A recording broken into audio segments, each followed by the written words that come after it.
Pode ir?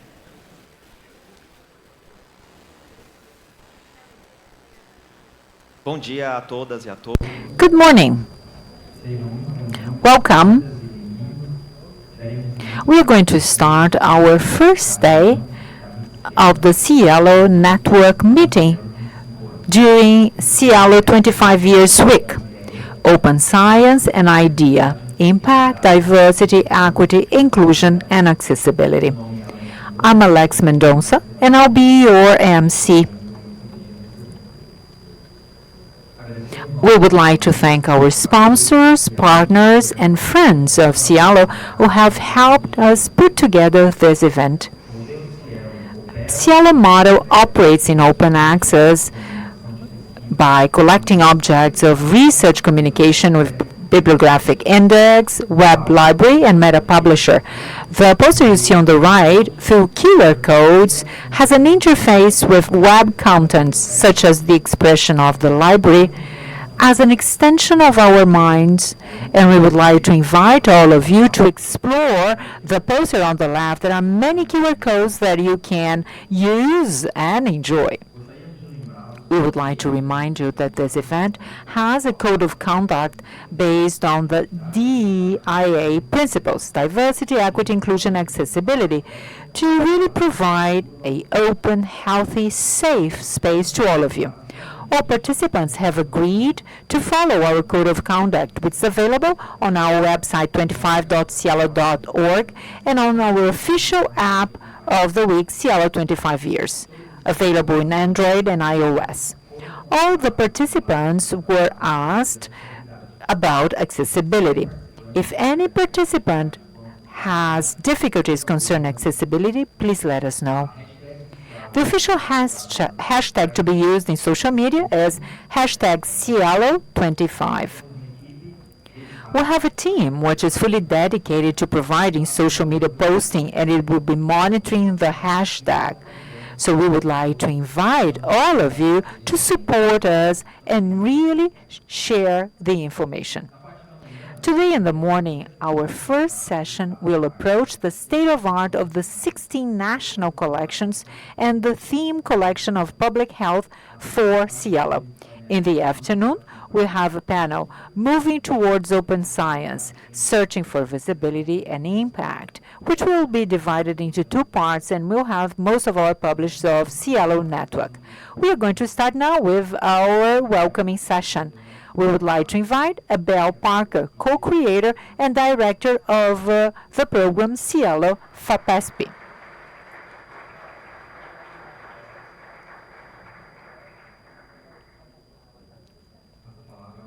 Let me now hand it over to Abel.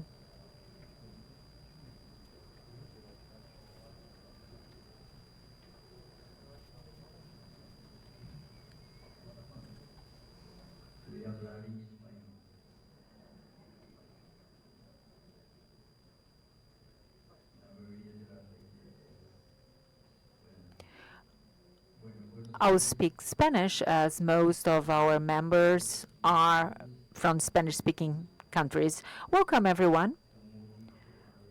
As Alex has said, this is the meeting of SciELO Network for those two first days of the week of our SciELO 25 years.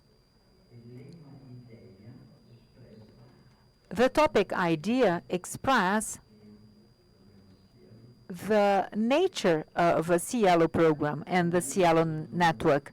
It is an honor to be here, and I speak on behalf of Professor Rogério Miranghini and Ana Maria Parte, and we've all started together many years ago. It's an honor and such a happiness to be here, such an important achievement to be here. SciELO Network is a collective construction of community of researchers. Thanks to dedication and our best efforts, we published journals of quality, which are indexed by national collections And today we have here all coordinators after 5 years of no on-site meetings.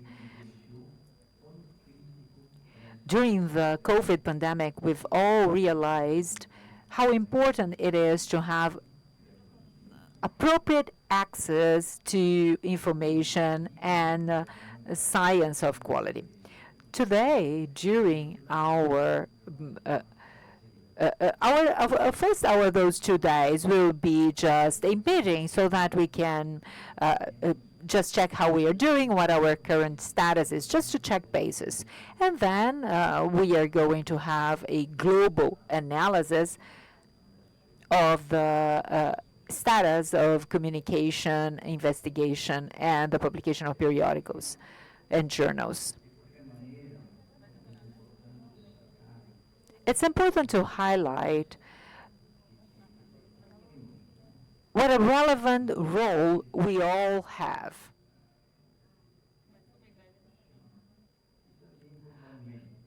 And globally, we play a very important role as well, not only in our countries, but throughout, because publishing results of research studies really contribute to the advance of science, but it also serves as input for public policies, especially the publications that we normally have in our journals. It helps to put an end to disinformation and all the problems that impact quality of life that are part of the 2030 agenda of the United Nations. It's open access communication, which provides democratic access to information and scientific knowledge, and we've been pioneer in it. It's a very important landmark to over 1,000 journals of quality, which are indexed and published by SciELO network members. We've all followed preprinting and data sharing practices. I would like to share with you some key pieces of information. I have a brief presentation about SciELO network. This is a chart that you're going to see repeatedly shown here. We started with 2 collections from Brazil and Chile. Within 5 years, we had half of the network we currently have, and just 1 collection was discontinued from Venezuela, in fact, which shows the sustainability, the resilience of our network, especially because it is a voluntary process. So countries and journals that are part are voluntary members of this network.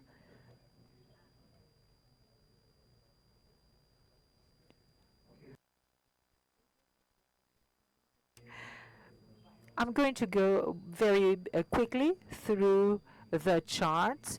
These are all the active journals up to the end of 2022. And the charts on the bottom, we can see the average annual rates of growth. It shows that most collections have already achieved what we called the core of their publications, and now we have about 2% growth on average every year.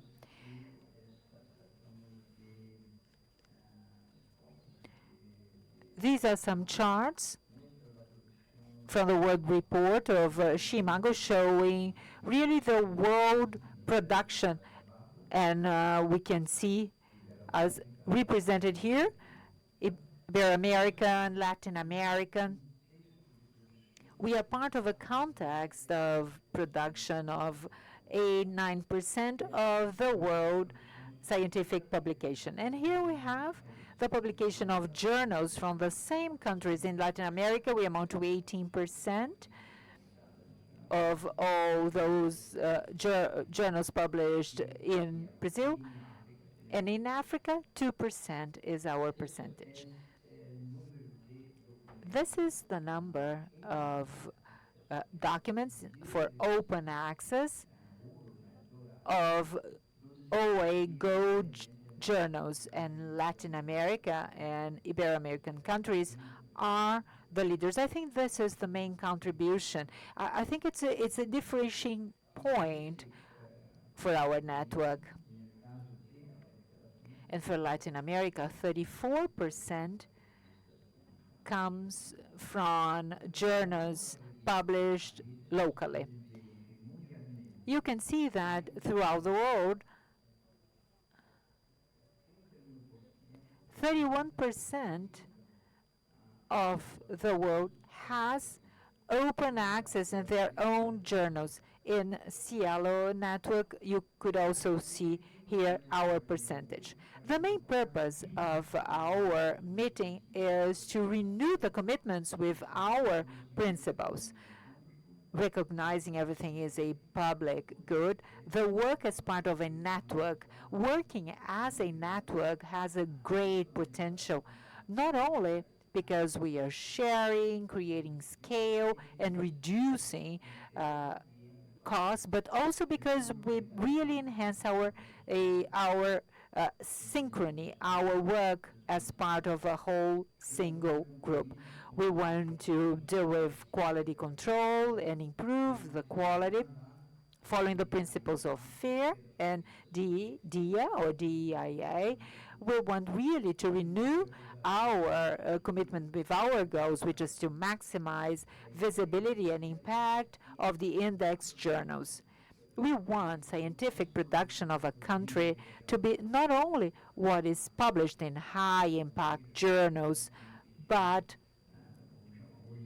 having always a holistic understanding of what scientific research is. Not only coming up with good papers to be published, but also good journals, after all. We want to reinforce the way that we operate, by really influencing national public policies and having a governance and management system, having some supporting agencies, one executing agency, and one scientific committee.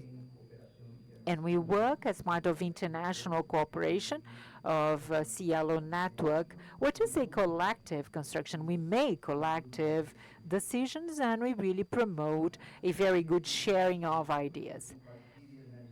We want to share and analyze the advances, challenges, and perspectives in all our panels, and we want to review methodological and technological updates. We want to deal with how we can enhance the possibility of impact of the journals, and also how we can optimize our relationship. And we are going to discuss some important elements concerning artificial intelligence, ethics, APC, and a number of other things. But you are going to hear more about that today in the afternoon. Well, that was my brief introduction. Just like all others in our network, we are soon going to retire. So that's a very special moment to me. Thank you all very much.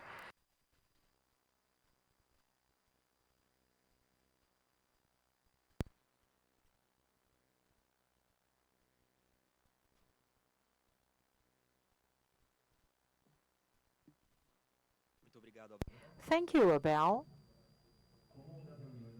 Just like the previous meetings that take place every 5 years, we are now going to have the panel where we have the introduction of national coordinators, and we're going to have two parts. To be part of the first panel, we would like to invite José Enrique Alfonso Manzanet. He is coordinator of SciELO Cuba and member of SciELO Network Committee. He is full professor and assistant researcher of the medical school in Habana in Cuba.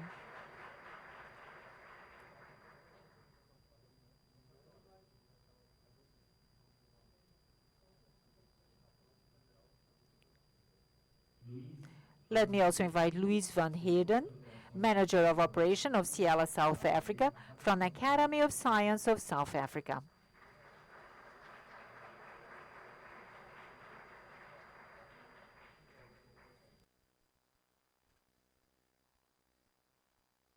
Karina Goidio, Coordinator of SciELO Argentina.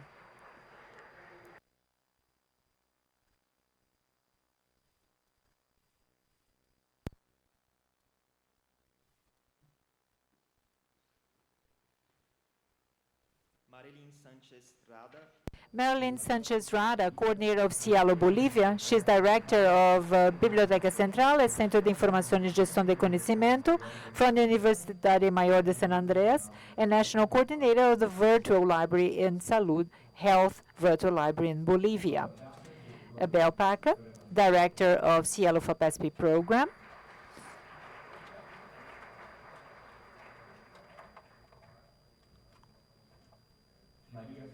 Maria Soledad Bravo Marchand. She is representative of SciELO Chile, Executive Secretary of Consorcio for Acesso à Informação Científica e Eletrônica, and she's head of the unit of Scientific Information Access of the National Agency of Investigation and Development in Chile.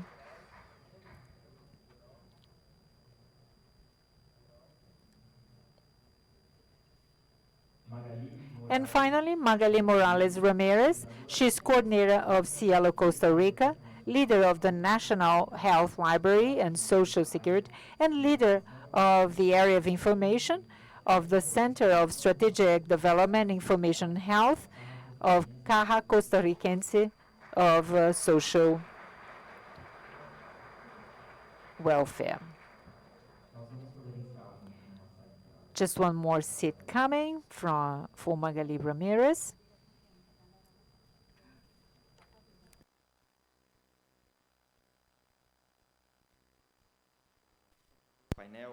Our coordinator will be moderator Solange Santos. She's coordinator of our publishing unit at SciELO Brazil, and she's going to be our moderator.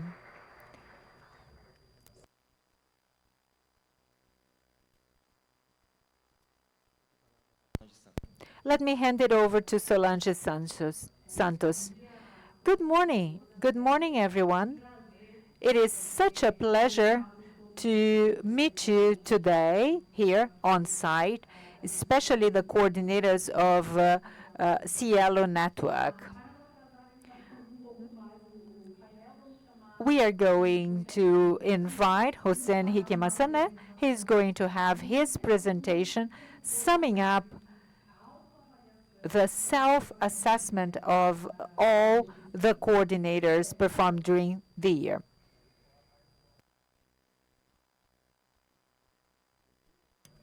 Good morning. It is a pleasure to be here and to tell you everything that we are sharing. I'm going to have a brief presentation about the activities of our center. It's something that we do every 5 years.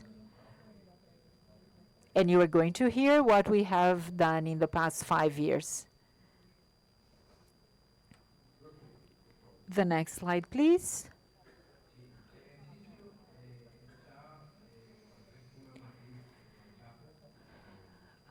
We have used a SWOT analysis. It is comprised by 7 key items, which form the political finance axis of the coordinator, infrastructure of services, adoption of open science, and also the support, collaboration of the index journals, possibility of being member of SciELO Network, the cooperation of SciELO Brazil in maintaining the methodology, and also any other items that we wanted to incorporate. Yes, we have definitely added more things. But these are the 7 items that are repeated, and we can analyze each of the dimensions of this exercise.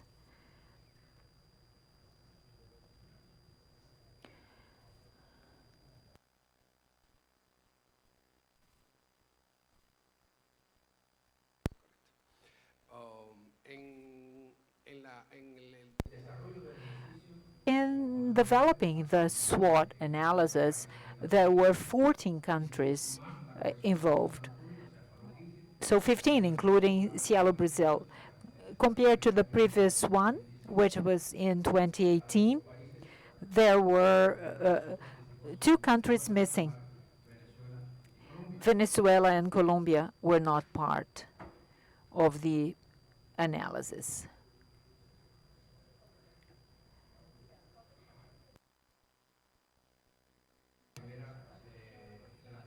This is the first dimension, strength. And all the items that you can see here listed, all collections consider that all the items that have been measured are strengths. Most mean that each item has a high or very high weight to us being a strength. In addition, we offered academic support. There was collaboration of national portals to help with methodology, and also the support in creation of standards. They were also identified as strengths. As to weaknesses, it was exactly the opposite. All the same items that were listed to us, to some extent, were considered as not really being weaknesses, except for technological infrastructure, which is something constant. And I'm going to show you that. Other weaknesses were constant dependence on development, the lack of access to anti-plagiarism techniques, and some other specificities of each different levels, and all of them identify as different weaknesses depending on the collection. And the same when it comes to opportunities, is that there are strengths, and then related to that, we can see opportunities. Most of the items that were considered corresponded to really high levels of opportunities, regardless of any other actions that we have identified. Each collection identified what the main opportunities were, and we can see shown in our matrix. Concerning risks, I would say the same process followed. We have identified a number of low-level risks. There was a homogeneity in the identification, all the low-level items as being of risk. But the technological infrastructure in general was identified as being a mid-level risk. Now, what are my general considerations? We still do not have the financial support that we need in all different collections. We should also emphasize the work so that we can have better conditions of work. This is a constant complaint. We believe that it's important to improve the services of IT that we have. We need more support to improve our infrastructure.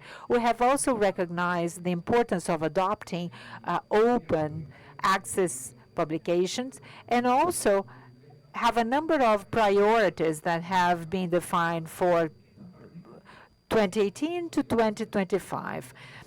Yes, we have had a consolidation of SciELO network as a system, a very solid network and platform of science. As part of priorities, we have recognized the role of SciELO Brazil and its role in maintaining really the platform. But we have to work together in developing technology to allow enhanced development of the collections of our network. We really have to develop further our interfaces, especially in countries which are somewhat lagging behind.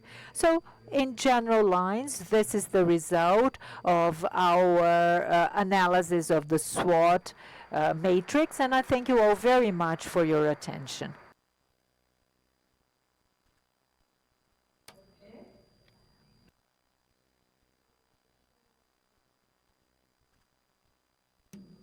Thank you very much for sticking to your time.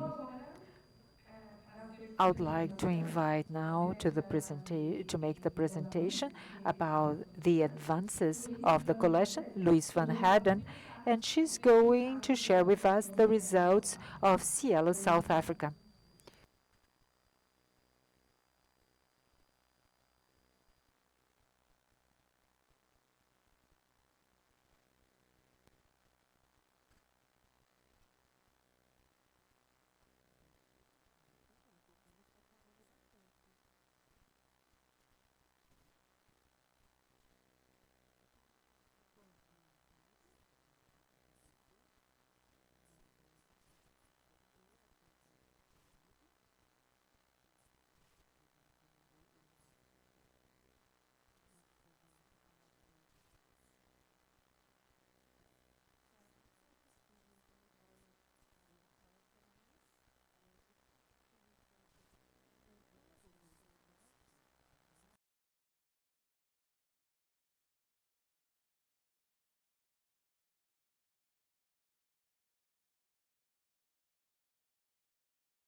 What we not managed to do well yet is that we're still working on open science buy-in. We do have a government policy about that yet, but it hasn't been introduced. And the same with preprint, not popular in South Africa yet, and we're still struggling with XML. But now let's look to the future. And what do we have in place? We, in South Africa, SciELO South Africa has become the collection for people to look up to. If you want to know how to do things in a journal, you go and look at the SciELO South Africa collection. We're very highly regarded. The government regards us very highly. We have a code of best conduct, which is often referred to. We have it on our repository, and it's often viewed. And we do a lot of training. We are also considered by the government to be equal to the Web of Science, the DOAJ, Scopus, and the RBSS. So with regards to open science, we are now holding this year webinars to improve awareness. Those people who are managing to do it, to show them what they've learned so far, and we're very excited about that. And then we're also in discussion with regards to to XML. So yeah, I've just got a basic SWOT pie chart, and you'll see that our strengths and opportunities are much higher than any of our threats and weaknesses, so we have a very positive outlook. So if we get to the next slide, you will see that if we look at just in summary then, our strengths are we have a great reputation, we're doing very well, we do have funding, we do have a very good infrastructure, our liaison relationships with it is really good. We find that, we know them all by their first names. And we've had great collection growth. We've now managed to add 105 journals to our collection in 15 years, which is a tremendous highlight for us. And if we look at our growth, also of our views, it's very impressive. We have a great relationship with Brazil and all the staff at Brazil. Thank you for that. And with Cabo Verde that we are working with as well. So if we then look at our opportunities, we're talking about XML, we're talking about opportunities to learn new skills, and we are part of a whole new publications quality that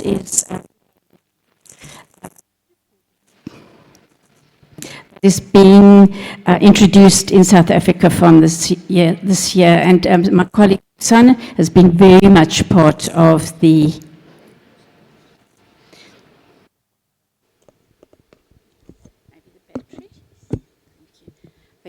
Thank you so much. Is that better? Okay, great. My colleague Susanna has been part of the development of that policy. If we then look at, obvious being the only English collection in SciELO network, we have had our minor misunderstandings about in terms of language, and also small time zones differences sometimes in matters of urgency. So, but that we've overcome that really well over the years. In terms of weaknesses, we occasionally find that the stats functionality doesn't always work. And we, at this stage, our editors are not keen on open peer review and preprints. I think you might have found it yourselves that after COVID, the editors seem to be a lot more cautious about new things, and they just seem to be very overworked with going over to online teaching and so on. So we do have a very good funding at this stage. And then my last slide, how am I doing for time? Am I fine? Okay, oh great, thanks. Then in terms of highlights, right. So SciELO South Africa is serving as an example of best practice in South Africa. If anyone needs to know how to do things, they can go to any of our journals and see what's the right way to do things.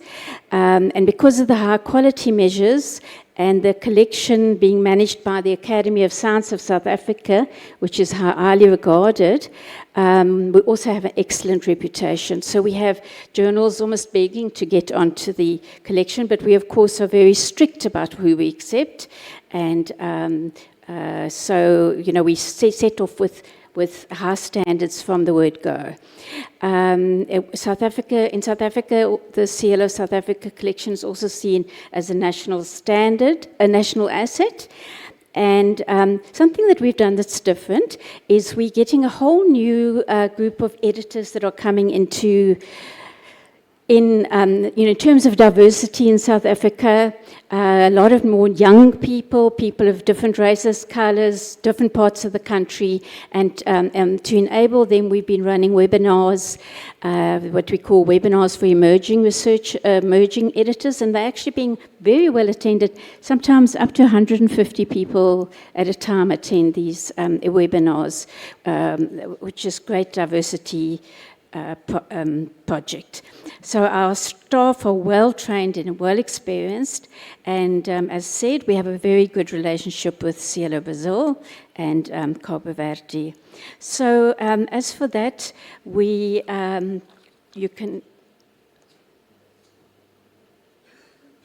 I would like to thank you all very much for listening to me, and look forward to hearing what all of you are doing as well. Thank you.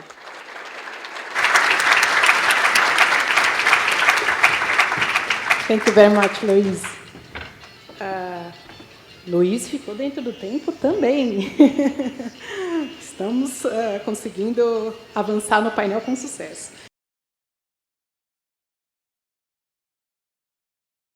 Karina Godilho. She represents the SciELO Argentina collection, and she will talk to us about an overview of the advances, opportunities, and challenges of the collection. Thank you very much, Solange, for the introduction. Good morning, everyone. For me, it is a huge honor to be able to hear sharing with you the week where we celebrate SciELO 25 years, and also to represent the SciELO Argentina collection.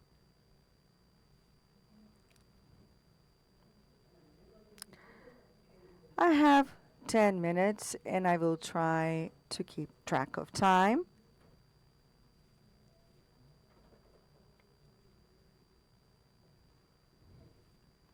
There we go. So we're quickly going to comment and also to contextualize some of the background on the SciELO Argentina collection. SciELO Argentina is managed and coordinated in the Argentine Center for Scientific and Technological Center called CAICIT. And we have some policies for scientific publications of CONICET, which is one of the organisms in science and technology in our country. In principle, we needed to have the collaboration of different institutions, CONICET, BIREM, and SciELO Brazil, and also to try to have different managements in CAICIT. And in summary, in 1999, we introduced our project and the scientific committee organized by COICET, and then in 2001, we approved the creation of the Argentina SciELO chapter with the participation of SciELO Brazil.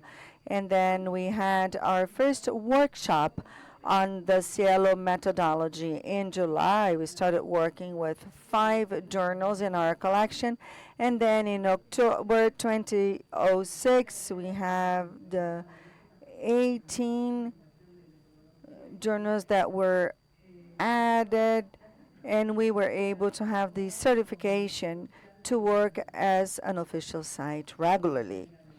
And this is going on until today. Currently, the collection has 106 titles, 58 titles that are not in force. Sometimes the journal does not continue publishing on the open access modality, or the journal's quality assessments are not approved, or because they do not meet a one eventual specific SciELO criteria, including updates, which is very important. I just mentioned CONICET.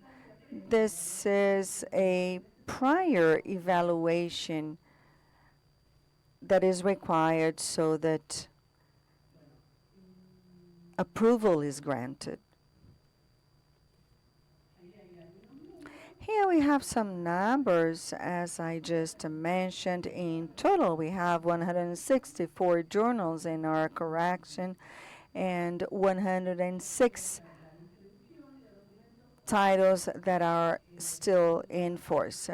Now here we can see SciELO Argentina documents divided into different areas of expertise.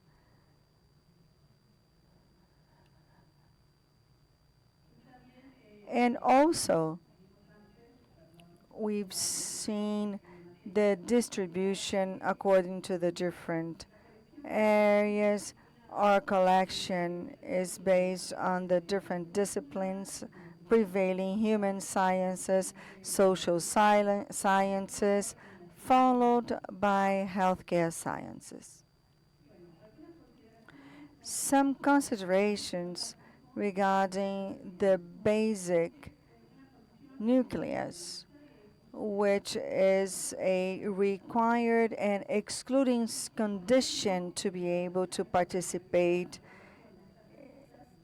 in SciELO Argentina. And then when we evaluate these journals, if they do not meet our criteria, they will be removed from SciELO. All of the SciELO journals are basic nucleus, but not all journals can participate of SciELO, because in addition to the evaluation, we have a later evaluation with a specific SciELO criteria. And then, in the meantime, I would like to say that in February this year, we approved the new criteria for adoption to the SciELO Argentina collection and also for maintenance in SciELO Argentina. Also, regarding open science, we could say that in the first step, the SciELO model opened a whole dissemination and visualization panorama of regional science all over the world. And then in the last few years, we have promoted an alignment with open science practices, and what we've seen is that we had to face multiple challenges in different areas.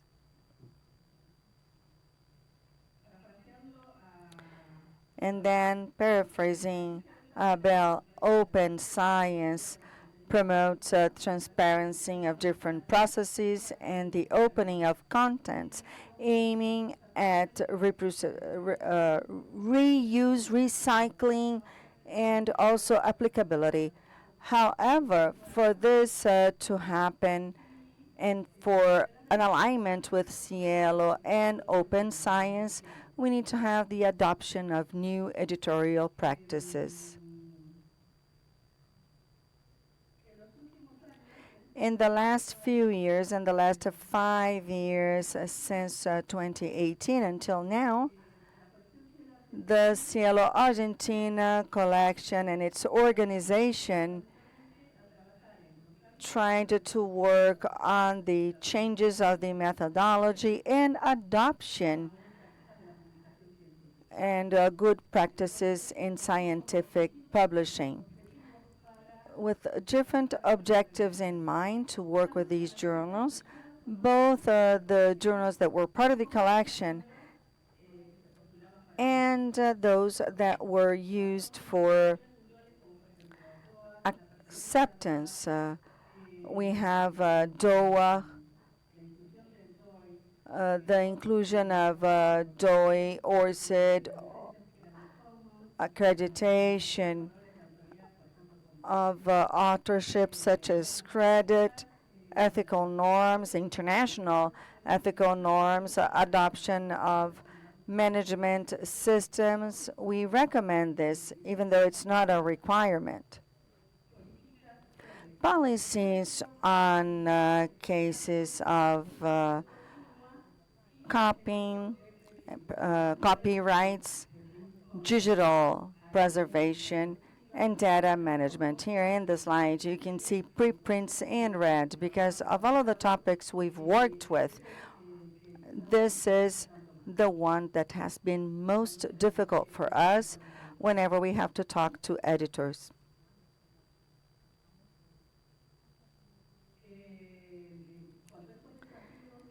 Regarding the challenges I just mentioned, we still have to think of the incorporation of a more in-depth discussion and generalized discussion on the evaluation process by peers, also open access at different levels, the use of the CC license, and the acceptance of the use of preprints.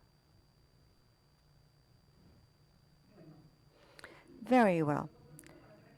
In our commitment with the practice of open science, what happens with us is that this is a slow and progressive activity. We have to take into account our comfort zone, including all stakeholders, beginning with the national incorporation, editors, authors, and publishing institutions of all sorts. In Argentina, half of our journals are university journals only, or university journals along with UNICEF. Also, we have journals from scientific associations and societies. We consider that the cooperation of all stakeholders is essential, but we should also count on the support and promotion by national science and technology organisms. In Argentina, we have a team of professionals. In total, we are 4. And since our last meeting in 2018, we haven't been able to change anything. But we had made a promise to include more people on our staff. We haven't succeeded. And in the last few weeks, we've done it through CAICIT with the cooperation of other librarians to support us with the quality management of the site. However, they're not part of our team. It's just a collaboration through the Institute. Furthermore, in a broader sense, we have other challenges, for example, having a better communication and link with all of the members of our community. In this regard, in the last few years, we have participated in different events to disseminate good publishing practices, including ORCID,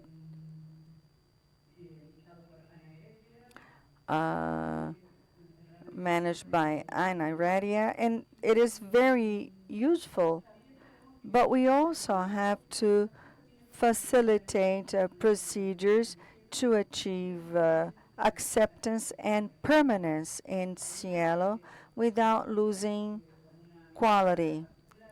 We also try to continue advocating for the acknowledgement of public or scientific technical publications. We also have a technical group, and we've achieved some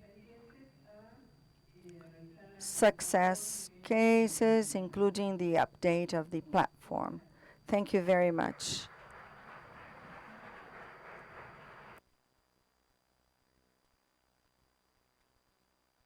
Thank you, Karina, for the broad overview on the situation in Argentina. And now we're going to move on.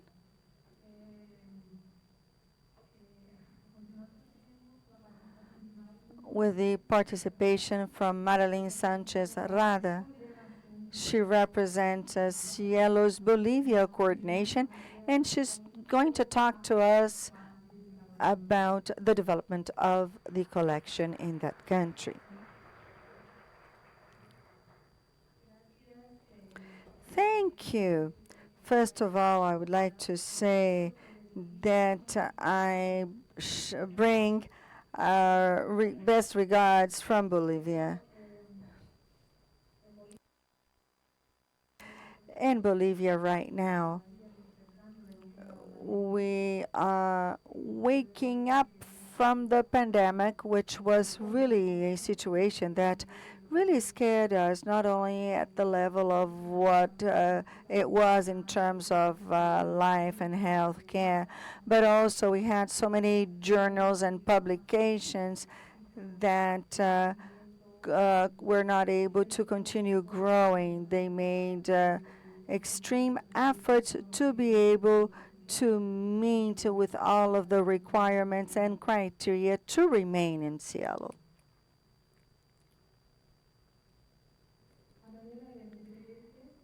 In terms of our background, I would like to say that SciELO Bolivia continues working since 2008 as a consolidated network with the participation of different institutions. Many of them, unfortunately, have disappeared, others have shut down. And this is not just a result of the pandemic, but perhaps many of you are aware of all of the political problems we've had in our country, and that was even before the pandemic. Among them, the Universidad Mayor de Sant Andrés, one of the largest and most important ones in the country, which made the decision to work with SciELO. We also have the coordination of the university because it is a commitment not only at a national level, but also as at an institutional level, and this pushes us forward. And of course, this would not have been possible without the support and coordination of SciELO Brazil, our friends from Uruguay, Lauro, Julio, Antonio, and many of you who somehow have contributed to keep us active and to keep us so that we could continue contributing with these publications. We also have the Catholic University, also the team of technology. It's no longer reporting to the Ministry of Education because of the new government. So it's under the Ministry of Science and Technology, and this is going to affect somewhat our decision-making process. There is a Ministry of Science and Technology which now reports to a different level of the organizational or the organization of the government. Anyway, SciELO Bolivia started its activity in May 2000. It was exactly on May 19th. There was one initial journal, which were the Cuadernos del Hospital de Clínicas. It is a journal of the medical school of the University Mayor of San Andrés. That's exactly when we started indexing, when indexing was very complicated, when we did not know exactly how indexation worked and what it really meant, sometimes just being translated by dreams and something that we did not know how to do. When I asked, exactly how am I going to do it? They said, Marilyn, don't worry. We don't know either. We don't know how it works because there was just someone just saying, let's go and do it. And that's how we started SciELO, being part of SciELO Network in 2000, when SciELO already belonged to the organization of BIREME. We were officially certified in 2015.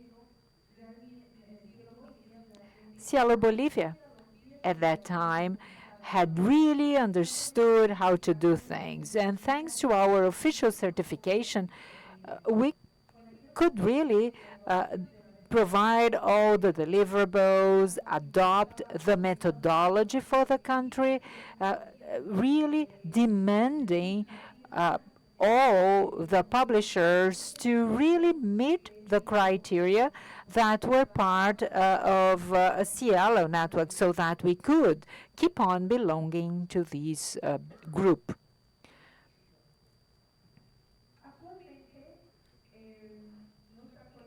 Currently, our correction has 38 scientific journals, 966 volumes, and 10,266 published scientific papers. In our 5 years, we have grown significantly because we have added new titles of journals.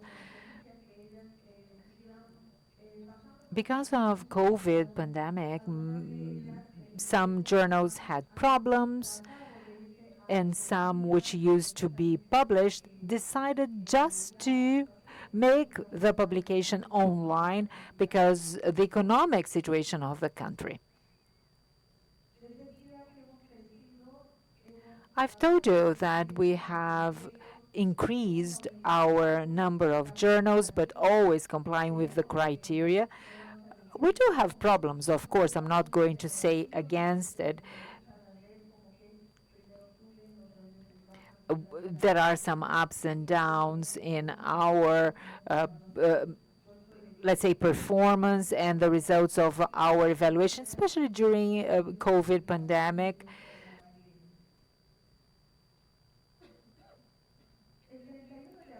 On August 31st, 2021, we have finally managed to update our process. We have started working with XML.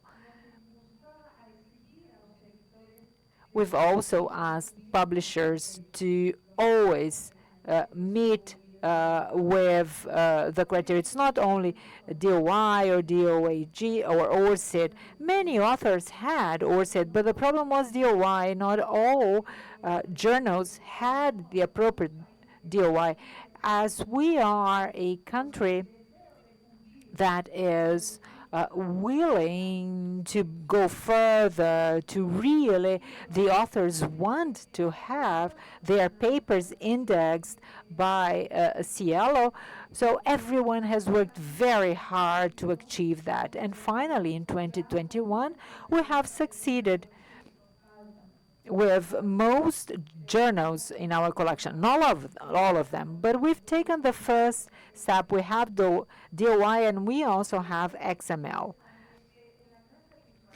And I'm very glad to say that we've done that, because being part of SciELO, being part of this large network, the achievement of working with constant update supported by the team is something so important. So 10 of our journals from the University of San Andreas have been indexed and are part of the system. And thanks to SciELO, we have also developed DialNet, and there are 10 journals online from the University of San Andreas out of 38 that we have. We cannot have all of them as part of DialNet, because if there is open access, if they have free access, of course, publishers have to agree, have to give their consent. But the University of San Andreas, where we have the national coordination, we have made decision that these 10 journals would be under DialNet.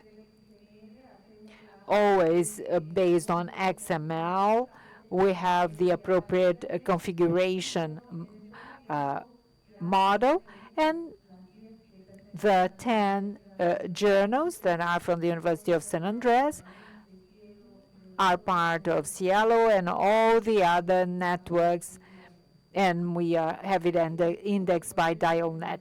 This is the process that we have followed.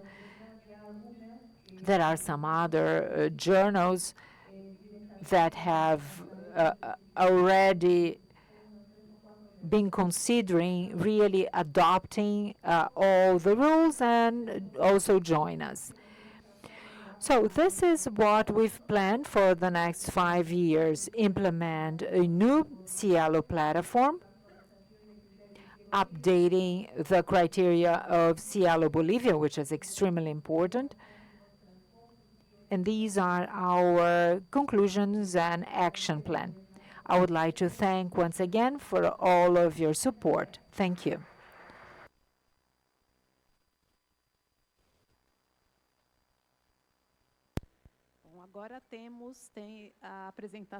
We are now going to have the presentation of the update of SciELO Brazil collection. A bell, please.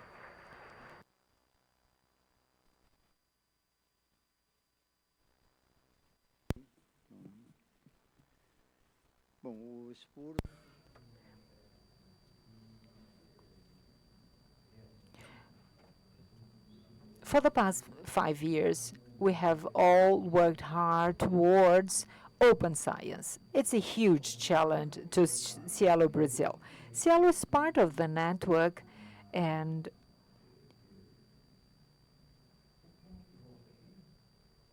let me go back one slide, please. SciELO Brazil is part of SciELO Books and data servers and preprint. I'm going to show you how SciELO Brazil was developed, because this is how the network works. In 1997, there was a pilot project that developed the methodology.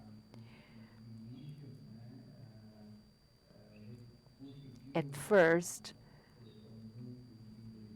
we had the core collection in 2013, and then we got into the concept of so-called web library.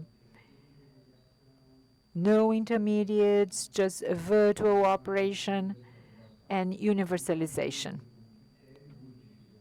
It uses XML and has online submission of papers and has continuous publication. And finally, now open science, adopting preprints, research data,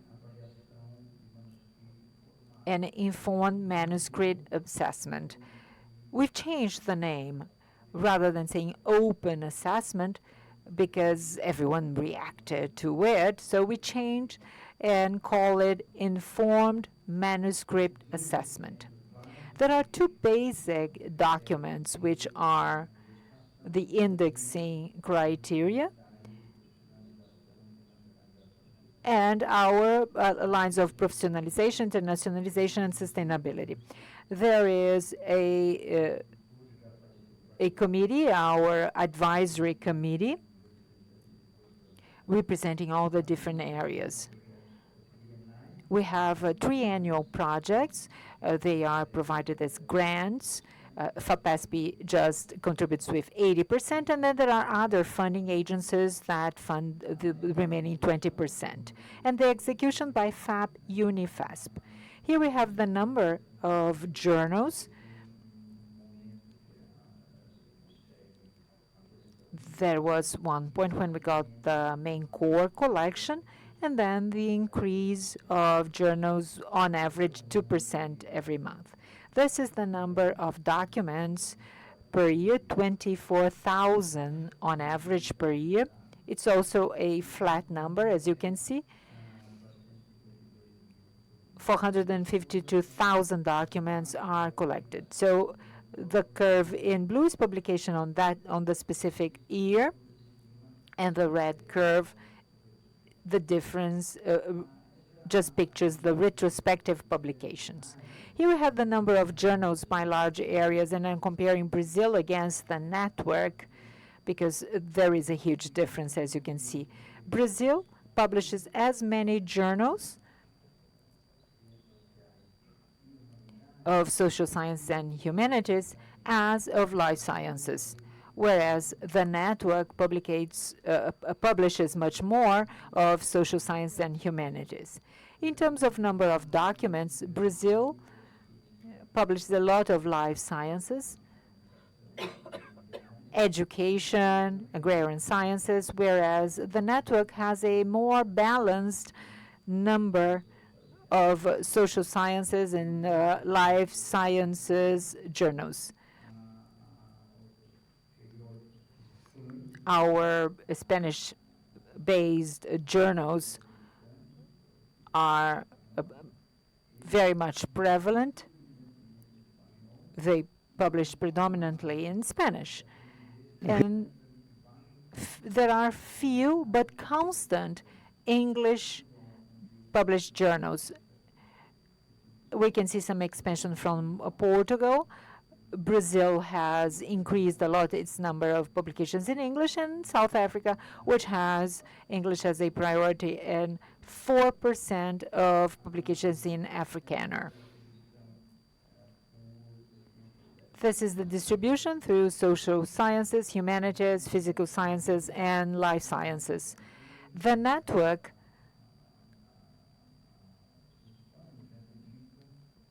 it publishes more in Spanish, but encompassing all areas, whereas Brazil publishes more in Portuguese in social sciences and humanities, or 77%. This is an interesting chart.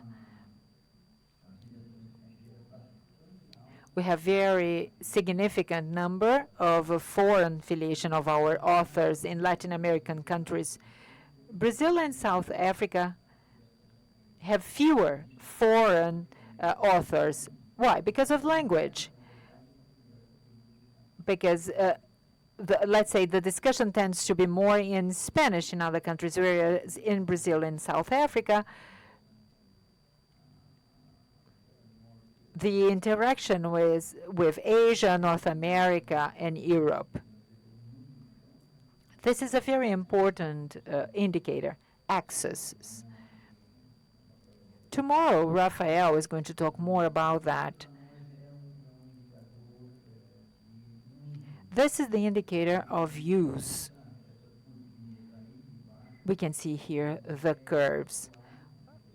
It involves, for example, the summer school, because SciELO is a library of universities.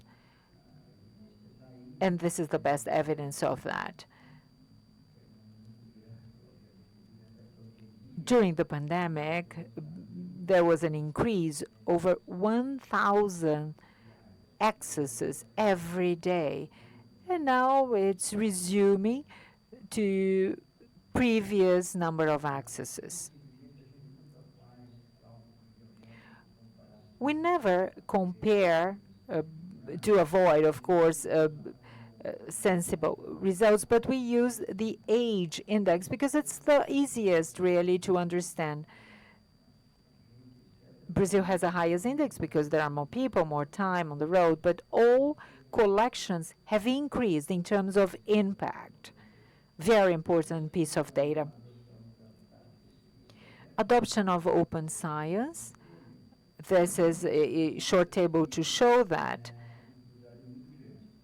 But it's not easy to have open access. If we just analyze the first column, accepts preprints, in other words, it's part of the instructions to authors, so 33% of the journals.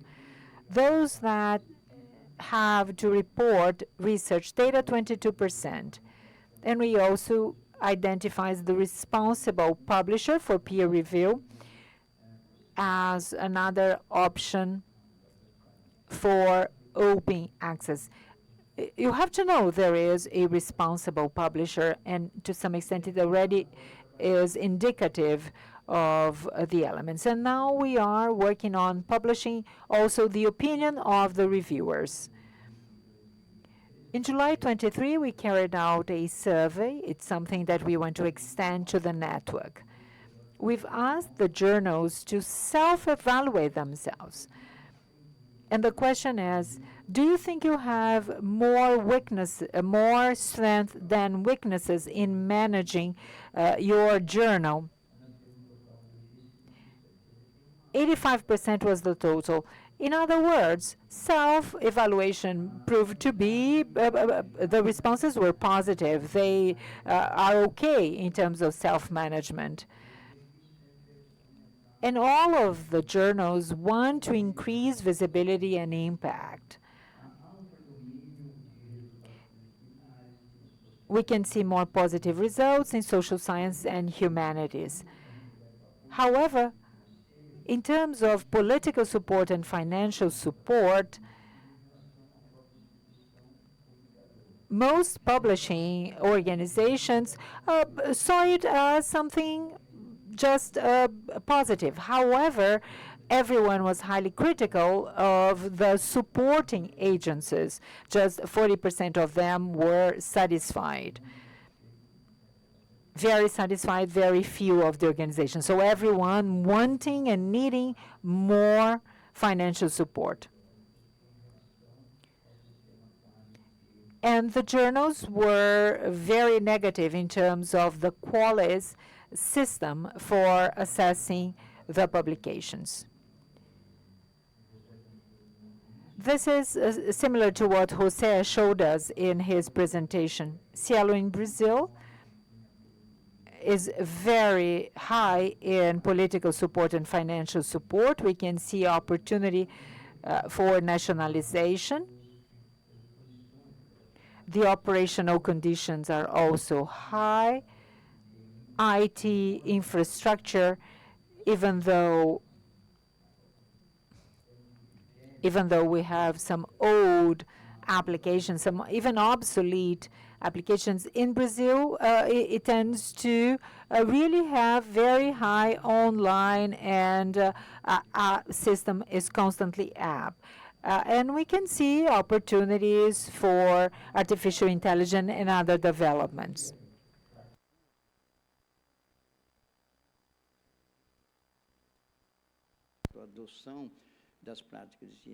For the adoption on open science practices, and another set that face a lot of resistance, and that's why I took the initiative of using two different codes. Now, support, this is very important. The journals comply with this. Also, in terms of participation, we don't not have many flaws. In 25 years of SciELO, one journal only gave up on its own, which is a very strong indicator of sustainability. Being member of the SciELO network is very important, and in terms of methodological platform, this is very complicated because we do not have specific investments to do this, and the network also has limited resources, and we're going to discuss this later on to see how we can best approach this. The collection is sustainable, and we are having a transition of our operations. The national coordination is well prepared. Challenges for the update of the technological platform with the inclusion of artificial intelligence. All of this is going to change totally in 5 years, in about 5 years. Challenges, a lack of knowledge, and resistance to open practice from journals. Some journals clearly understand that opening practices or using open science practices is something very important, but we still have some resistance. Thank you very much for your attention.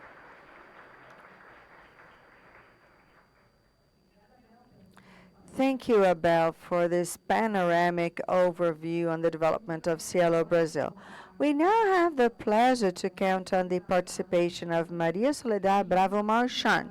She is sharing with us the panorama of SciELO Chile.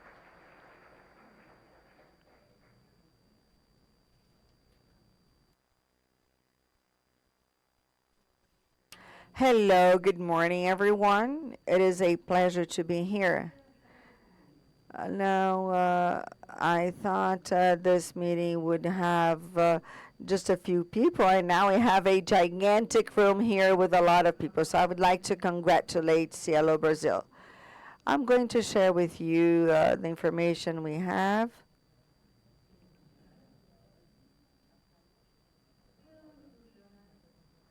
I'm sorry, I can't move my slides. This is not working.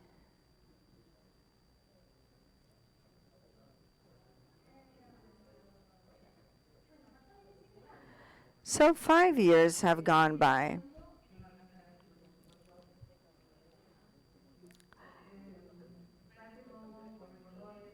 As Robel mentioned, we have to take into account the methodology in Chile, and the good thing is that we had science funding, but we only have one. In the past, it was called CONICES. The pilot project in 97, 98 started working there, and therefore it was very important because the funding agency was able to support such a project since it got some money, some funding. And then after 25 years, in 2005, the publications of SciELO had some financial incentive. In other words, authors and the institutions that were able to publish in the journals received a contribution for the universities. They received a little bit of money, and that is why money is a very important drive in terms of human motivation. This is how things work. Late capitalism works this way, and I don't know what will happen when socialism is there, but for the time being, this is what we do. In 2006, I think it was the only possibility we had to use different practices and we work, it's a difficult task. We do not have enough money, and we have to take into account time allocation as well because we have different scientific activities. And this is part of the nature of scientific publishing. And in this seminar, this was very present to us, and we thought that it would be very important to take this into account so that we could generate a tool to decrease the perpetual suffering of being the director of a scientific journal. So we incorporated this presentation, and this is something that you're going to receive. I'm not going to read it totally, but what we did was to generate technological improvements. The collection in Chile is the collection. There's no other. This is the only one we had. As Abel mentioned, the SciELO collection was brought to Chile by Ana. She was very Catholic, and she would ask us, "Are you in heaven or not?" Because SciELO means heaven in Portuguese and Spanish. Anyway, this is extremely important. Quality journals are trying to do what they can. We should have assessments every 3 years. We must be good Catholics and pray every day so that we can go to heaven. We created a consulting board. We have people who have different interests and different motivations, but we're trying to tackle this issue. Actually, this is a platform. Scientific editing is a lot of work, and we have to pay attention to it so that we can generate virtuous circles, and then we had updates, which are always a nightmare because they include a lot of efforts, a lot of reviews so that things can work. We know that the visibility of indexing is based on quality. We train our markers so that they can do a good job. And then in 2020, we started our open access policy. We are increasing the scale of all funding mechanisms. We have different instruments. They correspond to about half of the instruments we have. And today, we are part of the open access policies. We are implementing different products to discuss open science in our institutions. We have a project to build capacity in different institutions in the country. So all of the issues of open sciences, preprint, research, and so on and so forth, and all of these funny terminology and languages. So we are no longer just very few people talking about this. Many of us are talking about this, which is a bit scary, but also makes us very happy because we need to be able to respond to different questions from editors. In 23, this year, we implemented open science criteria for the journals of our collection and for those that wish to be indexed. Actually, it is difficult for us to comply with all of the requirements, but we do believe that we'll be able to do it. We'll be able to start working in this very broad world of open science, but we're going to do it together. And here we can see the distribution of journals according to the different areas, social sciences, human sciences, health sciences are the most important in this order. And here we can see our journals divided into quarters. We like to do this in Chile. And I'm going to be very clear about this. It is related to incentives, and they are very simple. In Chile, the authors who publish in indexed journals receive financial incentives, which means that incentives to publish in Scope, or SOIP, or SciELO, which are indexed, is very much encouraged, and the journals have to work hard to maintain their quality and to be able to move one quartile above. We have quartile 4 where we have Scopus indexed.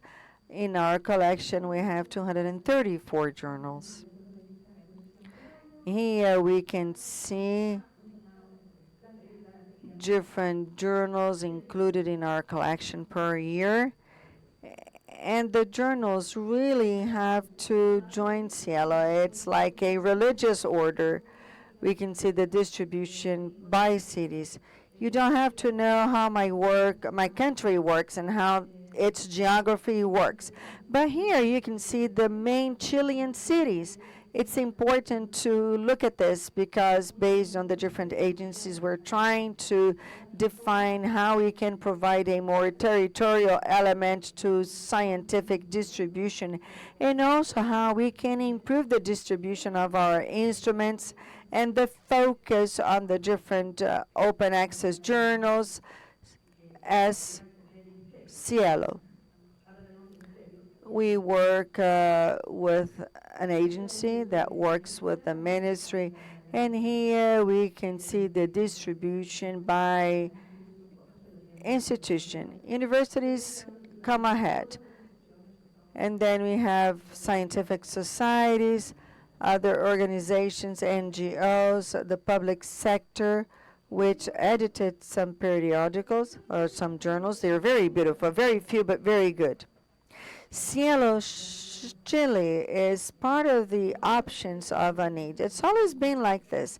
And the good thing about being in UNID is that we have SciELO, we have a fund for publishing, we manage different access of the process and the scientific communication circuit. This enables us to have a joint view and to coordinate this process. In other countries, this is well distributed, but we need to ask for the support of different stakeholders. In Chile, things are a bit more hegemonic.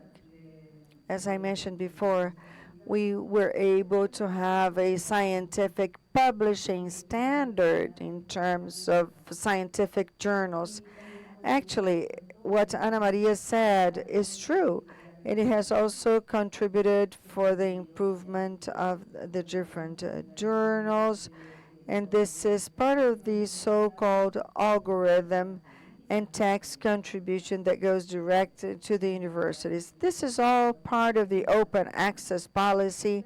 We need to keep on strengthening the platform. This is part of a very broad and ambitious project that we are implementing at ANID, where we have a national policy for access. We are proposing a new way to having access, to manage information, and universities, especially university libraries, should have an important role. We would like to reduce our dependence on foreign editorials, but we know that this is very difficult. There are some relevant issues, in my opinion. I thought I was going to talk about, I'm sorry, I thought I was going to talk to 20 people, and now I'm talking to 140 people. It's like in soccer. The ball is running. We have to move on. We have some important aspects, and effectively, we have a risk for the sustainability of the service. It's important to have technologies in place, and they must be updated urgently. We also have to improve the end user experience. We have Google. Indexing is very important because it enables us to locate things very easily. It's difficult to search in the SciELO network. We also have to reduce our central peripheral dependence mechanisms. The relationship with SciELO Brazil is very important. I think I've mentioned that before.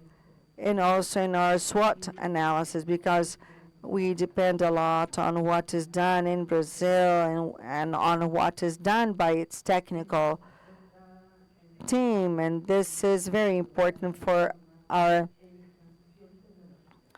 platform and the technological transition. And we need to pay a lot of attention and work to achieve this goal. Also, we have to guarantee autonomy. In terms of autonomy, it all depends on the condition of the network. This is something that we have to discuss. Also, we have to discuss what are the desired conditions for us to keep a quality standard. We're trying to move towards open science, but there are some very basic aspects that we have to take into account and consider how we can solve this within the network. Working as a network means being symmetrical so that we can effectively collaborate. I don't mean being the same or being equal, but we have to be symmetric, consider the governance model of our network, which means being autonomous at a national level, and also improve the cooperation between all of the national bodies. I wasn't very familiar with many of these people. I have worked with the SciELO coordination. I've been working with this area for some 20 years, and I do believe that we need to have a more opportunity for the exchange of ideas, because we do have some criteria at the end of the day. I think I'm running over my time. I thank you for your attention, and let's keep in contact.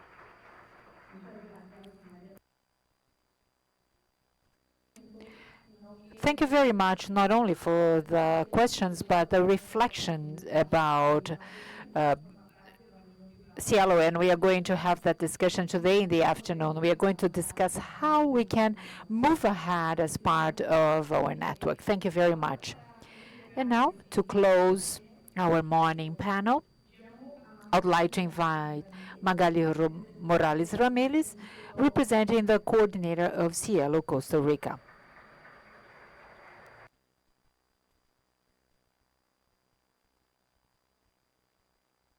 Muy buenos días, reciban un abrazo desde Costa Rica. Good morning. I bring you greetings from Costa Rica.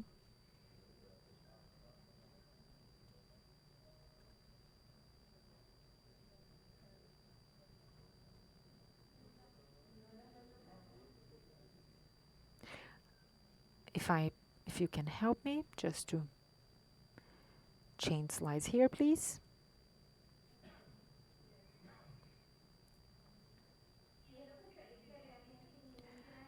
SciELO Costa Rica started its operation in the year 2000. And as of 1999, we've started digitalizing the first journals. In 2001, the first national committee was created, and many of those journals are still with us. We were certified in 2008, and in 2011, the National Council of University Presidents created a committee for open access publication. In 2013, we received Dr. Solange Santos in Costa Rica, and she trained us on indexation, one of the most important training we've ever had there. In 2014, we created a subcommittee of journals and repositories for public universities. In 2015, we started to receive publications from different topics because we started only receiving initial publication on health. The funding of SciELO Costa Rica started just with Social Security. As of 2015, however, we integrated different topics and we brought together different university centers from the country. In 2016, a subcommittee of open knowledge was created, and we also had the capacity building of SciELO Costa Rica. And at that time, that's exactly when we started having open access.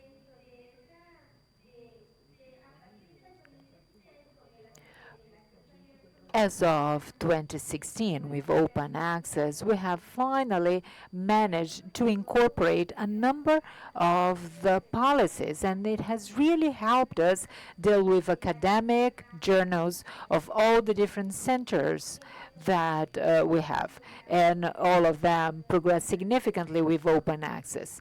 In 2017, we started constant capacity building for indexing and involving all the different universities in our health library, which is ultimately coordinating this project. In 2018, there was an increase in the collection of SciELO Costa Rica, and as of 2023, we have been running training for open science, primarily for the changes of publishing policies, which is one of the most interesting things in terms of the academic publications. The universities have supported us enormously, and by doing that, we can now really dedicate to open science and incorporation of policies.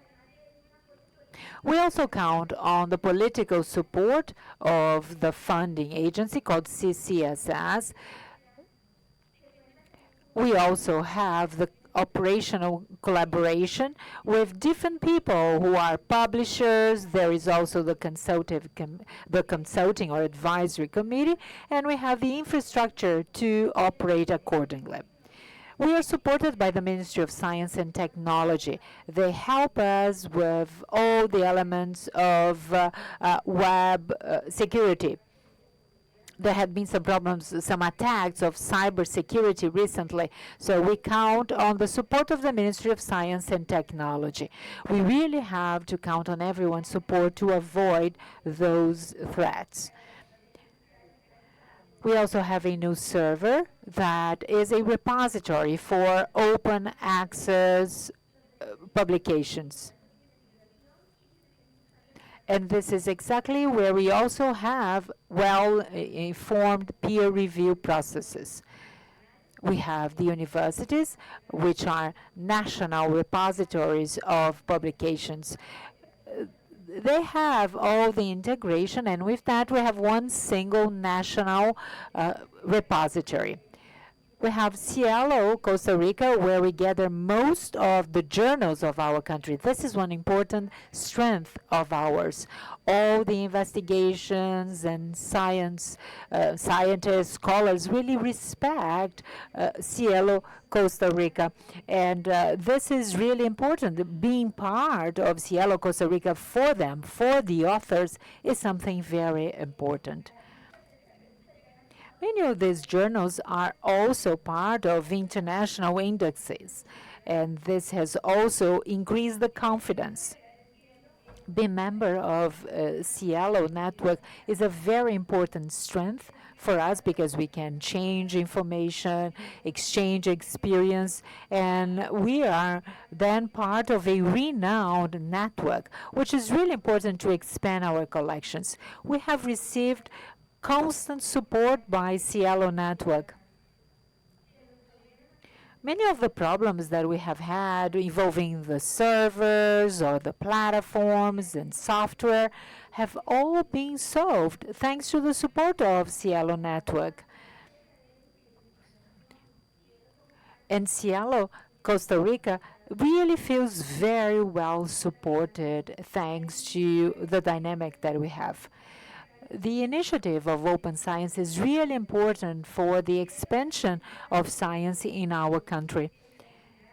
SciELO Costa Rica means visibility, stability, international reach. In other words, it's a great support. We can feel the confidence that the country has on us. Our collection has 53 titles, 48 which are constant and 5 which are not constant. Costa Rica is a very small country, of course. I always emphasize that because we are not going to have that many publications compared to other countries which are much bigger than us. In Costa Rica, there are 4 public universities with 38 journals. 10 are in Scopus, 18 in ESCL, and 1 in Master Journal List.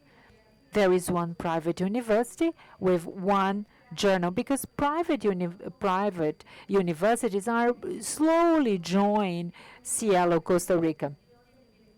We have representation more for the public and also 1 of private. And there are other health organizations with 6 journals. This is really important to us because as we have the main funding from the Caixa Costarricense, which is in the area of social security and health, we need really the publications that are related to health and life sciences. We can see here, year after year, the inclusion of new journals. In 2020, there were 34 journals, and in 2023, we have reached 53. It has been very important progress to us in the development of SciELO Costa Rica.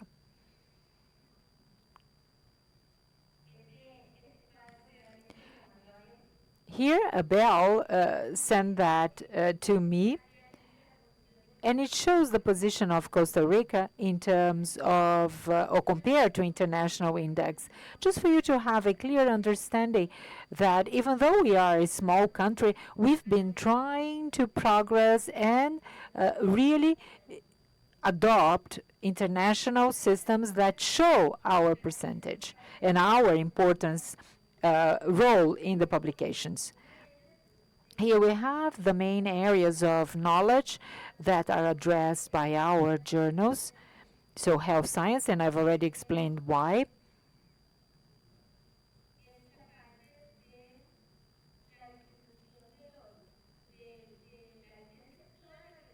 All our publications are subject to use licenses, and here we can see also the elements. And I would like to hand it over to a friend from Costa Rica, and she would like to just make 2 additional comments of our slides.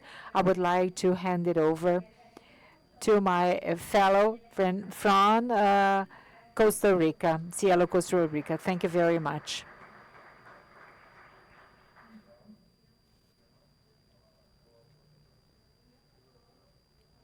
Unfortunately, we cannot hear outside. Okay, now she's speaking the mic. Thank you very much. Magali, thank you for the opportunity. I'll just have very few comments to make. In this slide, we wanted to emphasize, as you've seen, all the progress that we've made in terms of quality and the work that we have developed from public universities primarily. The collection SciELO Costa Rica is formed by many journals, most of it from public universities. And we've been working very closely with SciELO coordination. Here we can see how much we have progressed in terms of open science. What we still need to cover can be seen there. In terms of open science, the use of preprints, for example, citizenship science, data, fair data, and open peer review is something that we still need to learn more. Publishers have to be better trained to be able to deal with that in our journals. Here we have all the different challenges as a national collection of publications. We have to make more alliances with other public entities, as Magali has just said. Now there are other journals being published by other health organizations, and it's important to strengthen these alliances and keep on really emphasizing the importance of open science. There are excellent physicians and healthcare professionals in Costa Rica, and we want to share information with the whole world.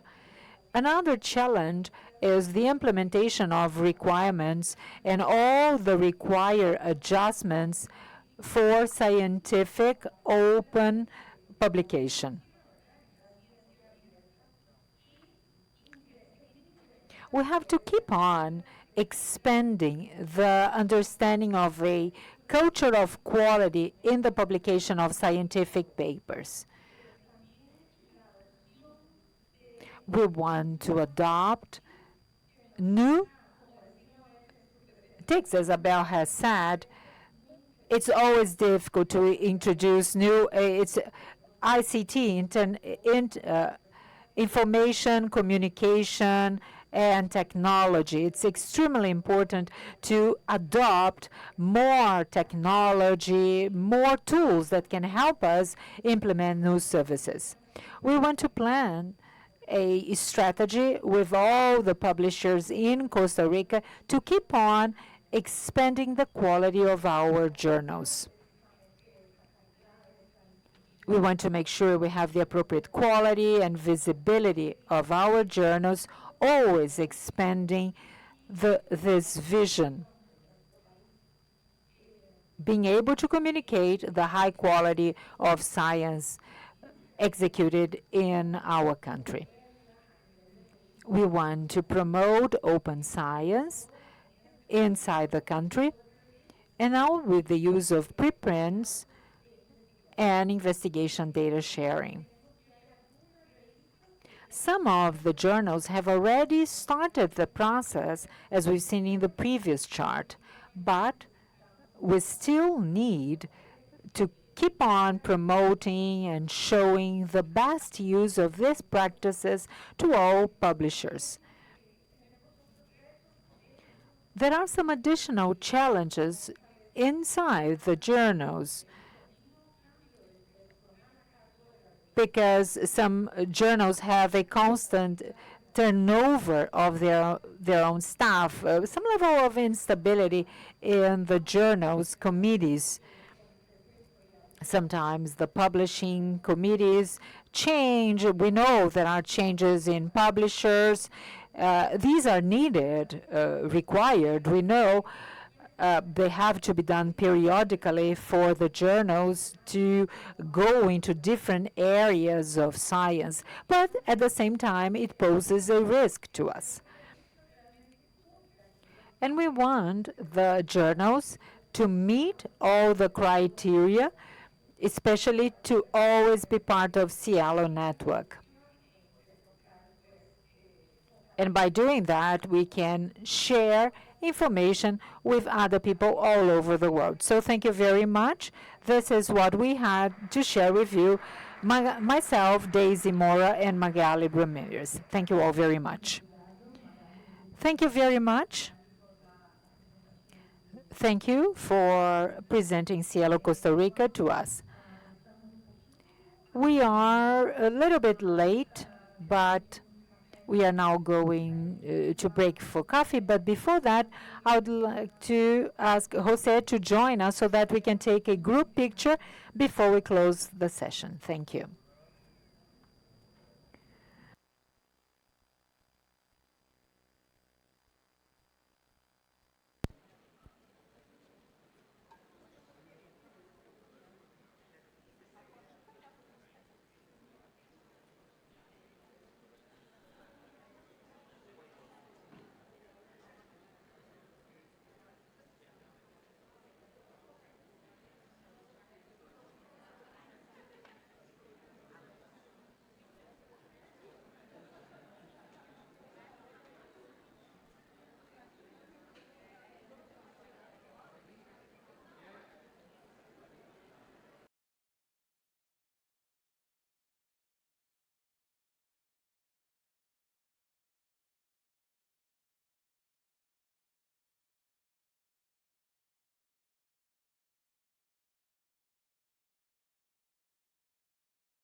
Work.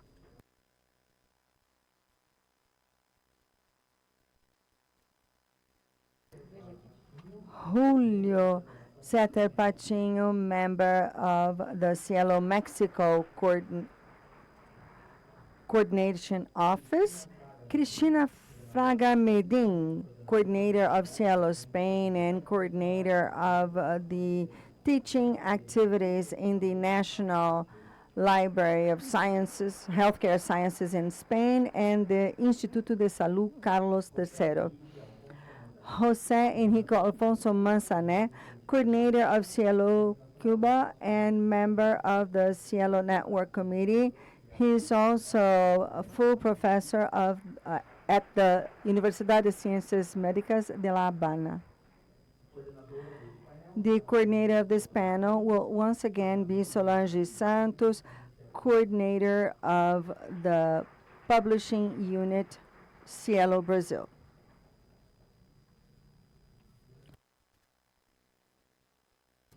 I now turn over to Solange Santos.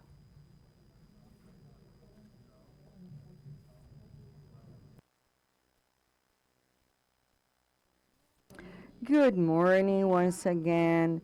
And now moving on with the activities of the panel on this reflection about the advances, challenges, and opportunities of the SciELO network, I'd like to invite Laura Machado to talk to us about the panorama of SciELO Uruguay collection.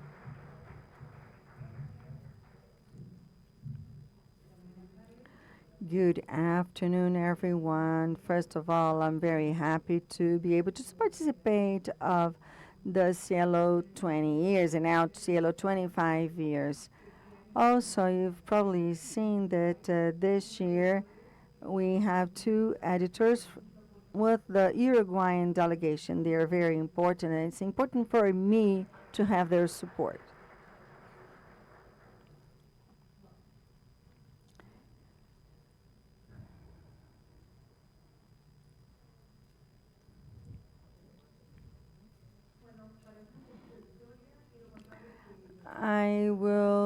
I would like to tell you that SciELO Uruguay is located at the medical school in the Universidad de la República and in the National Medical Library.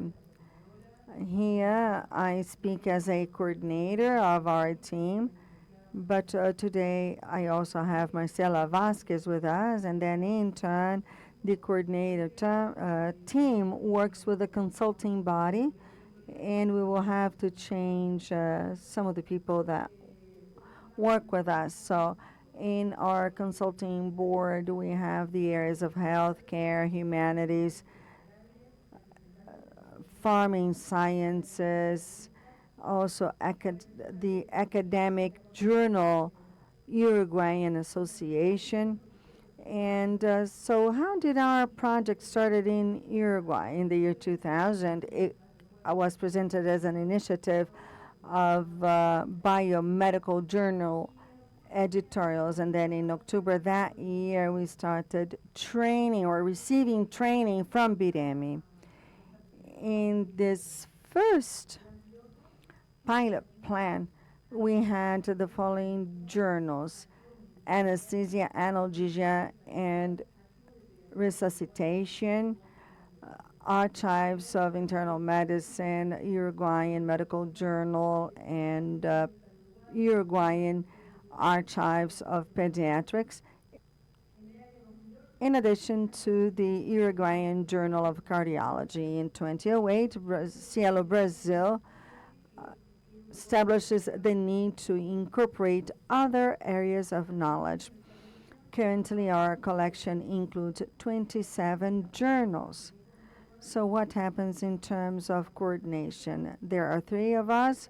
From the point of view of management, we evaluate all of the journals according to the SciELO parameters. We work on joint evaluation along with the consulting board.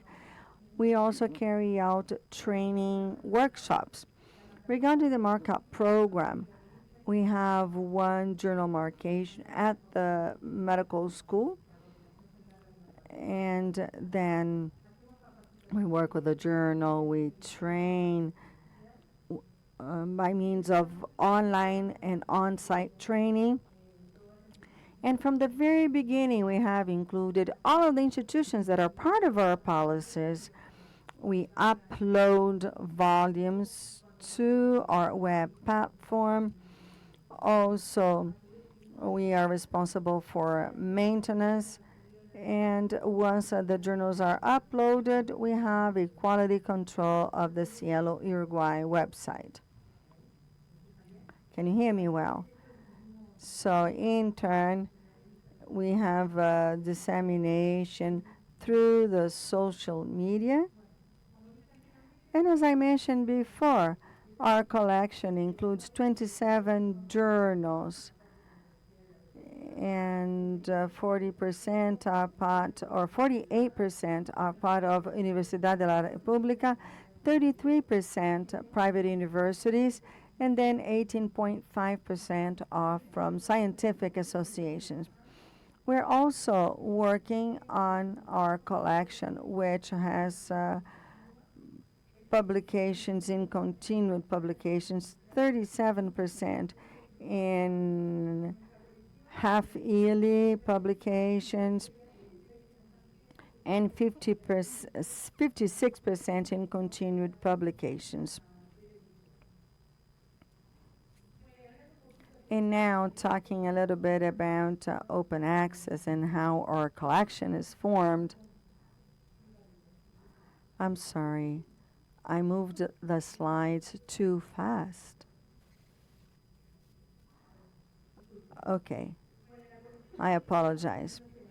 So the SciELO Uruguay collection is moving on towards open science.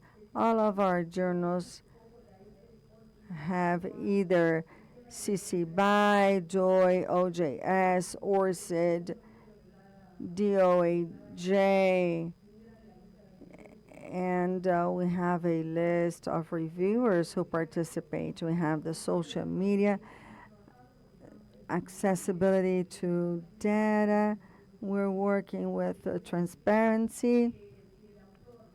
And if the author authorizes the publication to be released, this must be open.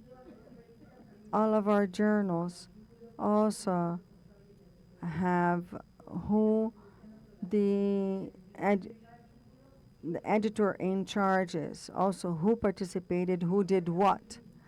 What are we missing? And we are working so that we can achieve this goal. Only preprints is recommended by only one journal.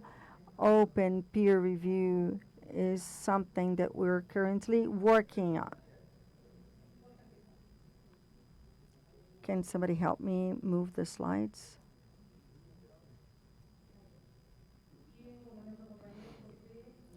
And as our colleague Jose and our colleague from Cuba mentioned SWOT, and it's important to talk about the strengths and weaknesses. We have the political and financial support. SciELO has a session included in the flowchart of the medical school, and the medical school funds 100% of the costs. We also have the coordination team, which is trained to carry out tasks and counts on the required infrastructure. We also have a capacity to adopt different practices, including a collaborative culture of exchange of experience and decision-making. Remaining in the in the SciELO network is seen as an element of prestige. About the weaknesses, political and financial support, the capacity to adopt open science practices, the challenges in some areas of knowledge to meet new parameters like preprints, data investigation, and evaluation by peers in an open manner. Now I'm going to read about what we've done in some of our workshops. And I promise you that for the 30-year celebration, I will know how to change my slides using the remote control. We have foreign national participants. We carry out workshops on the SciELO Uruguay platform, XML methodology, open science, open access, publication norms, Creative Commons licenses, new ways of publishing, the role of the librarian, artificial intelligence, and edition.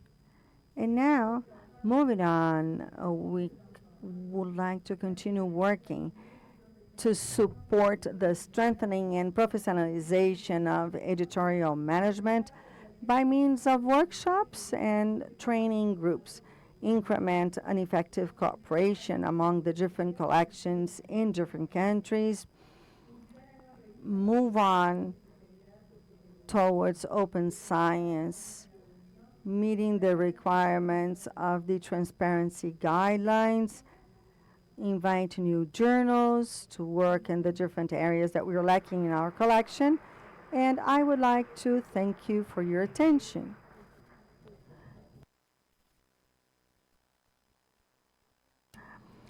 Thank you very much, Laura. And now, moving on, we will invite Lilian Caló, the coordinator of the collection on public health care. Lilian, please.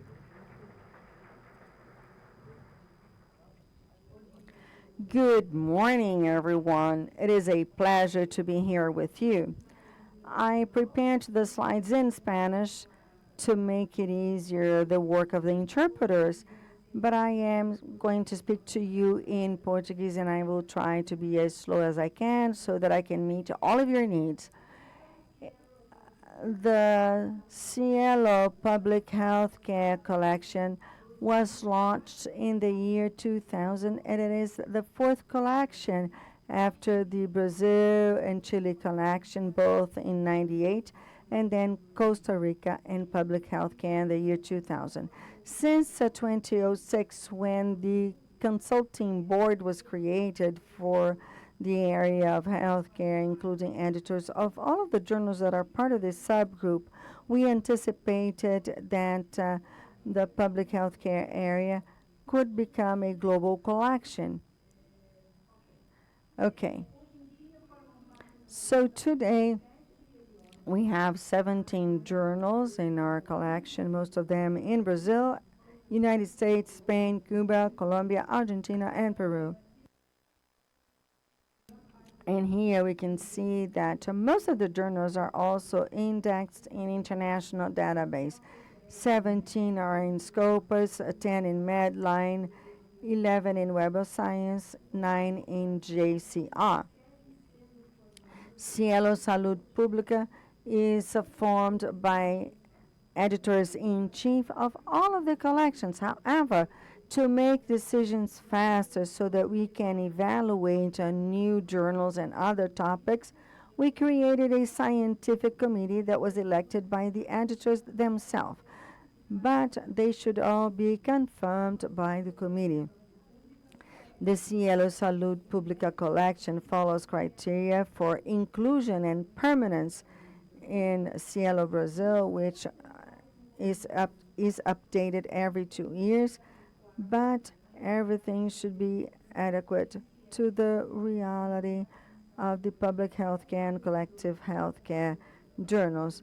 Being able to adjust percentage values is something done by the SciELO Saúde Pública Committee, and the latest update was in September 23 when we published the criteria for the SciELO network. This latest version of the criteria for September 23 place emphasis on open science, such as preprint policies, the availability of research data, and informed peer review, as well as the use of persistent indicators for processes such as ORCID, and other measures that will be gradually included so that we can include improve the reliability, transparency, reproducibility, and interoperability of research. Of the 17 journals of the public health care collection, 12 adopt a continued publication, 12 are also indexed in DOAS, 11 of them require ORCID from the authors, and only 3 of them publish the name of the editor that is involved in the process of manuscript evaluation all the way to publication. Public health care journals play a strategic role and also play a very important role in the decision-making process in the area of public health care in its different countries. That's why it's important to maintain international data updated. It's important to control communication processes and scientific production as well. However, these practices are just beginning in the public health care journals. For example, openly manifest in the instructions to author that they support open science practices. Only 3 of the 17 do it. Most of them don't make any note. And in one of them, it is not clear whether it supports or not. Regarding accepting preprints, 6 journals mention and support or mention and accept preprints, but most of them do not mention whether they accept it or not. Regarding open data, 4 journals mention and encourage sharing of open data. Once again, most or 12 journals don't mention it, but in one of them it's not clear whether it encourages it or not. 11 of the 17 use a Creative Commons license. 3 adopt a CC BY, non-commercial, and 3 use the BY NC ND license. A very important aspect is that the adoption of open science practices in the public health care collection is in its very early stages, taking into account not only SciELO criteria, which since 2018 at the SciELO 20 Years Conference recommends its adoption, but it also recommends the UN Open Science Guidelines adopted of the member states in the 41st General Conference of the United Nations and UNESCO. This recent editorial of Nature published in June 23 makes some comments that are worrisome of the 17 ODS and its 169 associated targets are one of the best opportunities of mankind to face international crisis, going from climate change to economic challenges. World leaders agreed on the objectives in 2015, fixing a deadline for 2030. And it is likely that none of the objectives will be fulfilled and only 20% of the goals. This year, halfway through,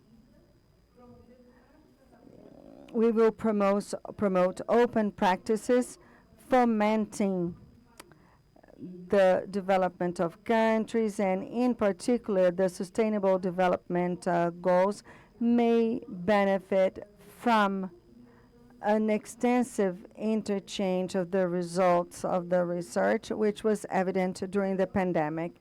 Best access to information, facing challenges of world healthcare, fomenting interdisciplinary collaboration, monitor the advances and evaluation of interventions, dissemination of good practices, participation of stakeholders and the communities, adopt open science practices.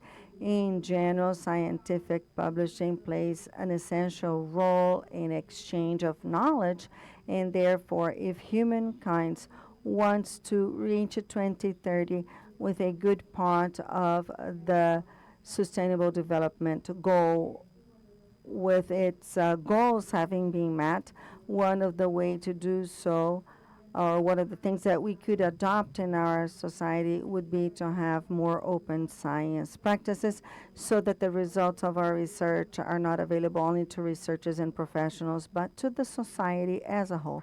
Thank you very much for your attention.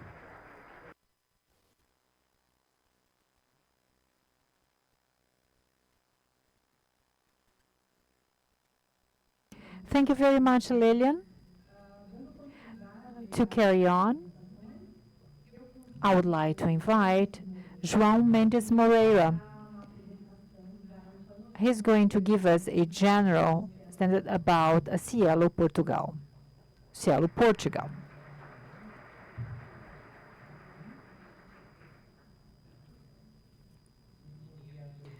Good morning, everyone. Such a pleasure to be here with you. I would like to greet SciELO's member and celebrate and congratulate SciELO 25 years anniversary. My presentation will describe what has happened in the 5 years as we have changed completely our work. Not because there was something wrong, but because of specific circumstances that I'm going to explain to you. And we have dealt with compliance to meet open science. This is something that has been created by a very large group of people. And I would like to tell you a little bit about FCT, which is the main supporting agency for funding in Portugal. Our goal is for it to be a reference, a global reference in investigation or research and innovation. And we also want to move towards sustainable development. FCT has a unit where I work, which provides services and infrastructure involving connectivity, collaboration, knowledge, computing, and security. We are equivalent to the organizations that you have here in Brazil, CNPq, CAPES, RNP, EBICT, and SciELO. We do a lot because it's all integrated, but it means a lot of work. And Connect Brazil is also related with our Portuguese program of interoperability. In our open science activities, they are divided in open access to publications, investigation data,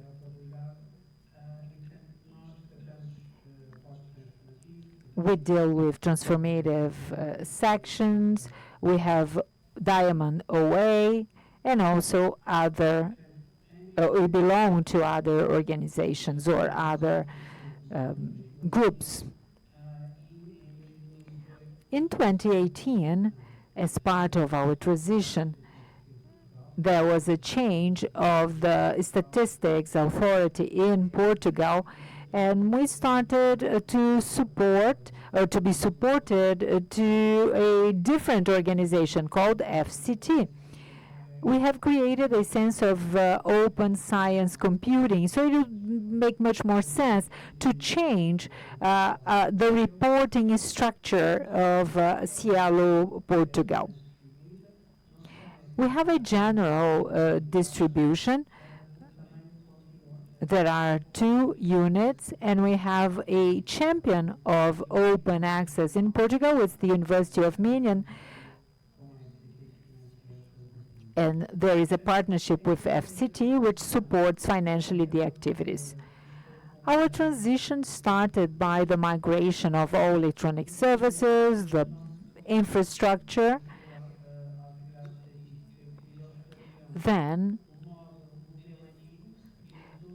it was agreed that we would share all the numbers with all the numbers within the previous model, and we treated that data into a more modern model, and developing compliance was much easier. We've also created a new advisory board following all the criteria of SciELO Portugal, and we finally accepted the official coordination in March 2021. We have had a number of meetings since then, and you can see here that we have 55 ongoing journals. And in May 2021, 77% of the collection was in delay, but after our work, we have improved significantly the whole process. Here, the adoption of SciELO criteria. We are doing quite okay with the indexation of DOAJ, DOAJ, and the DOI identifiers, ORCID. And now, once the transition is over, we'll be able really to support the organizations to maintain continuous publication. Open science with idea, it's something that we have been doing continuously. We are very strong in terms of legislation and requirements in Portugal, but we also have open science policies. We are going into version 2 for open data. Europe has also recommended all state members to join open science, and we work with all the different guides. What really matters is that all publications are provided as open access. Of course, we are concerned about diversity in all its scopes, geographical, linguistic, and thematic. We work with all countries of CPLP, providing the access in different repositories. In terms of equity and inclusion and accessibility, these are all elements that we constantly focus and embrace initiatives to put that into place. In terms of the SWOT analysis, we don't have funding cycles. SciELO is part of the budget of our unit, so it's sustainable, it is continuous. There is major political support. Something that hasn't been heard yet is SciELO open access and the new assessment methodology. This is something that SciELO's team has been considering for a while, but it's important to join some working groups for all the organizations that have in mind to be part of this open science analysis. We have had over 20 different actions for use of indicators, for use of open access methodology and requirements. But what are the weaknesses? Something that we are all concerned about, which is security. Our IT security team has checked the SciELO software and came across some vulnerabilities. And the same concerns the standards of JATS XML standard. We've changed all our journals. And of course, we don't have a lot of headcount, and this is always a problem when we go into adopting new patterns and dealing with that. In terms of opportunities, it's important to show the international support of diamond open access. There is going to be a conference now in October in Mexico about the diamond initiative. And I think the role of SciELO as being part of having the right model of support and communication, and we have to be able to deal with the changes. Changes are constant, but they have to be sustainable, and we should always focus to have them fully employed. Thank you very much.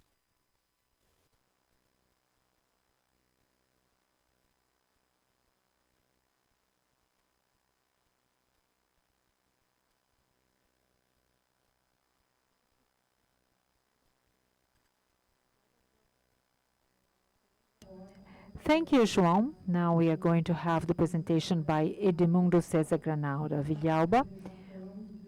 He's going to tell us about the advances of SciELO Paraguay collection.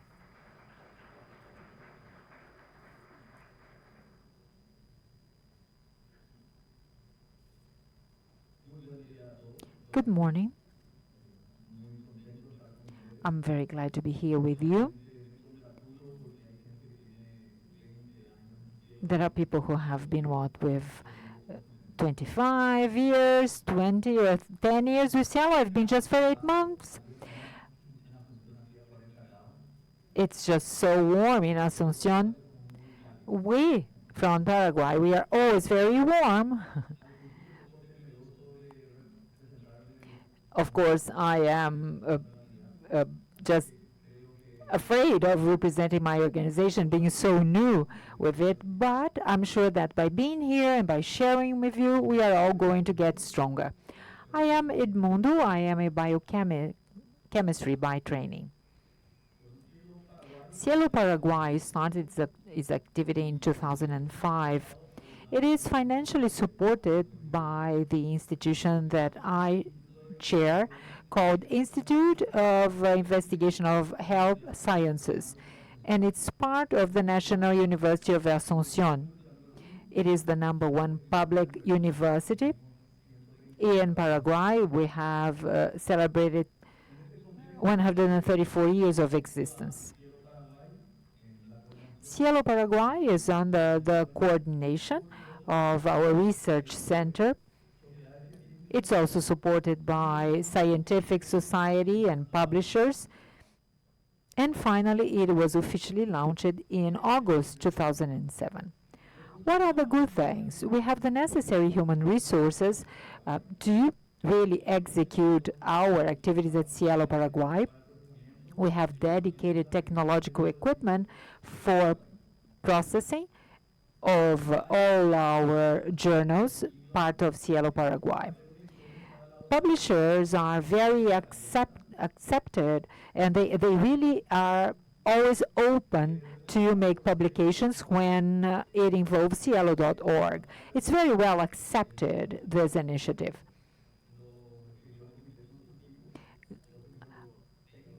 Our advisory board told me, go there and tell all the details, and this is what I'm doing. What is positive that we also have is support and collaboration with a number of index journals. SciELO.org really has helped us change somewhat our scientific area. And we have markings of all the journals that are part of our collection. We also have a cooperation of a committee of publishers. It was finally created in September 2022. We had one face-to-face meeting. And since then, we have a committee, including also representatives of the National Council of Science and Technology. And the picture that you can see on the screen is from August 23. And we could have an on-site meeting with publishers and the coordinator, and that has really formalized on-site our committee. Now, in terms of our weaknesses, I don't think the national authorities really have and provide the right support to our organization. There is a constant change of the coordination of SciELO Paraguay. My current role had been previously taken by different people, as this is a appointment position. Another problem is the outsourcing of the administration of SciELO Paraguay server. There is a very high cost for marking the papers and articles of each journal. There are very few original papers published, and some of the journals are not very really on time. I didn't want to say all of that, but they told me to. As I said, there are very few original papers that have the appropriate scientific quality, which compromises the quality of journals. We have been working and interacting with SciELO Brazil to help us deal with that. There are very few papers which are bilingual. In Paraguay, we speak Spanish and Guarani, which is a second language, and Portuguese, with a combination of Portuguese and Spanish. Now, in terms of risks, there is maybe the authorities are not really interested in providing political and financial support. There is scarce or shortage of economic resources, and many qualified professionals are not really involved in adopting SciELO methodology. There are some questions by some publishers about open science. They still doubt it, and it's difficult to maintain the certification of SciELO Paraguay. We have to constantly update our technology equipment because of shortage of funding. That has been a problem. And finally, I'm going to share with you the numbers of our collection. There are 21 titles of journals, one of them suspended, ongoing 20. And you can see here periodicity, every 6 months, every 4 months, or continuous monthly. Concerning the required criteria, we have very few which do not meet our required criteria. We just call it recommendation of SciELO to really be part of that. Sometimes the university has social media, and they realize that if they could have social media, if they could have really participation in other entities, why not be part of SciELO Paraguay? What is missing? What you already know, and it's very clearly shown on the table: preprints, continuous publication, etc. Finally, there is one journal which has been interrupted or being discontinued from the collection because of poor quality. We have very few original papers, as we mentioned before. And finally, what have we achieved? We have increased the number of titles of journals. We had the certification of SciELO Paraguay in 2019. We have an update of the format of some of our journals into constant periodicity, like every 6 months or every 4 months. We have adopted SciELO Paraguay criteria, and that has been mandatory for our journals. And as of 2022, as I told you, we have now people from the National Council of Science and Technology in part of our committee. We have also created the rules for election and renewal of the members of our advisory board. And thanks to this new coordination, we have created a committee according to the recommendations of SciELO Brazil.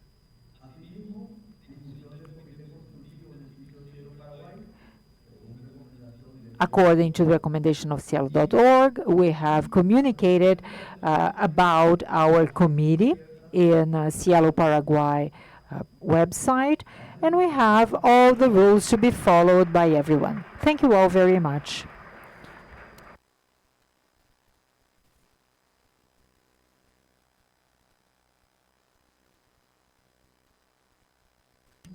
Thank you very much, Edmundo. Now we have the pleasure to hear from Julio Santer Patinho. He is here representing the coordination of SciELO Mexico.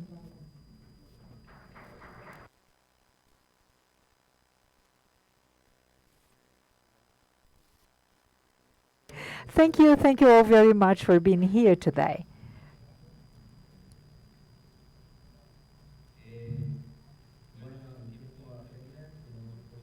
I have very little time to present, but I hope I can address everything that I have in mind.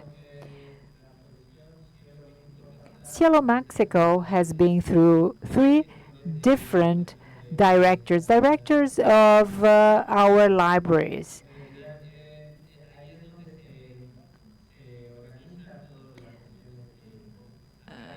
At SciELO Mexico, we are under the general direction of libraries.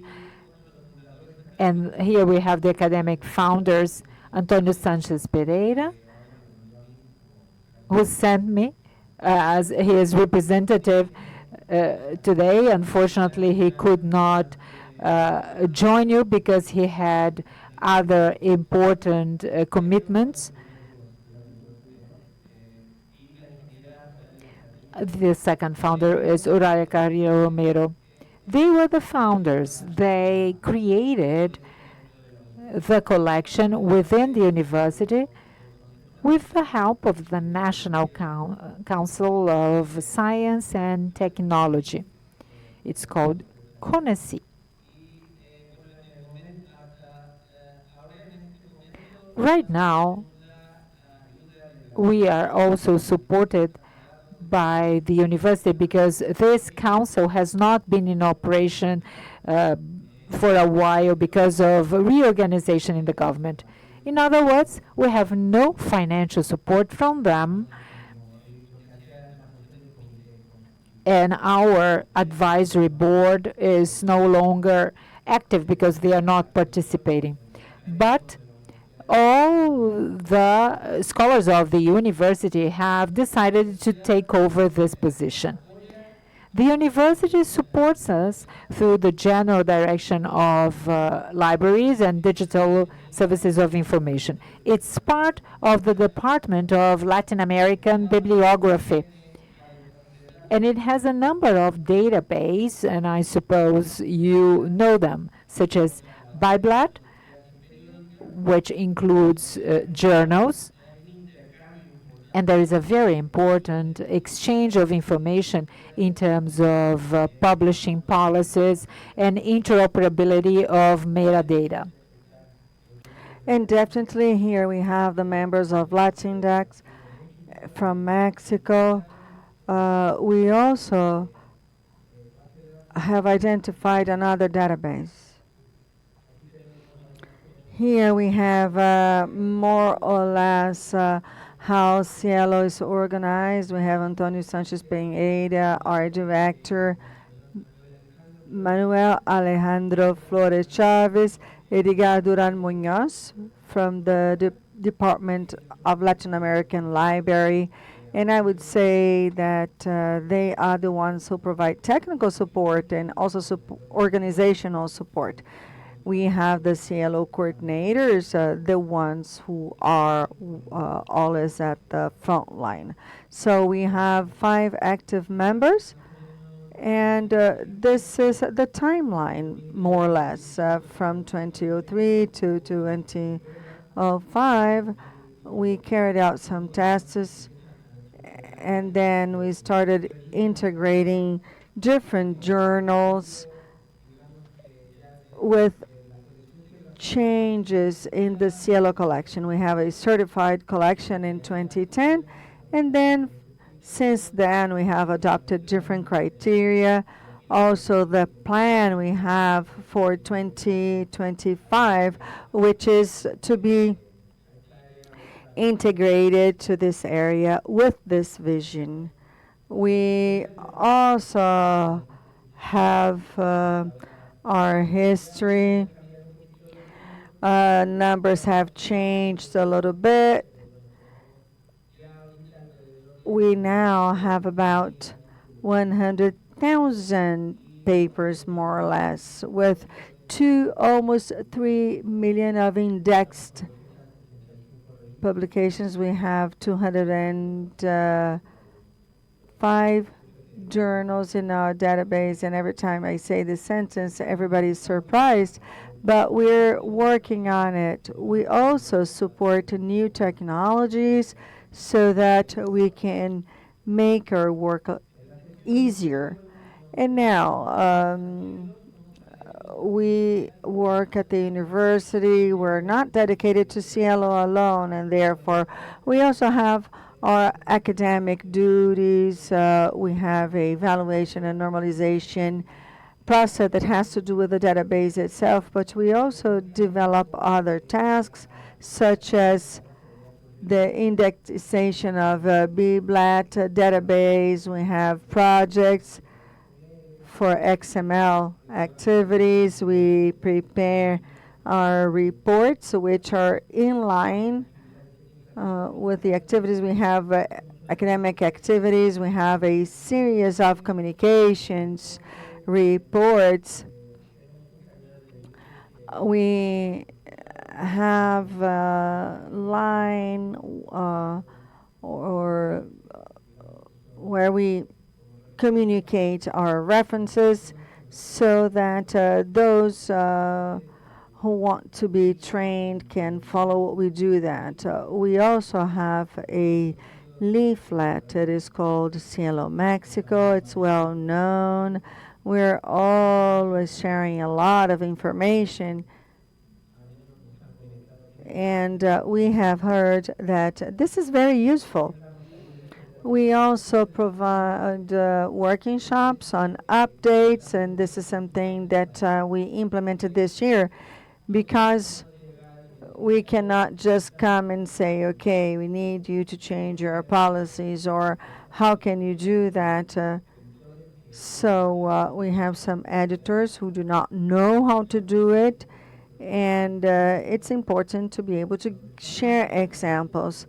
We are also teaching about the inclusion of data, but it's important to have an idea that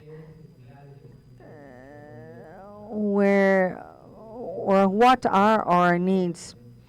Academic publishing, we're always updating everything, and this is an example of our workshop history. We provide 20-hour trainings per workshop. I have a total of 35 in 8 years. There are 2 foreign entities, Dominican Republic, Panama. They have already approved a SciELO project, and I think that in the Dominican Republic this has already been informed, but this is something that will probably count on our participation. We have the YouTube workshops. We have a technical committee, and the review of the journals.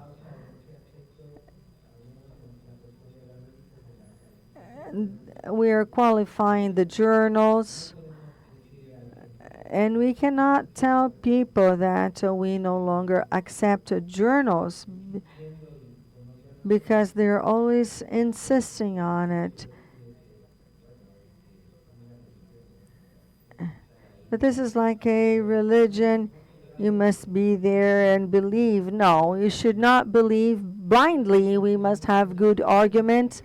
We have to develop ourselves, inform, and this is the control of what's going to happen by or in 23. We have concluded this review. I'm showing you here. There are different criteria for indexation in BIMBLAT, in the OAG, I'm sorry, because they help us evaluate the journals, qualify them somehow, so that they can meet some basic criteria as well as production and impact criteria.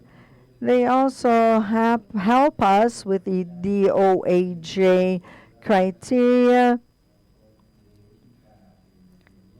and this is one of the tasks that we should keep in mind to keep our quality. Now here, this far, we have had 3 favorable results, but there's always something that we find. We have to be very detailed to guarantee that all of the journals in the collection meet our criteria. Now I'm going to wrap up and talk a little bit about interoperability, BBLAT, and we have this association with BBLAT, which we also have one important advantage, which is the normalization of metadata. They can do wonders for us, and so in terms of calculation of production, quality of information, and so in this regard, we also give workshops on metametrics, something developed by BBLAT, and it helps us evaluate the quality of the journals. And if you have some time, you can Google it, look at it at the BBLAT page. Exchanges. SciELO Brazil has supported us to do this on the metadays of the manuscripts. And then these are all the journals in the SciELO collection and BBLAT as well. We try to provide important reference material. We have a partnership with these journals. We have 161 journals, preprints, data, peer review, one of the most important things. But we're focusing on data. So we're now training. We are also trying to provide training courses, but we've already created the SciELO Mexico version in Dataverse, and we are in this process. We will also start reviewing journals. And then finally, the perspectives for developments are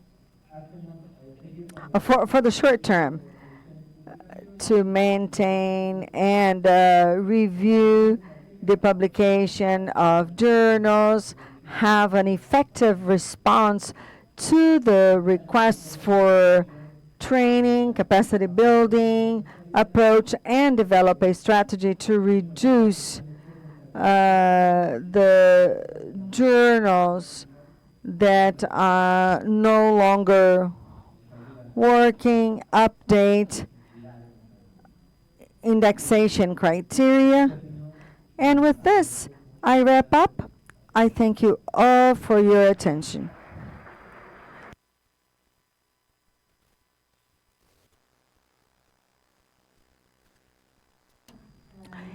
We now have the pleasure to receive Cristiana Alejandra Fraga from SciELO Spain, and she's going to talk to us or share with us all of the advances of SciELO Spain.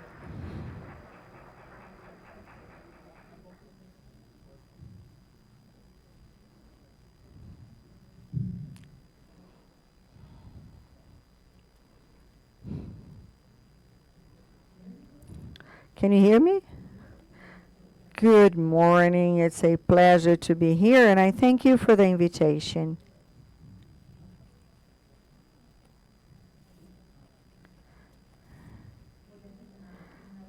I'm going to make an overview, a general overview of SciELO Spain. And I will start with some very basic data. SciELO Spain is specialized in biomedicine and healthcare sciences.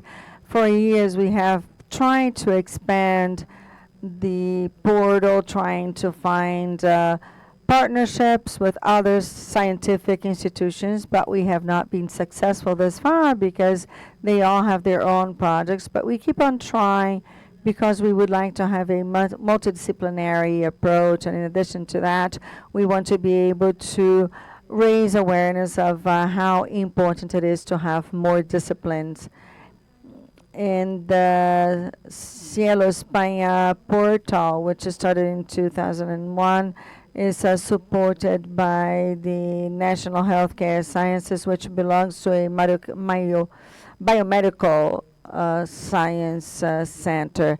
Spain is, since the year 2001, has participated in the SciELO network. We have 72 journals, 45 are in force, and we provide access to over 47,000 papers in Spanish, English, Portuguese, French, and Catalan, which is part of our territory and is an official language. Since 2016, all of the journals of the collection will send us some material in XML, and I would like to thank the team of SciELO Brazil, which came to Spain to provide training to our technical team and all of the writers and teams of those who participated in the collection and who wanted to join to create this new methodology. And then it took us a year and a half before all of the journals were offered in XML, and it was one of the most optimistic results we've had. And they were better than we expected, actually. And then in the year 2022, Spain received over 125 million visits with a mean greater than 10.5 millions per month, which corresponds to more than 90% of the visits. And this supports the project. It makes it clear the large visibility we have.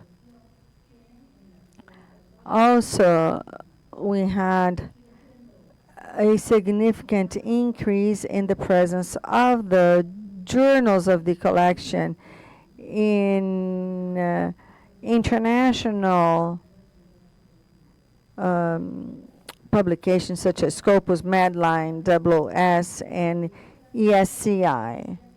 Most journals, along with the support of the different societies, associations, they have a representation even in Twitter.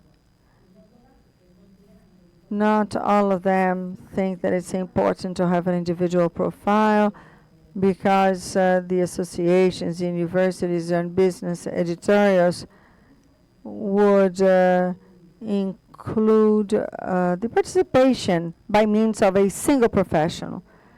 Also, we have the different news in the portal and in the virtual healthcare library, coordinated by Elena Primo, who is here with me. Training of editors, personalized support. In addition to solving all of the questions or concerns of the editors on open science and methodology, we are holding sessions every 15 weeks to all of the editors, including good scientific practices, digital results, so on and so forth. And I think that this is going to turn out good. Now, funding and costs of the project. You will see that there is a slide later on. I am the single staff of the SciELO team. I am a permanent staff member. I do have a colleague who supports me, but over the years this has become more difficult. We started working as a team of 3 individuals, but for economic reasons, this has been decreased. We have an annual competition for the review of the marcation. We should review the XML, but this is very complex to organize. And we do a lot. We're also in charge of subscribing to the DOIs. We have a mean of 1,200 papers requested per year. For the funding, the journals do not have an economic capacity to move on. And so, as commented before, we have 46 that are still working, and the others are no longer available because they do not have any money to move on, or because they cannot maintain their own teams. We have received support from the Spanish Association, and until March 24, we're going to use this funding for training purposes. As I mentioned, this consulting board of the SciELO team is formed by Cristina Fraga, who is here, Maria Teresa Romero, a colleague who helped me with the evaluations. We have the consulting board formed by investigators, individuals who work in the editorial world, and people from the university. Also, we have the director of the library, which is myself. Here in Brazil in '97, we started a pilot project, and then in 2003, in the meeting we had in Mexico in September, we had the qualification, and we faced our challenges. Some of the journals were not updated, but we are trying to hang in there so that everything is as updated as possible. We have biomedical and health sciences. There is also psychology, dental practice, nursing, and public health. Our collection since 2003, in 2003, just 4 journals, whereas today there are 74 journals. In terms of articles, we have over 47,000 articles and papers. Here we have Creative Commons licenses. All journals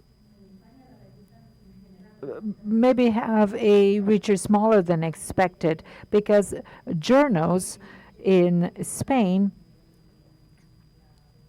and which is also impacting the representation of SciELO, there are some publications with BY-NC, BY-NC-SA, and some others still that's not defined. We're still, of course, encouraging them to have specific licenses. Now, what were the analysis and conclusions that we've come? The journals of our collection at SciELO Spain have been primarily published by universities and scientific societies. And as such, it impacts the economic nature of the business. But this is positive because they are really well supported journals by the universities. Another problem that we have in Spain is that there are very large groups that have not necessarily been in favor of open science. So there is that kind of silent war going on. Some journals have decided not to be part because they had to open their access and they were not willing to do so. So sometimes there are a number of fights to be fought.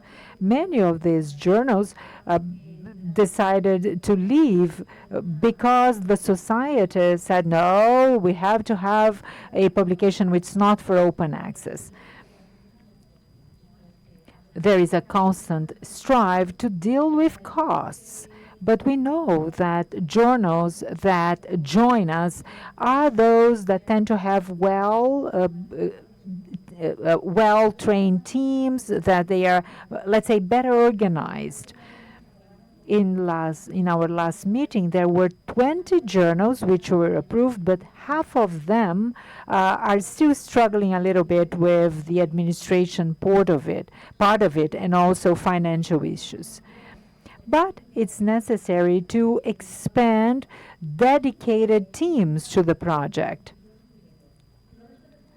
What are the challenges for the future? We have to expand and include collections of other subjects and disciplines. We want to include this project in our future strategic plan in the Institute of Health Carlos III. We want the journals to adopt open access licenses type BY. We want them to be more professionalized. The last meeting that we had of our committee in June, we approved new criteria that are going shortly to be published. We want to constantly communicate that to publishers so that they understand how important it is. We want to implement all the new challenges and to deal with new development so that we can keep on expanding our network in the future. Thank you all very much. Thank you, Cristina. And finally,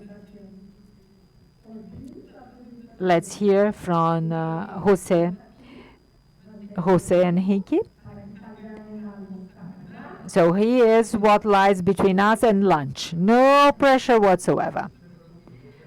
Don't worry, I'm used all my life. I'm always the last one to come. That's not fair. So you see, today I opened and closed the morning session. Once again, wonderful to be here. I'm just so lucky because just like Laura, I'm here with other members of my organization. And I'm very honored to have them here following along me. Thank you very much. Let me be very brief and tell you that SciELO Cuba was certified right from the beginning since it started. You can see that in the slide. Since 2018 to today, and we have the timeline as you can see, from 2018 when we used to have 60 titles, now we have 91. We've been really encouraging the publications to join us. In Cuba, SciELO is a first-level database. For Cuba, SciELO is a very important initiative. Those who have been to Cuba, you know that we have survived very rough times. For over 60 years, we were subject to the economic block from the US, the sanctions from the US, so probably we are subject to conditions that are harder than anywhere else in the world. Currently, our collection has 76, which are active titles. 15 are still part of the collection, but they are not, there are no new publications. We started our collection with more healthcare journals, but now we have different topics as the years went by.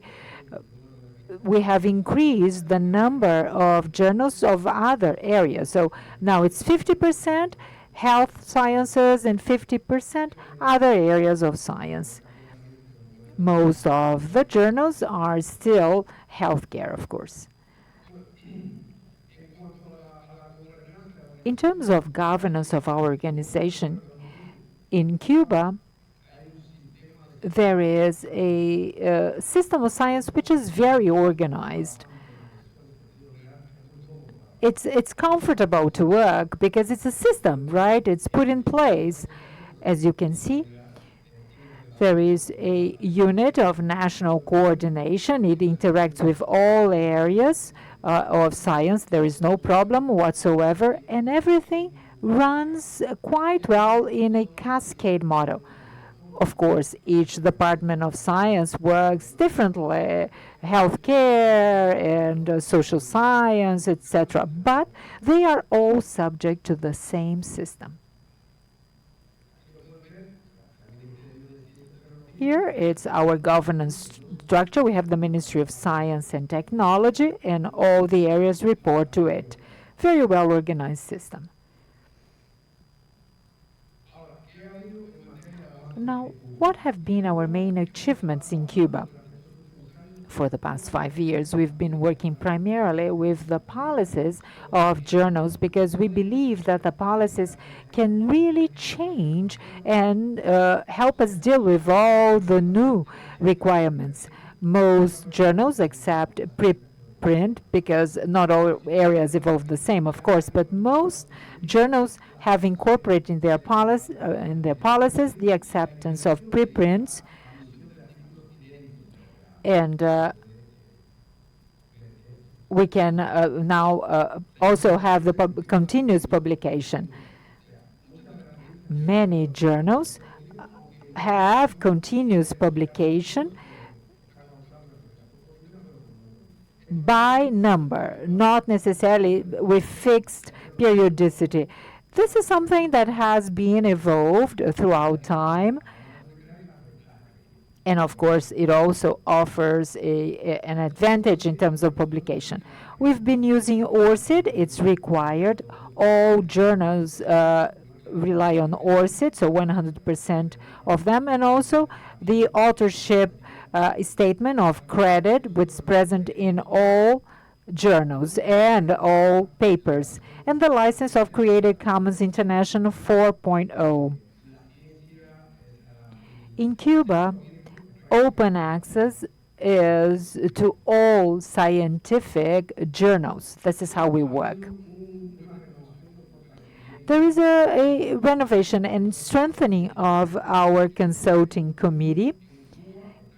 It is represented by all the different areas of science, and it runs regularly, even during the pandemic. And we created all the conditions for virtual operation of our consulting committee.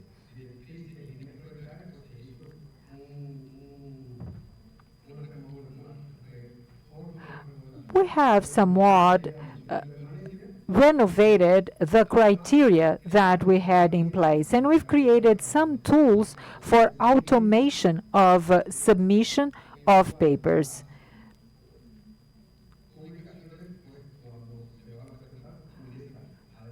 When applying, submitting a paper, this is done through a system, and then the consulting committee will also rely on that. So all submission is done online, including the final decision, all automatically done. What are our main weaknesses? Well, similarly to all the ones who spoke before me, We still have a deficient infrastructure. There are some of the equipment is outdated. There is some difficulty to identify and incorporate the practice of open peer review. It's a slow process to be adopted. Opening of research data, and we know it's slow, it requires a number of steps. We've also recognized SciELO interface as a secondary point for publication in journals. In other words, we want the journals to realize that SciELO it's important to be part of SciELO. Sometimes they're just concerned about where the publication is made and they forget that. Then identification of digital objects, DOI, digital object identifier. We used to have some problems because of the US sanctions. In other words, it's not possible to acquire DOI in Cuba. We've tried a lot, but US does not accept that. So that's a difficulty of ours, and the problem of the need for constant update. For the next 5 years, what are we planning to do?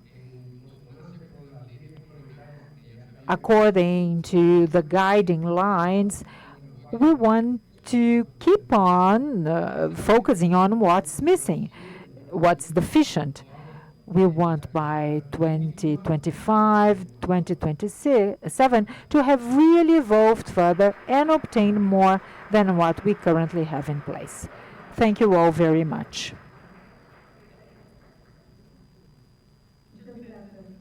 Thank you, Jose. Thank you all very much for your participation. I would like you to stay on stage. I'd like to invite Alex just to close our panel. After the panel, we'll have our official picture, okay? Thank you. Then we're going to have our photo. Thank you, Solange. Thank you for all our panelists. Now we are going to break for lunch, and we are going to resume at 2 o'clock. Thank you very much. See you in a while.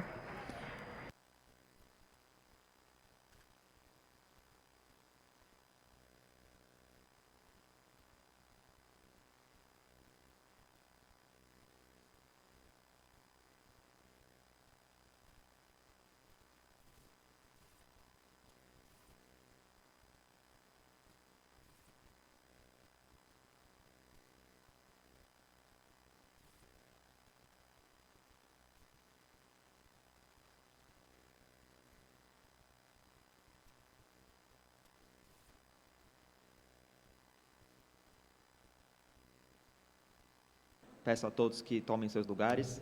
Good afternoon. I would like to kindly ask you to resume your seats.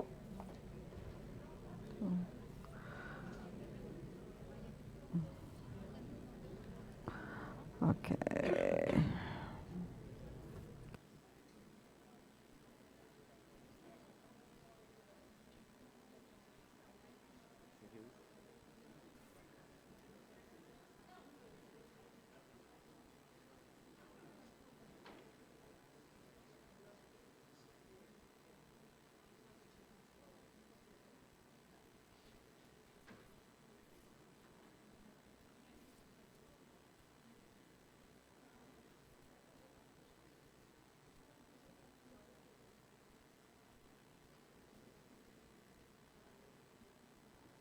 Peço a compreensão de todos que a gente está resolvendo um problema na transmissão. Podemos? Okay. We're now trying to solve a problem with transmission, but we're ready to go. Good afternoon, everyone. You're welcome once again.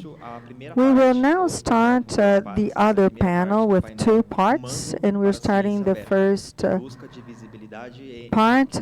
We are pursuing open access, and for this panel, we'd like to invite, representing the Brazilian Journal of Chemical Society, Dr. Edmando Junder, Associate Editor of the Brazilian Chemical Society at the Department of Analytical Chemistry at the State University of Campinas.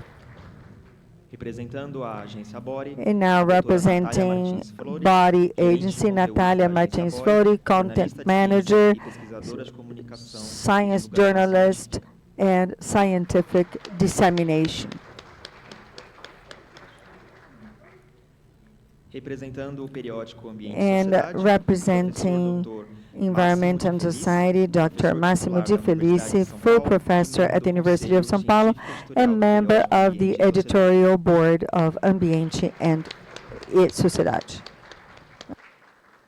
Também representando o periódico Also, Ambiente e Sociedade, representing a senhora Zenaida Laura, Ambiente e coordenadora Sociedade, editorial do periódico Ambiente we e have Sociedade. the coordinator of the same journal. Representando a rede chilena de Representing the revistas científicas Chilean de acesso abierto de las universidades network estatales, of Scientific a senhora Dina Journal Paola of Armijo Open Silva, Access, coordenadora Dr. Dina Paola Armijo Silva, interinstitutional coordinator of the Chilean network of open access scientific journals of the state universities, and also the health care sciences school of the University of Bahia Ancha. And to coordinate this panel, to moderate, we invite Professor Sigmar de Mello Roda, President of the Brazilian Association of Scientific Editors, member of the SciELO Brazil Consulting Board, and full professor of the State University, Júlio de Mesquita Filho. And I now turn over to Professor Sigmar. Good afternoon, everyone. It is a pleasure to be here. First of all, our thanks go to the SciELO team for the kind invitation to participate in this event. It's always very encouraging to participate in events with such high quality, especially because the publication system and the editorial system of scientific journals is going through a lot of changes, and we have had significant changes that we have to monitor. We're having a new revolution. It's already started. Artificial intelligence, and it will definitely lead to significant changes for the scientific publishing system. And it worries us. SciELO already has its eyes on it, and we're working in this regard. So in this first part, we're going to talk to you. This panel has two parts, one before and the other after the coffee break. It was prepared carefully by the SciELO team. And these sessions will vary according to the different days so that you can enjoy different flavors of coffee during our coffee break. They have been so kind with us, including with our meals and coffee breaks, in addition to all of the scientific programs. So I'm now going to start by inviting Ivo for him to come to the podium and make his presentation.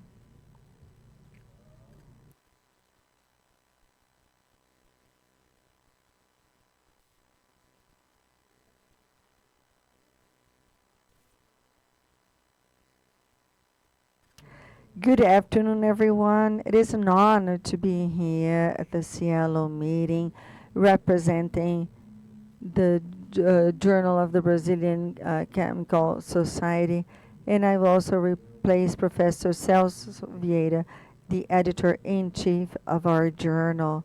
I hope that I can replace him well enough. And also, it'll be a pleasure to be with you.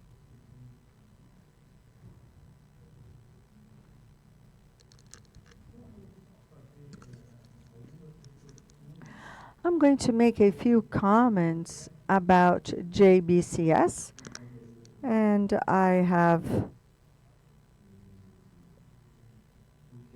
used this the topic of our panel, moving towards open science in pursuit of visibility and impact. So I'm going to talk to you a little bit about the history of JBCS and try to contextualize it according to today's topic JBCS. This material was prepared not by me alone.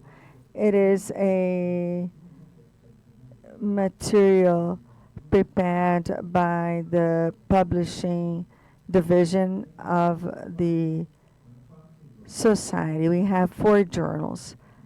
We started with a new Química Nova journal, JBCS, and then finally the virtual chemistry journal. All of them have open access, and they're part of our journals. We have books as well, but these are our publishers. JBS is probably the most important. It has international visibility, or at least greater than Química Nova, which accepts papers in Portuguese and English. For JBCS, all manuscripts must be written in English. I will try to tell you a little bit about the history and then try to contextualize it. And just for the sake of illustration, JBCS publishes all aspects of chemistry except for education, philosophy, and history of chemistry, which can be published in Química Nova or New Chemistry journal. And so the scope of papers, they're all included here in our editorial board, in the current board. We only have 3 editors. Professor Paulo Cesar is the editor-in-chief, plus other 2. And there's also a group of associate editors, and we're careful enough so that we can have gender equality. If you look at it, you will see that there are different women. Actually, most of them are here. But we have to go beyond this and advance more in this regard.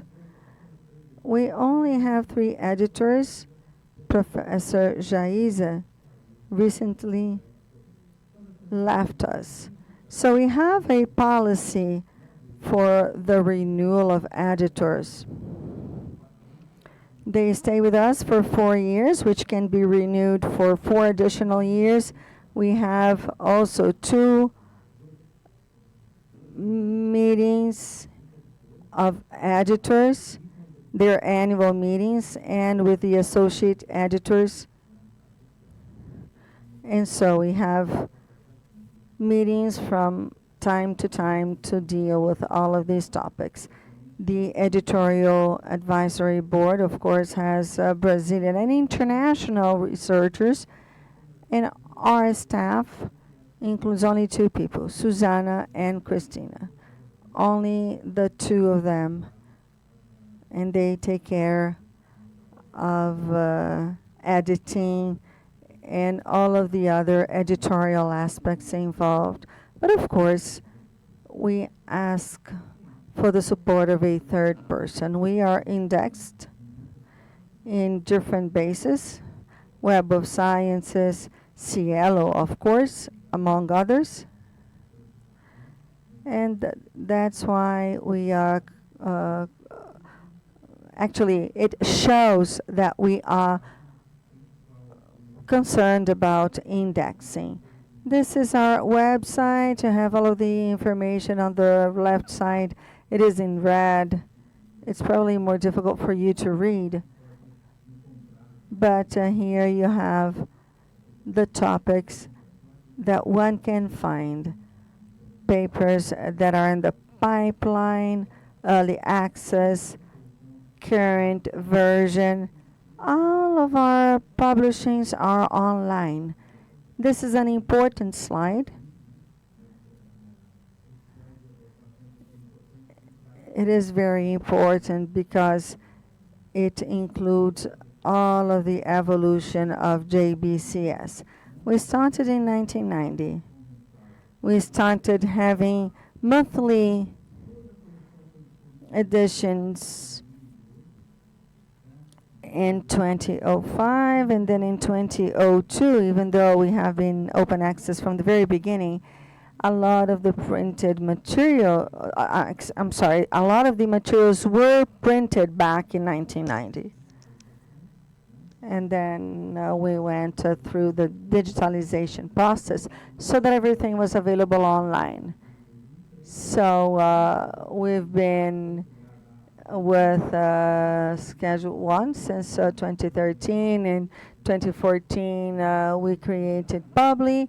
We have a seminar, and all of the material I'm sharing with here is part of a seminar that the editors present eventually at universities and research centers. And in taxas de publicação, we started in 2016. So SBs or the society would pay for all of the expenses. This is very important, and we will see why in the next slide.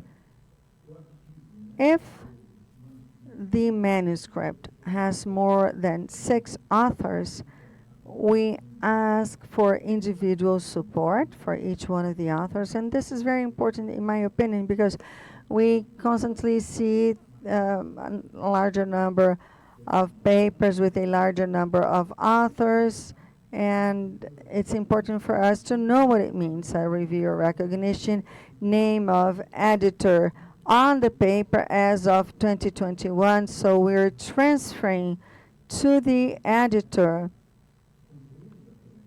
the responsibility for the content of that paper. This provides transparency since the review is double blind. And as of next year, we'll have electronic localization, and we will stop conventional publishing. In the graphical abstract, we can see the number of accesses the paper has had. This is important for the author so that we know how many times a specific paper was looked for. This does not mean that they are accessed. Now, we have DOI citation, the editor in charge, and as of next year, we're going to change and we will include electronic localization. Very well. The mean time for publication increased a little bit last year, and it's right now about 3.5 months. So what can this cause? And with this demand for publications, quantitative evaluations, with that perhaps authors will go after other journals that are more expedite in their publishing process, and their review is a little bit faster. So we have to consider the impact it will have on the author's choice for JBCS. This is another important graph. It has important information on publication rates, and if you look at it closely, the publication rate was done in March 2016. In the first 3 lines, 2013, 14, and 15, the number of papers submitted were increasing. And then, as of 2016, so everything was going well. It was greater than in 2015 until March 2016. And then we had a decrease. I don't know whether it was significant or not, but there was a decrease. And since then, it looks like that now we are recovering. And you can see that in 2022, it was the best number of papers submitted to the journal. In 23, we can see that we're recovering, and this trauma we had in the past has been solved.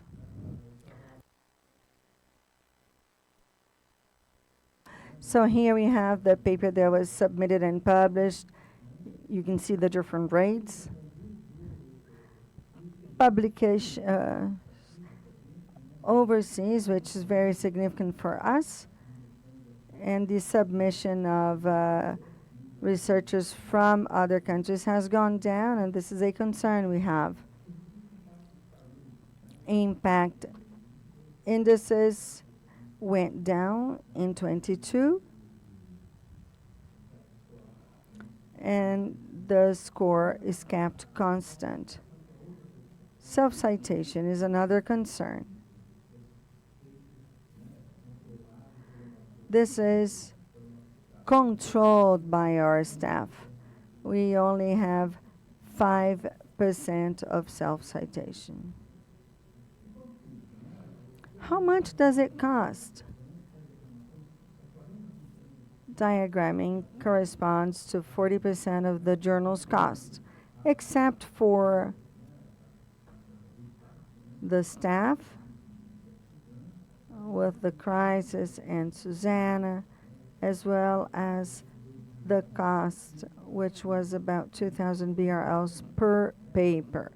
This is an important amount. Here we have our policies for non-members overseas. You can see the fees for non-members. If you publish a first article, or I'm sorry, a first paper, you have a discount, and if you publish it a second time, your discount is higher.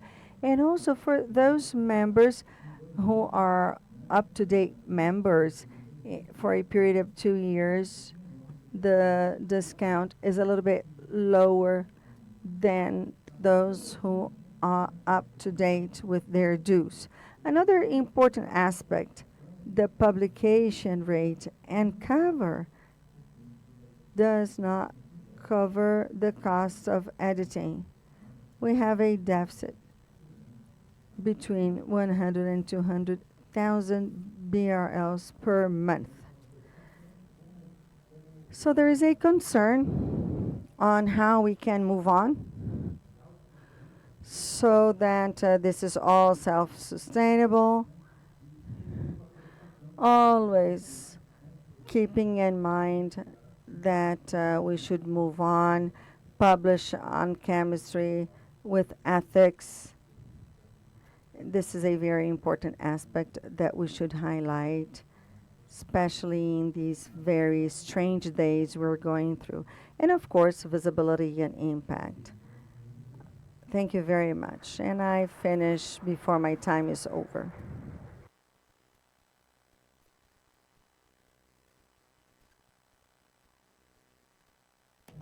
Thank you very much, Ivo. Let me now invite Natalia to start her presentation.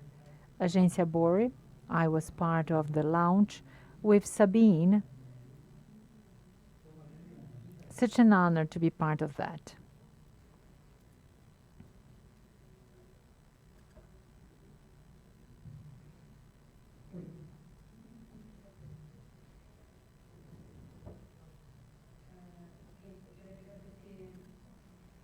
Good afternoon. Thank you very much for the invitation to speak to such a distinguished audience.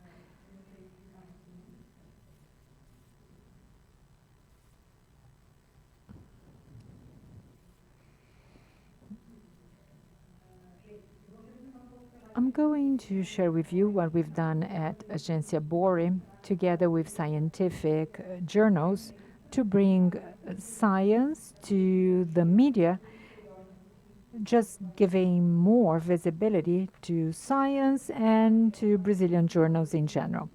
Our agency was launched in 2020. We wanted to be a showcase of Brazilian science. We work making a bridge between scientific research, what's being published, and the Brazilian media, the Brazilian press. we disseminate new or original scientific papers. So journalists just register with us to receive different papers and articles on a weekly basis. How do we do that? We have a partnership with SciELO, and since the very beginning, we have created a technology system that provides access to scientific papers even before they are published. We monitor studies that are going to be published at SciELO. We have also made a partnership with Bag and Cargo. So we monitor their systems and select studies that have a potential interest for journalism. Based on that, we prepare an explanatory note in journalistic terms, and we launch in BORI platform a study with that specific text. So all journalists who are part of our platform are going to have access to the material. It takes place about 1 week before the publication of the manuscript. Journalists then have access to unpublished material, and based on that, they are going to produce a piece about this article or replicate our explanatory note if they prefer. It's like a press release. Studies, therefore, are published by the media on the same day they are published in a scientific journal.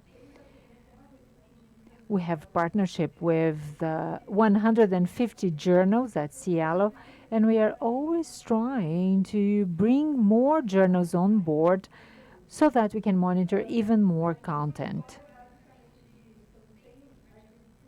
There are about 100 papers per day that are reviewed, and we select 2 to 3 papers per week to be shared with the active subscribers of our platform.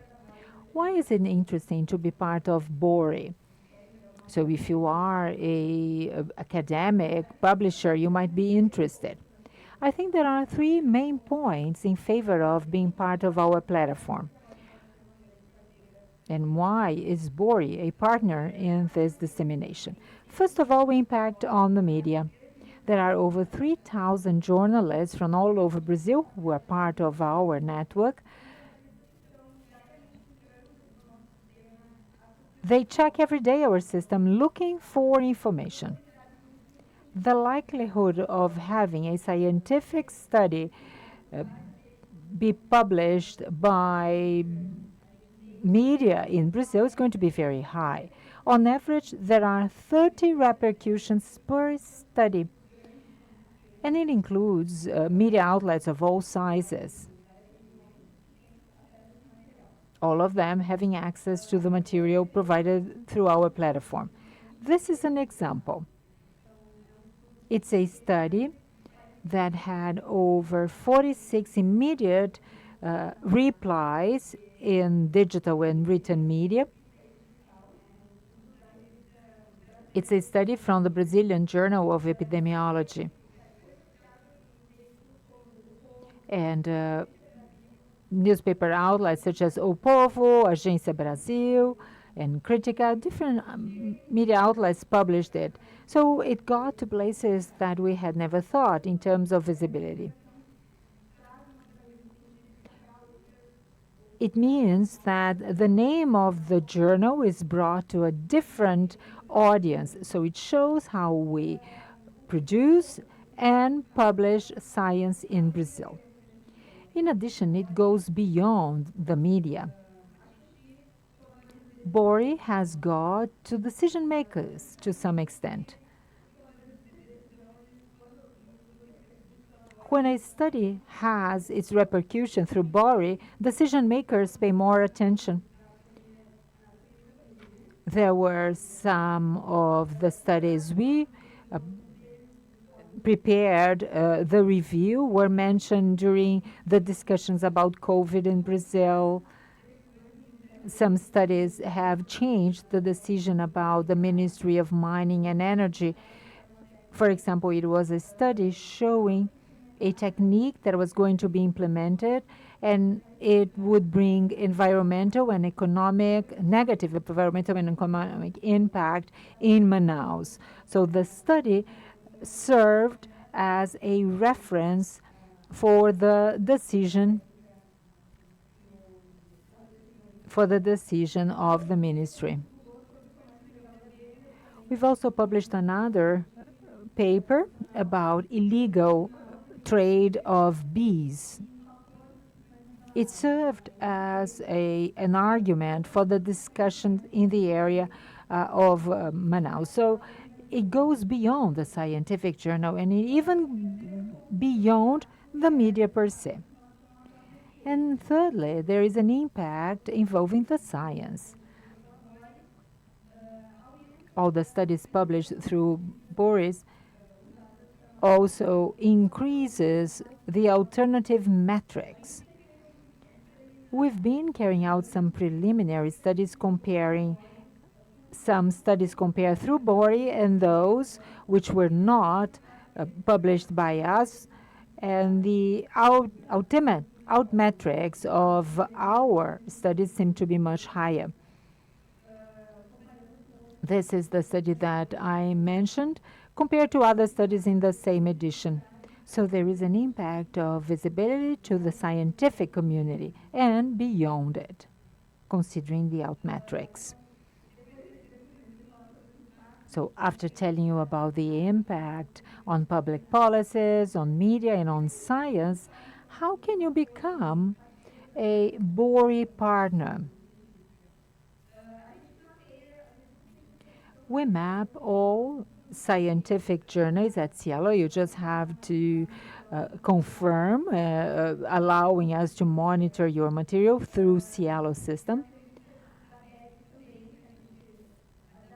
ABEC or ABAC journals as well.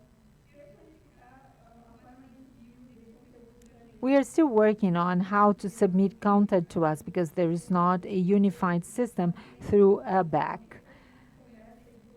But if you want, you just let us know and we can interact and see how we can align this process. And some other editors and publishers are more than welcome to contact us.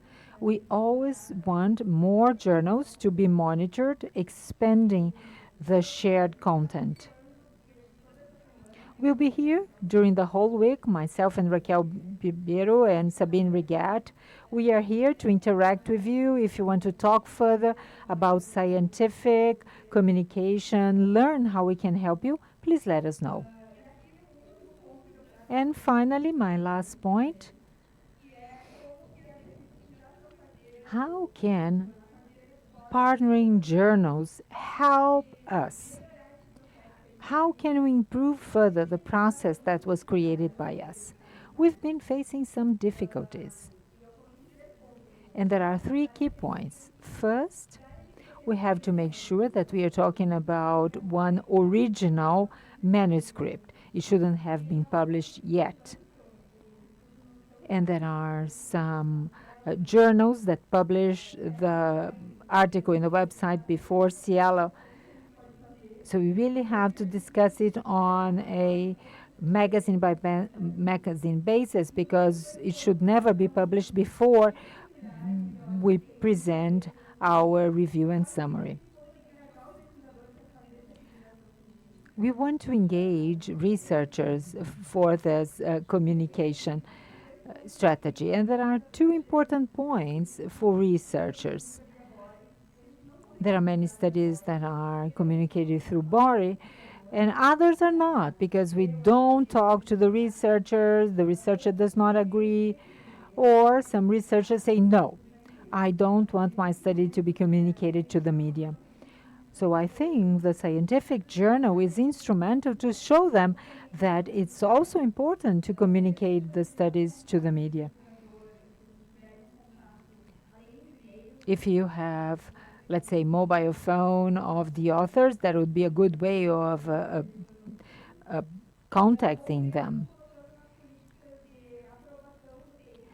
Or maybe some journals may have in their submission rules a clause that states if the article is selected for communication and dissemination, the author would be then would agree to do it. That can be preset in the rules. Thank you all very much.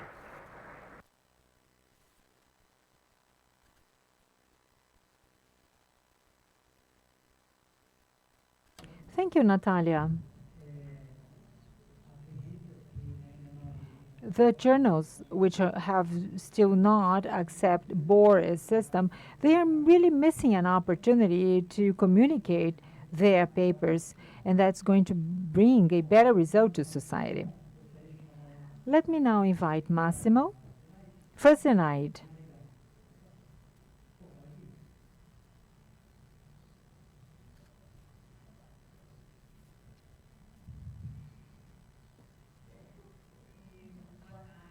Good afternoon, everyone. Thank you very much for allowing me to just speak from my seat. I would like to greet the organizing committee and all panel members on behalf of Pedro Jacob, the head of our publication Mente e Sociedade. He have given me the opportunity, and Professor Maximus as well, to speak on his behalf. I've prepared a short presentation just for you to understand how our journal works and think about the challenges we all face, which is how can we all change towards the concept of idea, impact, diversity, equity, inclusion, and accessibility. Our publication is part of ANPPEAS, National Association of Graduate Study and Research in Environment and Society.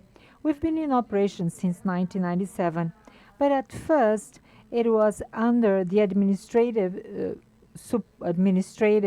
and management support of the Study Center of Environmental Research from UNICAMP, University of Campinas. When this publication came into fruition, even though environmental issues were discussed, there was no specific academic opportunity for this discussion. So a group of researchers from different universities got together to create this opportunity, creating Ambiente e Sociedade for a better discussion, without really understanding the challenges at that time. And this is one of them, isn't it? Interdisciplinarity. We try to understand the interface between social and environmental issues in our journal, even though we constantly try to control the quality of the articles. We want the discussion to be present to meet the purpose of our journal. This is what has enabled a very broad dialogue. But at the same time, it's a challenge. Scientists, however, tend to be very specialized. It's difficult to deal with interdisciplinarity, but our team has been encouraging that. We receive submissions from Brazilian and foreigner researchers. Our book has gained more and more importance, and it has gained visibility. It has gone beyond Brazilian scientific production, as we have more authors and also more readers from Latin America. Let me tell you about our publishing team, and I'm going to bring some points for you. We have Editor-in-Chief, Professor Pedro Jacob. We have a scientific committee which helps set the scientific guidelines of the topics to be discussed.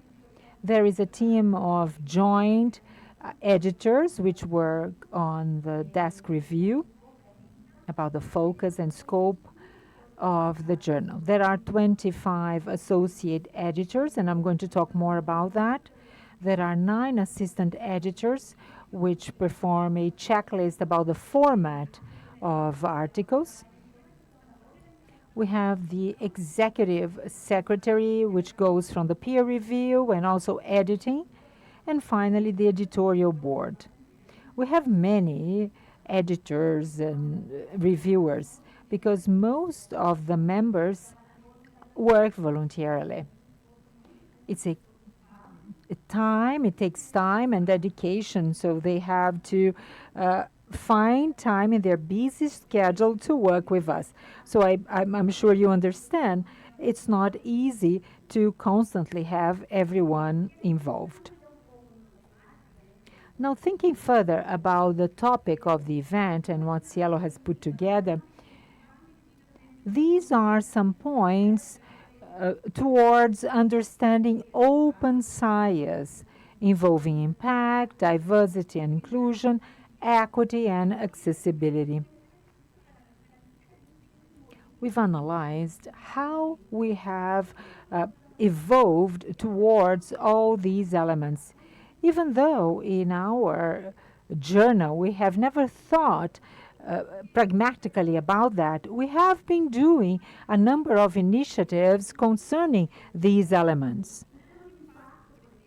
For example, concerning impact, we've been trying to expand our visibility beyond Brazil, especially in Latin America.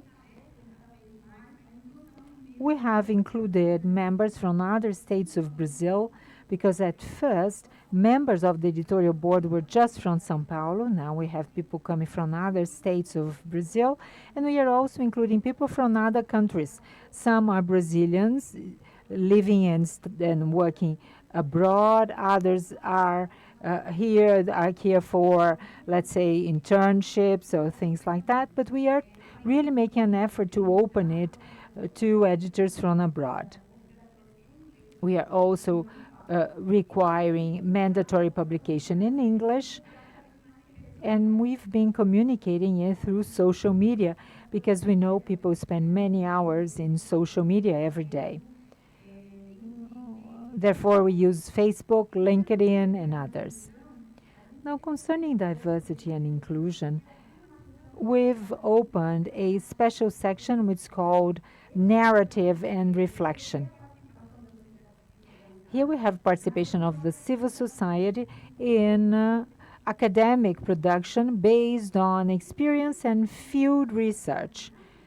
We've noticed that in what concerns social environmental issues, this is something really required because environmental issues impact society. Therefore, it's important to bring the civil society into the academia for these discussions. For example, the impact that we've had after the landslides and the mining accidents of Mariana in Minas Gerais, where the dam ruptured. This is an opportunity to bring other players, other stakeholders to discuss within the academic world. In this section of the book, we reduce somewhat the academic strictness writing to really welcome the civil society to interact. Now, concerning accessibility, concerning equity, most of our editors are women, and I would like to hear from you as well how your journals operate.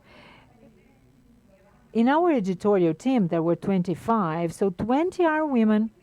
But I was wondering, isn't it somewhat disguising other situations? Because the work is voluntary, as I told you. And I've noticed that women end up being more present if it's voluntary work. I'm not saying that men do not step up and work. No. But I think that it serves as food for thought as well, right? So if it's a voluntary work, would there be more women than men? we know it requires a lot, especially when it concerns peer review. I'll be glad to talk to you, and maybe we can interact about that later. We have also tried to produce a dossier with more than 35% of female authors. We were able to do that, and over 50% of the authors of the dossier were women. We did it, and I remember it was a special edition on COVID. It raised a very important debate. At the time, they were saying that COVID had affected the academic work of women because the crisis had demanded a lot more care from these women. So we were considering how we could monitor that in SciELO and in the submission of our papers. At the time, we did not have this tool, but it would be interesting to have this kind of mapping and the amount of authors and so on and so forth. We have also made some efforts to try to use the plural instead of using the male adjectives and articles to generalize. In terms of accessibility, even though we publish in English mandatorily, we also open an opportunity for publications in Portuguese and Spanish. Even though the authors pay for them, the journal has to pay for diagramming, and therefore we try to have a greater impact in terms of language accessibility. We know that English is hegemonic in the academia, but we have to open these spaces with accessibility of papers. Exchanging ideas, and now Professor Massimo will be able to talk about a few other aspects. Thank you very much. Thank you very much. Let's move on directly to Massimo. Are you going to sit down as you speak? Yes, if possible. Good afternoon, everyone. It is a pleasure to be with here. It is an honor to participate in this debate, actually, and in a context, as we all know, where the scientific committee is being attacked. This is important to be contextualized because the effort made by the society goes along the lines, as Anita mentioned, to open a debate and place these environmental and social issues in the perspective of scientific debate, but also a public debate. Once these are things that are important for our lives and daily lives. Very briefly, I see some challenges. The new technologies in special big data, sensors, apps, social media, and artificial intelligence, as we mentioned, affect scientific production. I'm going to mention three main challenges posed by the new advances. The first one is the collaborative dimension and inclusion. It's already been mentioned here. In other words, by using access technologies or to data dissemination and data access in the network, a large part of scientific materials, especially in terms of ecological, environmental, and social information or data, they are produced directly for the civil population, and therefore the dialogue and the inclusion of this activism on data production in research is essential these days. I will give you specific examples. The pandemic. We had a lot of cases where we had to analyze data, big data, that was created based on the production of the society. In other words, workers in the medical area and the patients that helped with the analysis and helped us to have this dialogue with public institutions all over the world. There are also climate issues or environmental impacts that are disastrous. Also in this case, the population can help may be consulted to produce data so that in the scientific research and reports, we also have the possibility of seeing this other perspective. This case of inclusion, especially in a social and environmental scope, has a very specific dimension, which is the possibility of inclusion. Let's think about the Amerindians. Of course, we have controversial dynamics and non-urban context. They have knowledge and they produce data today because most of them are connected, and it may be very useful for research, and above all, it can provide original points of view for scientific knowledge. The second dimension and challenge is access or visibility. I think that all of the scientific journals today should try to avoid going after a hegemony. And in terms of scientific research, we have ideology, and science today has to face this conflict, and therefore scientific production alone is not enough, and more each journal should come out in the open using the social media, using the production and dissemination enabled by the civil society to become more popular and more public so that we can gain some space and be able to implement explanation based on science on the phenomena that we are going through. Finally, we have the continued monitoring of these phenomena. Today, we have big data, the Internet of Things. We have the possibility to monitor processes, to monitor social and environmental phenomena.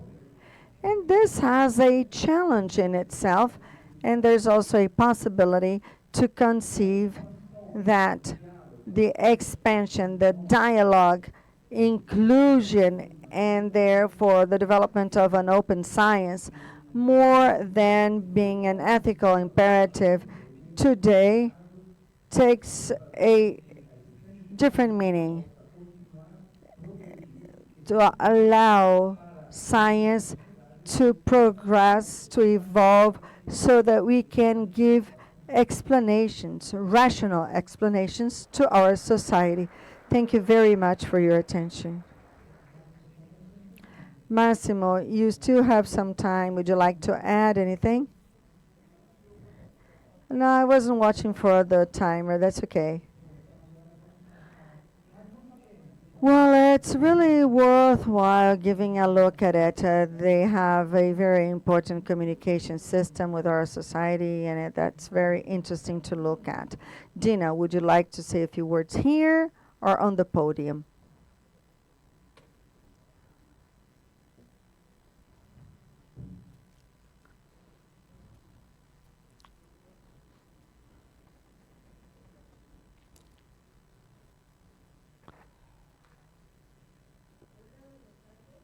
Hello, good afternoon. It's a wonderful opportunity to be here. This is actually a launching. We've been working for less than a year. We've been working in this project for less than 2 years, and this is an international launching. On the other hand, I am very honored to be here. I apologize because I cannot speak any Portuguese. I tried learning, but I wasn't able to do it, and therefore I'm going to make my presentation in Spanish. We are a Chilean network of scientific publication. We're open access. and we work with state-owned universities. We have 15 public universities in Chile out of a total of 18. This is a significant number. We have 213 journals that are part of our network. And the overall objective we have as a Chilean network is to obtain a permanent bound and a collaboration with public university, strengthening editorial management, professionalizing those who participate, and thus generating policies that will lead to a better function of each one of these journals. We know how things go. Our representative from Cuba said that there are different areas and the journals are different too. We may not all be alike because we will never be all the same, but we've advanced in our editorial process, generating regional development and international development as well. So this is why I am here. What are the objectives of the network? The strengthening of editorial aspects, become more professionals, carry out workshops, training. This is very important. Some of us already have a professional experience, others are researchers, and others ended up here because we like it and we have a lot of good impressions, but we need more than this. What is the second aspect? Individuals with technical skills that are ready to deliver processes. And so if we have seminars, workshops, this morning we actually realized that we play an important role. We, as a network, we want to train for our journals. The indexation of our journals, these are issues that we always see in editorial boards. And our idea is that the 213 periodicals we have available could be indexed in SciELO and Scopus because we must have a basis, and being it in Chile, is it heaven or hell? We want it to be heaven, and therefore we want to participate in other platforms. For us as a network, it's important to be able to collaborate with public and private institutions, national and international institutions, enabling a greater visibility of our journals, unifying criteria of editorial processes with policies, among others. I hope I'm not moving too fast. Regarding the expected results, we want to have visible journals in a consolidated and powerful network at a national and international level. This is a very interesting opportunity for us, and I hope that I can properly represent the network. We want to generate public data, scientific journals according to different areas, integrating with their respective areas so that they can be accessed easily and freely. Of course, we also want to improve the editorial tasks in the network, and also to have an editorial policy as a network. And why do we want to improve editorial processes? Because in journals we all do our best, but the idea is to deliver the required tools by carrying out workshops, seminars, because at the end of the day, we have to create a basis so that publishing or creating a scientific journal is not such a complex thing. Our colleague here in the panel mentioned the gender issue. That's very important. Time is also important. Today, also, we mentioned that there are many options to work as volunteers. And so we need to talk about these things and improve. It's also important to be part of an editorial policy at a national level. So what are the impacts? Cooperation, strengthening the kind of cooperation we want to have. What are we doing? Even though we do not have a lot of time as a network, we will update or migrate from the system to J. Yes, because not all journals have this platform. Some journals have a migration process from paper to the digital world that has become complex. Our first mission is to review. We've already done that. We've seen how many were ready, how many had to be updated. It was a process. We have 60 journals already in this update process. And then we also have the implementation of institutional platforms for the systems that do not have them available. We talk about public institutions, state universities, journals that are in a library or at a school, a university.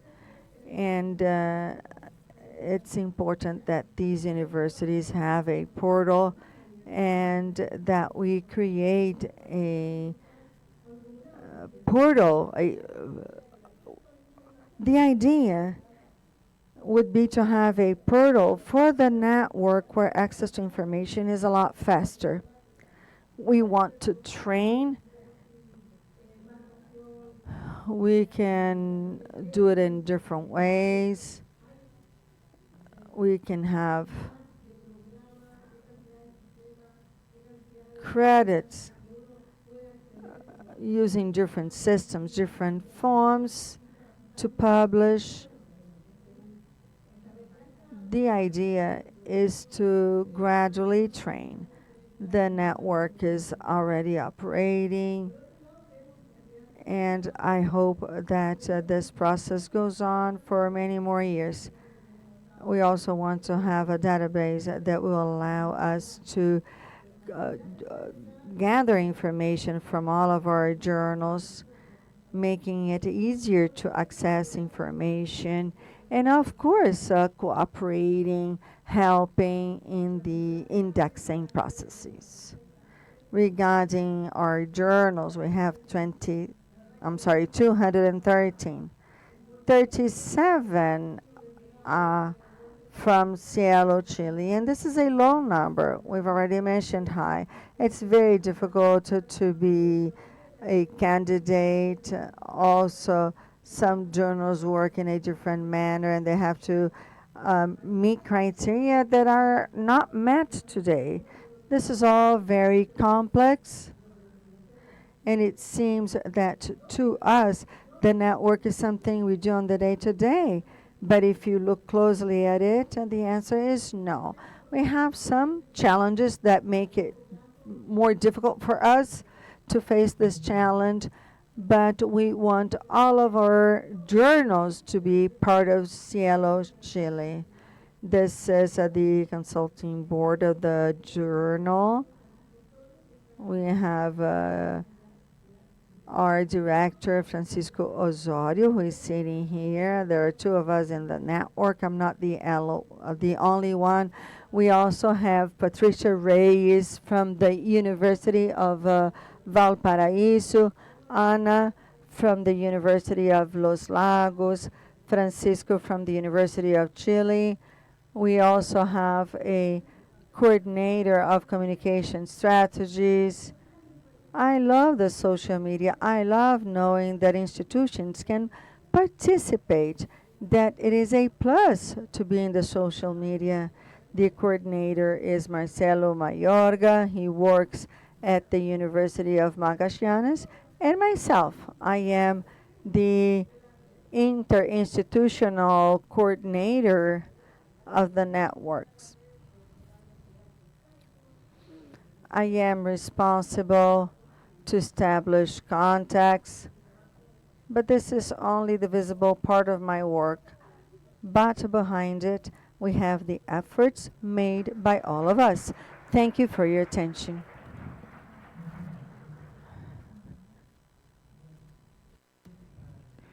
Well, you see, Dina, we are all getting organized in a Latin American association with scientific editing. And this association will be founded now on November 16. It will be in Chile, Temuco. It's going to be hybrid. And I think it would be important to have everyone's participation. Piotr is here. If you want to know more information about the association, talk to him. He can give you more information. It's very important to have everyone's participation. IBAC, SciELO Brazil, and others are going to really join. We do have time for some questions, as we also have people online. I'm going to open for questions here. There are some people who have microphones. Please raise your hand and the microphone will be taken to you. And please tell us your name and where you work. So maybe we can have one question from the audience, another one from the online participants. Questions, anyone? So we have a question here to the right. Thank you for taking the microphone. Good afternoon.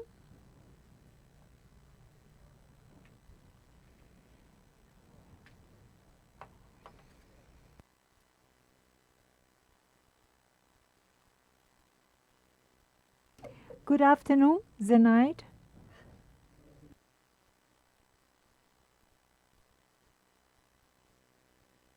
I'm Antonio Cirino. I'm from the journal Interface. So great session as food for thought. I thought it was so interesting.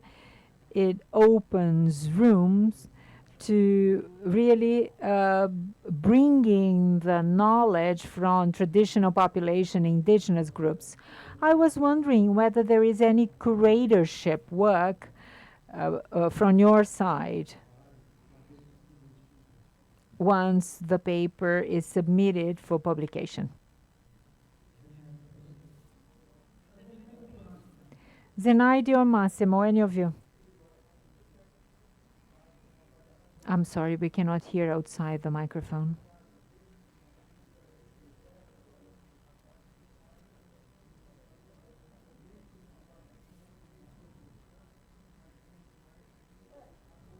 I'm sorry.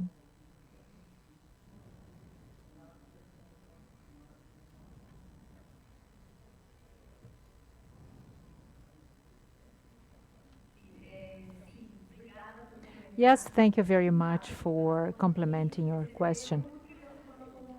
It was very interesting how it all started. We understood that discussion was going on, and it was something that stemmed from the accident in Mariana in São Paulo, in Minas Gerais, I mean. But some approached us and said, let's create a space to discuss. So we decided to bring all joint editors. These are papers that are not reviewed by the peer review, but by the desk review. Recommendations are made to adjust the article, for example, basic references and things like that. but we just want to make sure that there is also a researcher involved to follow up the study, so that the article can meet the standards of SciELO, but it's not something scientifically strict, so to speak. It's something a bit more informal. Would anybody like to add? So let's see a question from online participants.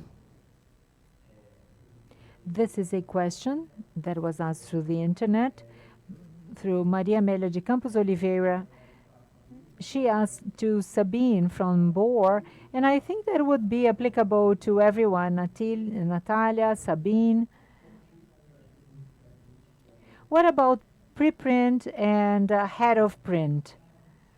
Natalia? We are still deciding what to do. We are deciding to publish preprint, but first it's just for those that have been reviewed by peers. But we have to get to this discussion eventually. I think we still have got time for another question here on the back. Good afternoon. I'm Jorge Sandor, editor of a journal called Environmental Right, Direito Ambiental from Chile. I have a question to you, Natalia. The system that you used, is it based only in Brazil? Do you operate in other areas of Latin America? And do you want to expand that to other countries? Because I think it would be very interesting. I liked the way that you bring together the media, the press, the civil society, and the content of science. Because scientific, academic publications tend to be limited to the academia. Well, we are just focused on Brazilian science for a while, and studies published by Brazilians with researchers from other places, and for Brazilian press. But we've been considering developing partnerships abroad, but it's not something fully developed yet. We are still consolidating BORE inside Brazil. Similarly to the work that ABEC works with you, when we have ALEC, you and Sabine will be the first to be contacted so that we can expand that. Can we have one last question?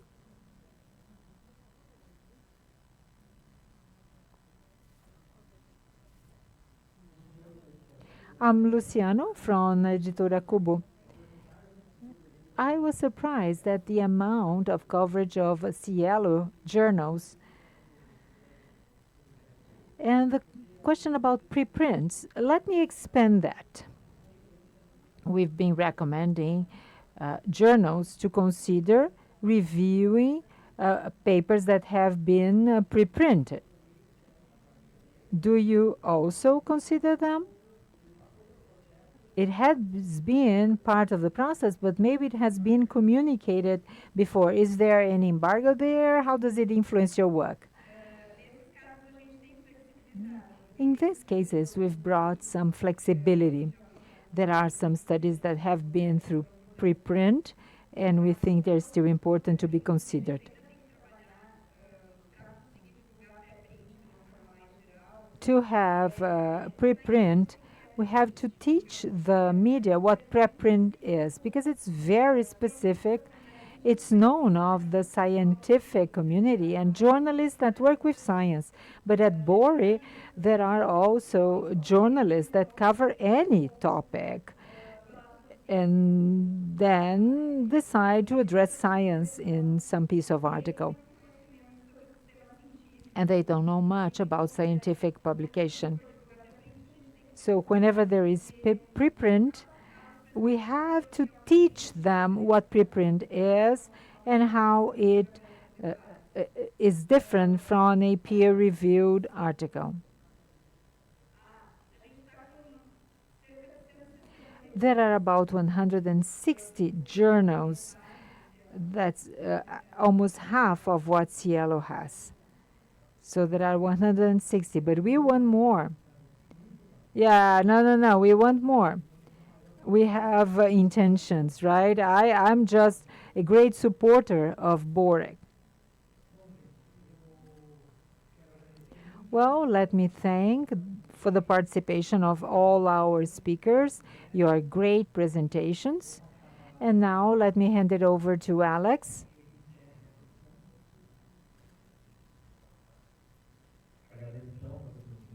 Thank you, Professor Sigmar and speakers. Now we are going to break for coffee. It's about 20 minutes. And we are going to resume at 4 o'clock. So the speakers should remain for the photo. Thank you.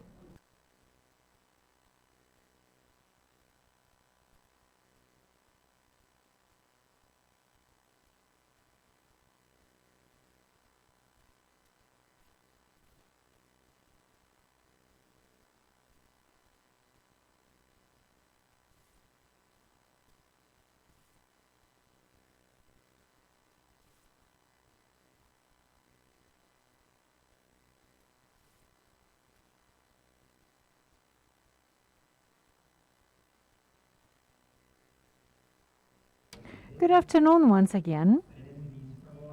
We are going to start now the second part of our panel, Towards Open Science, Impact and Visibility. And now I would like to invite, representing the Latin America of Nursing, Professor Dr. Regina Aparecida Garcia de Lima. She is the editor-in-chief, and she is a full professor of the Nursing School of University of São Paulo in Ribeirão Preto.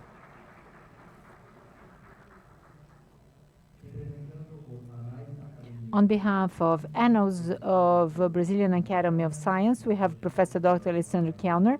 He is editor-in-chief of the publication and full professor of the Federal University of Rio de Janeiro.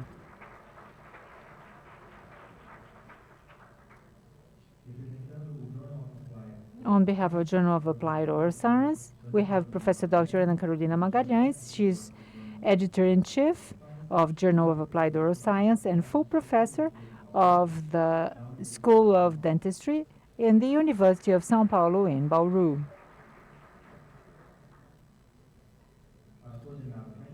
To coordinate this panel, I would like to invite once again Professor Dr. Sigmar de Mello Rode. He is president of ABEC, member of the Consulting Committee of SciELO Brazil, and he is a full professor of the State University Júlio de Mesquita Filho in São Paulo. Good afternoon. Such an honor to be here with this panel, especially because I have here three of my personal friends. It's even greater to be here with them. For this panel, as we have fewer participants, each of them will have 15 minutes. Let me start by inviting Regina, and I'll let you know when your 15 minutes are over. Good afternoon. I would like to start by thanking for the invitation. I'm just so glad to be here. Thank you for SciELO's team. It's really great to be here sharing with you some specificities of the Latin American Journal of Nursing. And it's been wonderful also to hear everything that we've had so far today. Let me take this opportunity to congratulate SciELO for its 25 years of existence. Latin American Journal of Nursing, or Latin American Nursing Journal,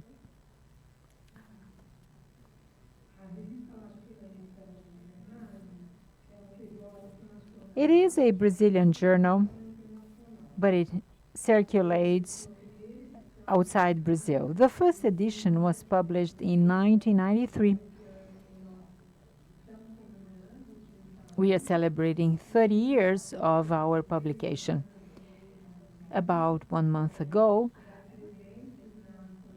we have held celebrations, and we had Alex, Marina, Professor Sigmar, Natalia, and a number of other speakers. Fernando, Luciano, they were there with us. Lilia Calá, you see?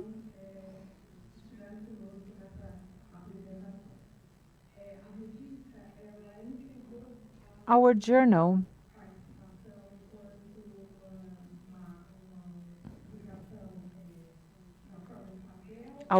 is no longer printed.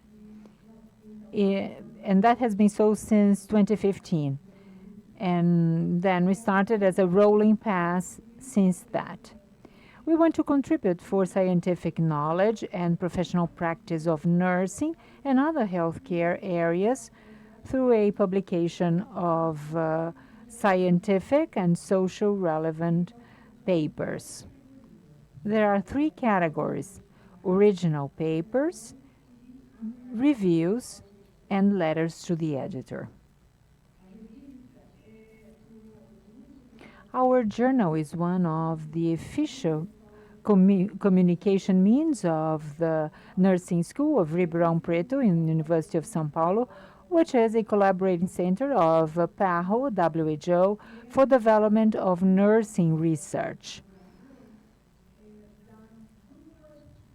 Being part of the collaborating center gives us 2 perspectives. First, it means we are responsible for reporting papers from Latin America. It is an official journal of PAHO and WHO for nursing research.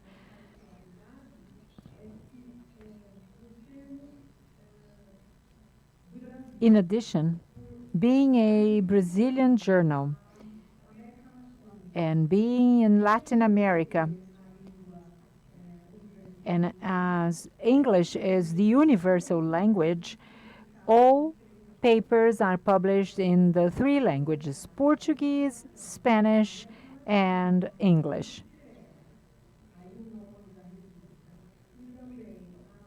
As it is a Latin American publication, and as we always have the 3 languages in all our articles, this really sets apart our publication.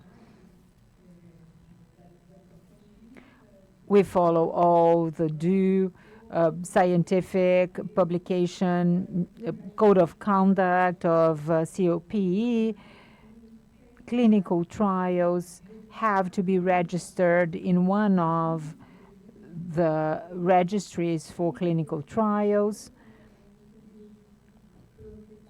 and they have to be prospective papers. We do not accept retrospective articles.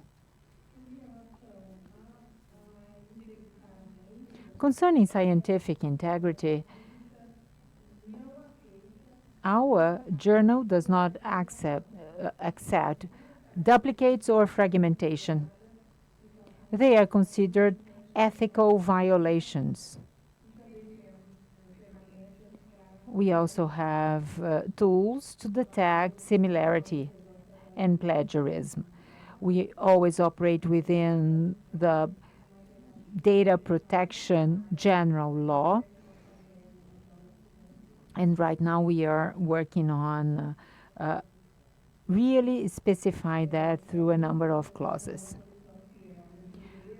We joined SciELO Collection in February 2002. We joined Scopus in 2007, WOS in 2009, and we've had Scholar One since January 2014. We adopt the license CC BY, and all our scientific and administrative management is done through our head editor-in-chief, scientific editor-in-chief, and there is a representative of the faculty of our School of Nursing. We also have a board of associate editors, nine of which are within the School of Nursing and 6 from abroad.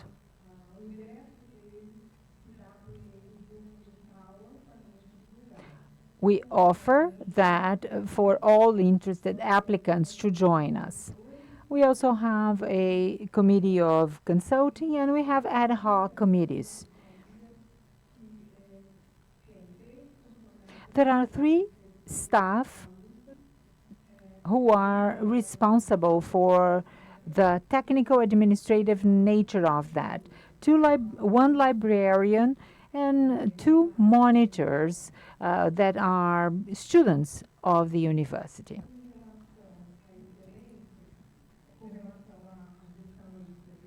In terms of publishing management, we always focus on excellence on editorial quality, integrity of knowledge sharing, economic financial sustainability, internationalization, and we want to expand visibility and impact.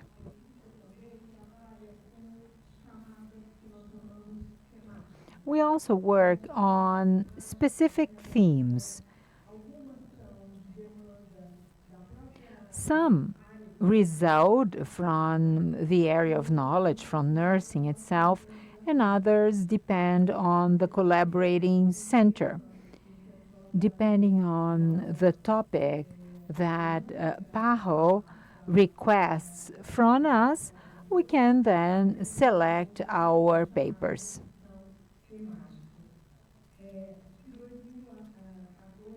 Between 2014 to 2018, we emphasized access,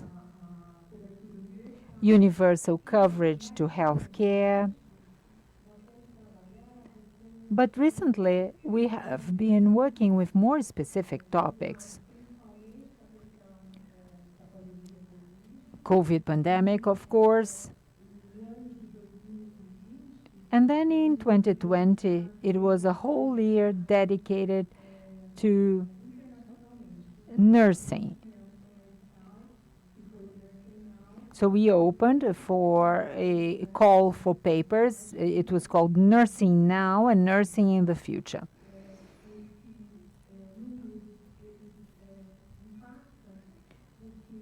These numbers are important because there are about 800 submissions made.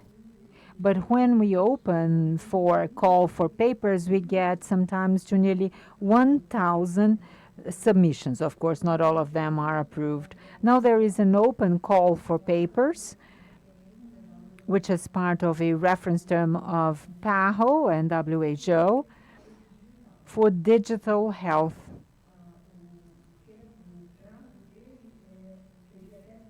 It is due in September, and we are planning to extend it to November.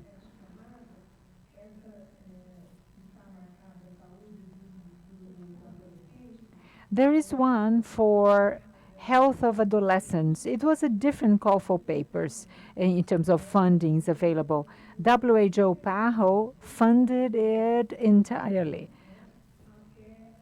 All the process of submissions and translations, because translations are normally provided by authors, but for this specific edition about the health of adolescents, PAHO cover it entirely. Initially, there were 20 papers, but we end up publishing 25.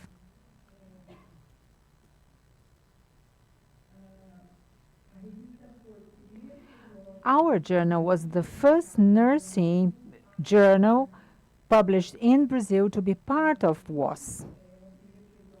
It is the first journal provided in the 3 languages, English, Spanish, and Portuguese.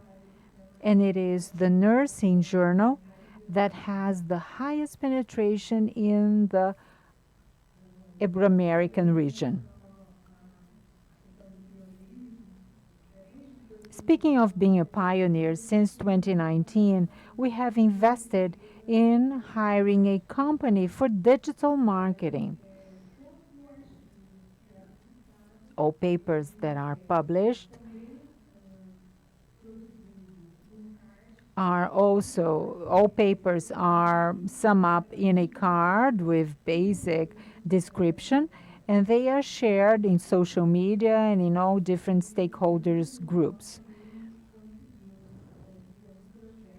This year, we have also received a budget for a scientific journalism. Of all our papers for the year, the whole articles for the year, 12 of them were transformed into scientific journalism papers or news. And we work together with Borek to publish this news and the research results in a more understandable language. But it's always a challenge to use social media. Bloggers, influencers have thousands of followers, and on a monthly basis, sometimes we get dismayed because there are very few followers compared to what we see in regular social media for the influencers. But regardless of that, we have had a very good return on investment because we have got through Facebook, for example, questions. So people who haven't understood a specific topic, they have doubts. So even though we don't have amazing numbers, I still think it's worth doing it. Since 2019, we have also required not only the correspondent author and every other author actually to do it. And in the beginning, it was very difficult. When submitting, sometimes we had to go back 3 or 4 times. But I think that now somehow some of the authors are more conscious of the importance of this information because we have we have significantly decreased the number of incorrect information. Also, because we work in the area of healthcare and we use our associate editors to talk about the importance of reporting research data according to the Equator Network guidelines. This has helped us with systematization according to the standard and style of the journal. We face challenges with preprinting, even though, according to the norms, there is an investment of important information on the recommendations and the number of preprint is very low. During the pandemic, we actually had a little bit more, but currently the number of submissions informing the availability of preprint is very low.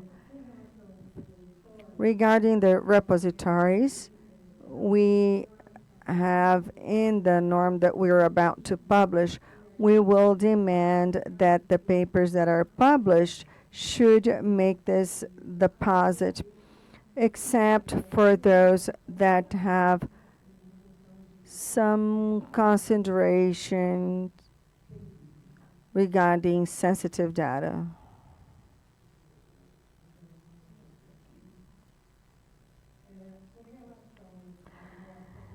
And regarding our position, We are top 10 in access in the area of healthcare in the SciELO collection. We are top 10 of access in the journals of the University of the State of São Paulo in the area of healthcare, and we're top 20 in English language, and we are the second one in Ibero-America and Spanish-speaking America. I would like to say that from 2017 to 2022, we had an increase that may seem small of 1 point in this area, but for us in the nursing area, it was a very specific increase. We have the app. We are also trying to improve our process so that we can capture the number of accesses that we do not have today, so that we can see the investment that we've made. The initial flow has been established because we're trying to make it as transparent as possible, including all of the steps with a flow chart from the beginning process and the peer review process. We're going to include deadlines so that the authors can follow everything up with more accurate data. We have some collections, indexation sources. I wanted to highlight that we pursue this taxonomy, and every time we have a checklist and we're able to click on one of these topics, we're very happy.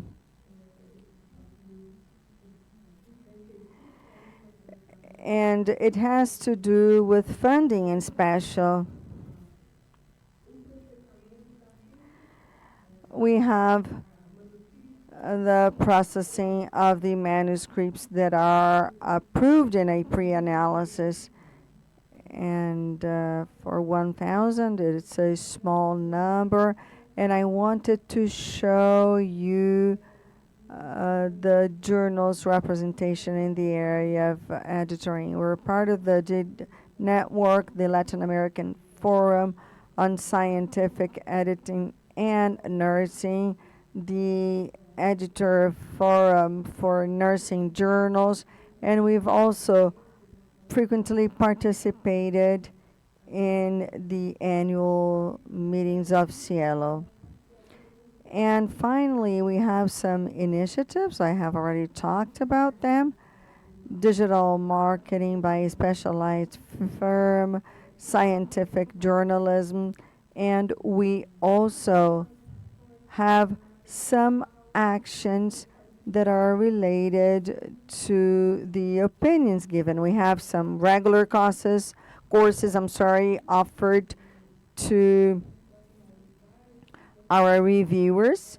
And I wanted to show you, well, first of all, I would like to thank you once again and say that this is our team of associate editors, national and international ones, and also our secretariat. Thank you very much.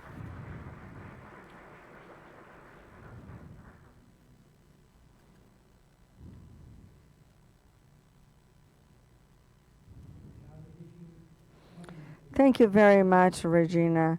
Really, Regina and her team welcomed us at their event, and it was very important for us to participate. And this is just for the Brazilian journals. Regina mentioned something because I am part of the commission on the editorial policy of CNPq. And before Confoa's event last week, I made a consultation to CNPq. And the information received by the technicians is that there was no information available. I will continue questioning it, and as soon as I have information available, you will learn about them. Now, I wanted to invite my friend Kellner. And Kellner, if you allow me, I will kindly ask you, and I think that this is interesting for everybody, could you explain to us in 1 or 2 minutes what the status of the National Museum in Rio is, because I know that you and I have lost some of our hair after that. And that's on top of your 15 minutes for your lecture as well. Thank you very much for the opportunity to be here. I thank you for the invitation. I will apologize to my colleagues, but as you can imagine, I cannot just sit still. I have to move around, and taking the opportunity given by Sigmar to talk a little bit about the National Museum.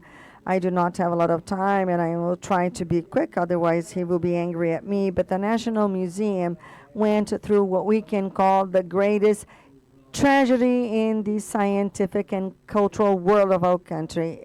In September 2018, that's a period that we should include in our calendar so that we could think a little bit about the need to preserve the scientific and cultural heritage of our country.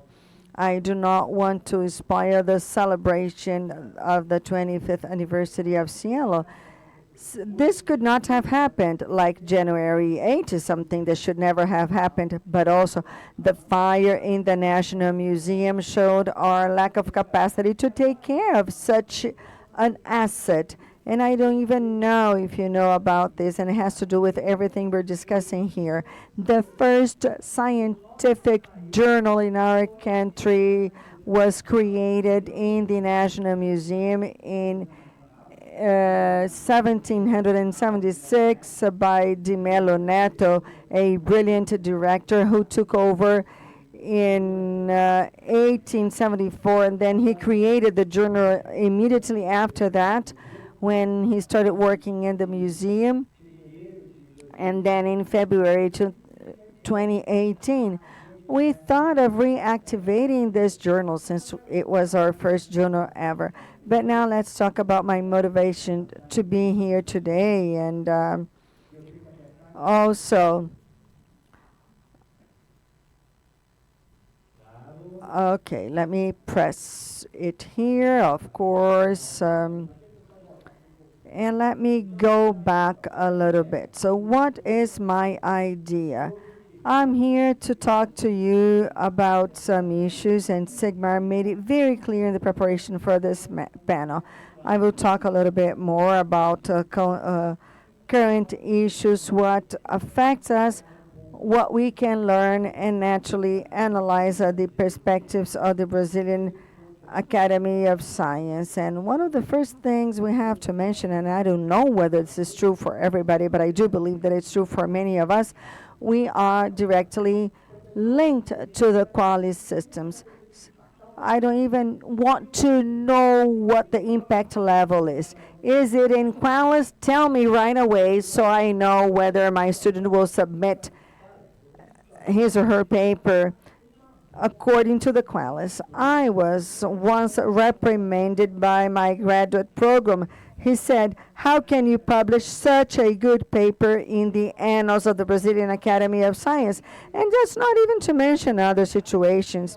When we had a Qualis evaluation, whereas editor-in-chief, after having convinced some of my colleagues, we decreased the importance of the annals of the Brazilian Academy of Science because, well, if we add A1 and A2, we cannot have any more than so many points.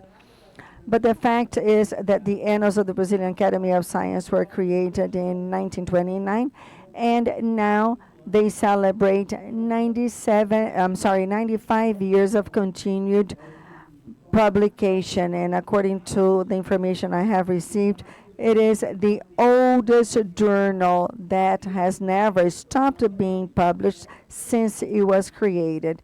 There is no doubt that this journal is the only publication in our country that could be compared to PNAS. We publish papers in odontology, pharmacy, paleontology, and also in the area of human arts. Isn't it great? But not really in our case. When we had the Qualis system, and it really was a system that was very interesting for any editor-in-chief. When we were being evaluated in 2017, we had 32 areas, in 2019, 37, and then we could even receive A2 in some areas, not in all of them. But somehow this is all over, and today I can tell you that the Annals of the Brazilian Academy of Sciences have an A2 in all of its areas. However, everything that has been done to this day, and Sigmar, you can correct me if you wish, everything on behalf of the national journals, everything that was done have always harmed the Annals of the Brazilian Academy of Sciences, because when you choose an area, which one will you choose? Well, if I have to publish in the area of pharmacy, I will choose a pharmacy journal. And there were some colleagues of mine in the Brazilian Academy of Science who said, I will not publish here because in my area I have to publish in a specific journal. But I loved to hear that we're working in the annals, and as the final result for this journal, which is the only one in Brazil, we had this result: 20 unfavorable. Okay, I'm not kidding. Look at this. Look at the main item here. Qualification of the journal, national and international scope, time of existence, singularity. They gave me a 6. They killed me to start with. And as you know, I work in paleontology, and for me, all I needed to receive was an asteroid. Because if you're working in a journal that has since long been harmed by all of these policies, we have received grants from CNPq, and now they say that we do not comply, you're not unique. And then, what then? Let's talk about a situation regarding a problem which for me is the main one we have, and is the main problem of all of our journals, but definitely for the Brazilian Annals of the Academy of Science. If every person in the Brazilian Academy of Sciences cited only one paper published in the last 2 years in our journal, our impact would be between 6 and 7. So what are we doing in terms of visibility? The most important thing is understanding what works and what doesn't work in terms of visibility. So we tried to direct to our colleagues this newsletter, which is very simple. It has a note of the chief editor, and the abstract is voluntary. But if you don't, I won't publish it, because can you believe that they didn't even want to do this? Not even that. And so if you do not have a summary, the paper will not, or I'm sorry, if you do not have an abstract, the paper won't be published. Now, it's hard to measure success, but the fact is we do not see these main likes or many likes. And so, for example, in Facebook, we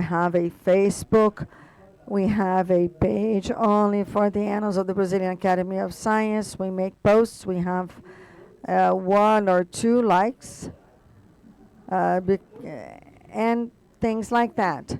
So I will admit to you that I'm here to learn. In Instagram, we're there. We're in Twitter and here and there. But this is an area where we have to learn a lot. It's not interesting for me to disseminate in terms of bibliometric index in general for everybody. I want to disseminate science because science has to be disseminated. But let's move on. In the press, sometimes we're luckier. In addition to the FAPESP journal, we have press conferences, and when we do that, the Annals of the Brazilian Academy of Sciences really shows up. But we can still improve.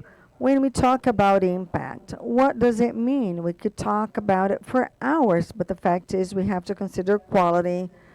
But we are in a situation like this. How can I evaluate what the best papers are? How can I improve quality? Whatever that means.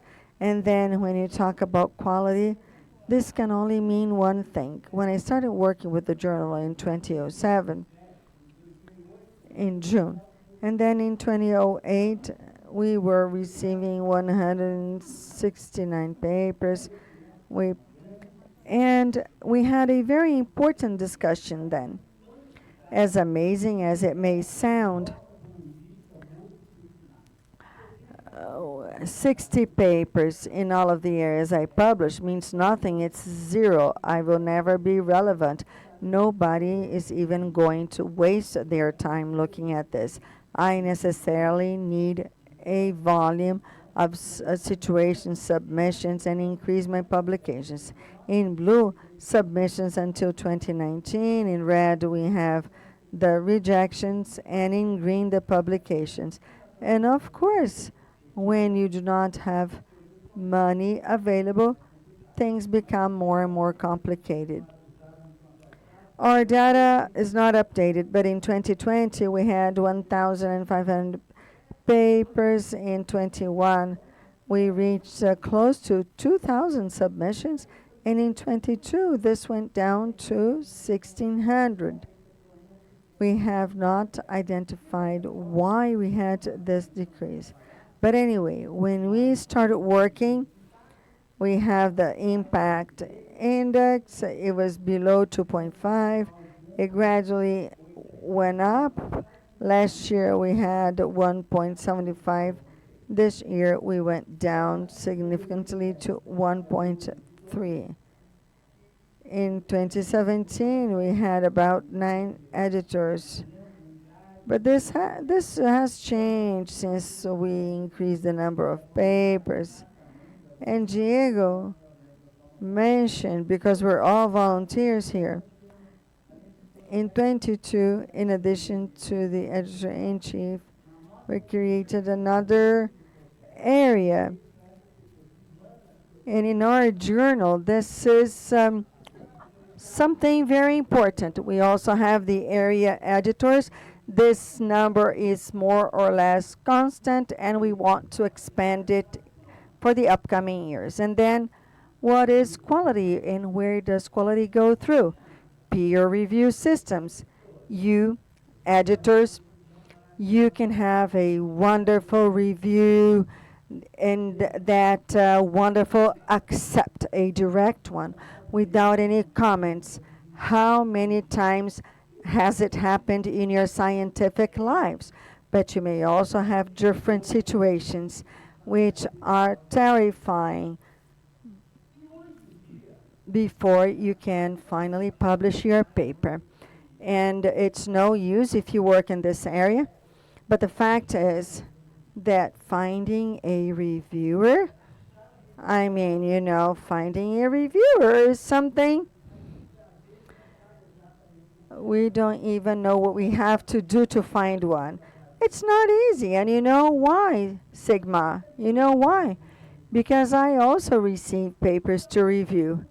And look at it, you won't believe it. But I'm also delayed or late when returning my or the papers I should be reviewing. So this is a problem. Definitely, quality is related to review, and review has been more and more complex. I have another presentation.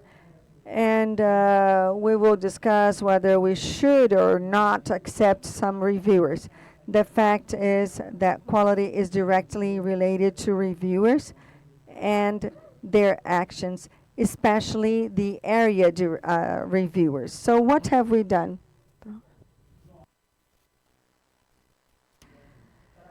We see some pleasure of doing that. We perform analysis and different performances and areas. And the volume of papers received, the rejections, the number of papers that are published, and also how they contribute for the impact indices, especially for the journal. I swear, I know you're not going to read it, but it's not easy to do. There are different situations, but there's one that we have found out.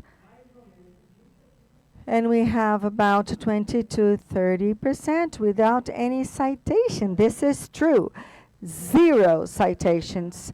Now, we go online. We are at the SciELO database. We don't charge. So this should be taken into account. One day I will start investigating the journals that charge, and we'll try to evaluate whether there's any relationship with the impact rate. In the annals of the Brazilian Academy of Sciences, we should start considering charging.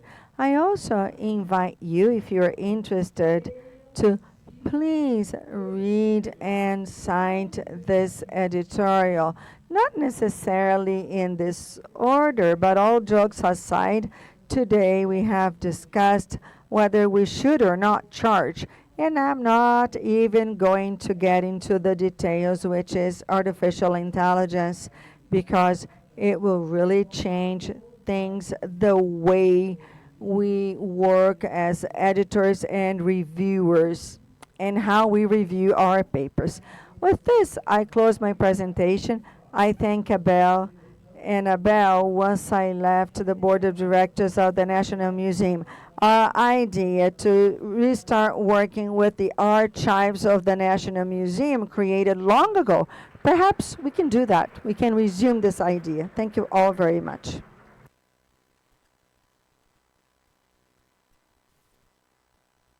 Wonderful, Kelna. I've published some papers in the annals of the Academy of Science because Kellner just taught me to do it. And he says, well, who are you going to appoint as reviewer? I said, what about you? Do you send it to the reviewer? I said, of course. Why would I ask you to appoint one if not? And there are many papers that ask for a recommendation. I've learned that from Kellner. And for my own defense, I analyze health sciences, right? Not your area.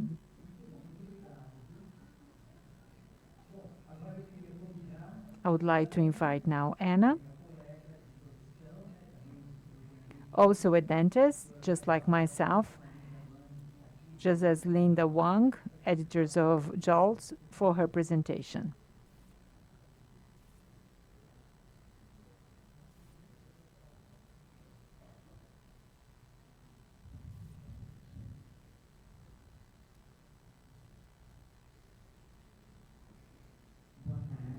Good afternoon, everyone.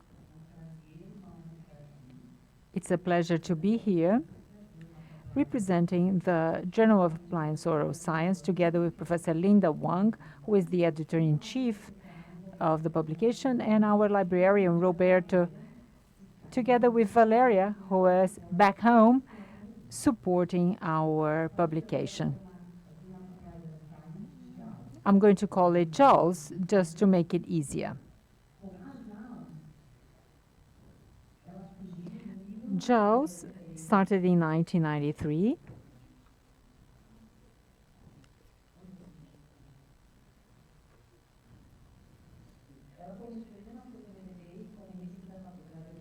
It was a publication of our dental school in Bauru. It's been in existence for 30 years.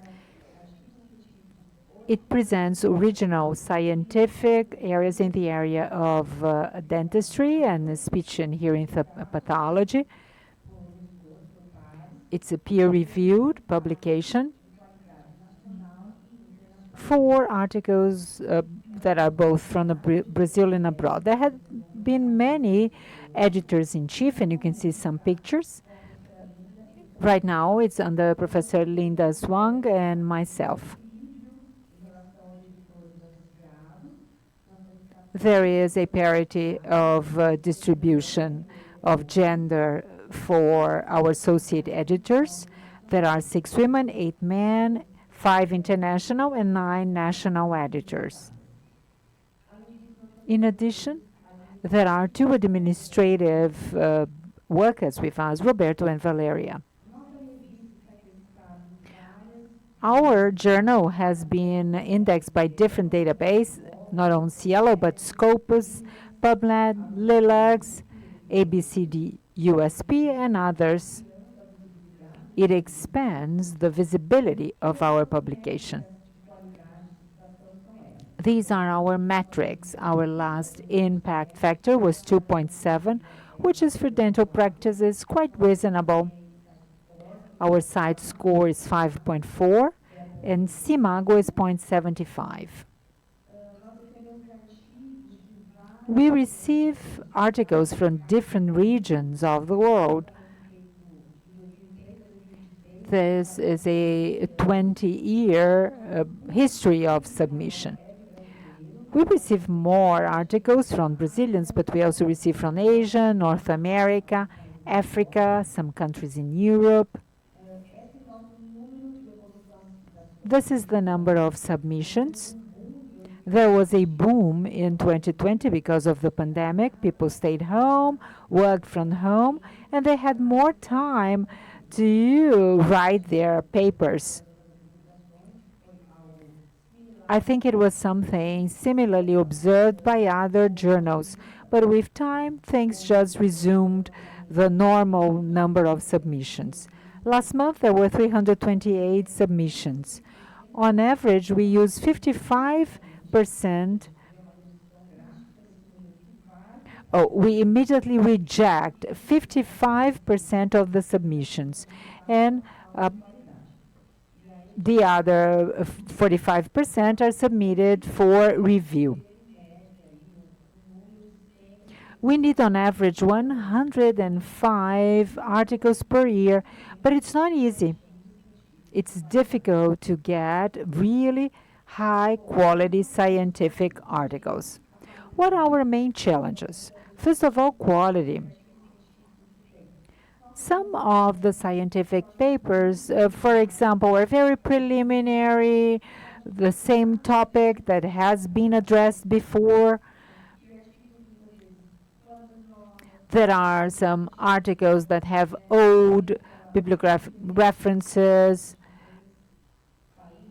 There are no references really of top quality papers. Another challenge is the fact that we have the possibility of being charged of Scholar One or migration to OJS. There is no payment made by authors. Translation is not paid. Nothing is paid by authors. Another challenge is to get good reviews. There were some papers that we had to send it to many reviewers before we got 2 that agreed.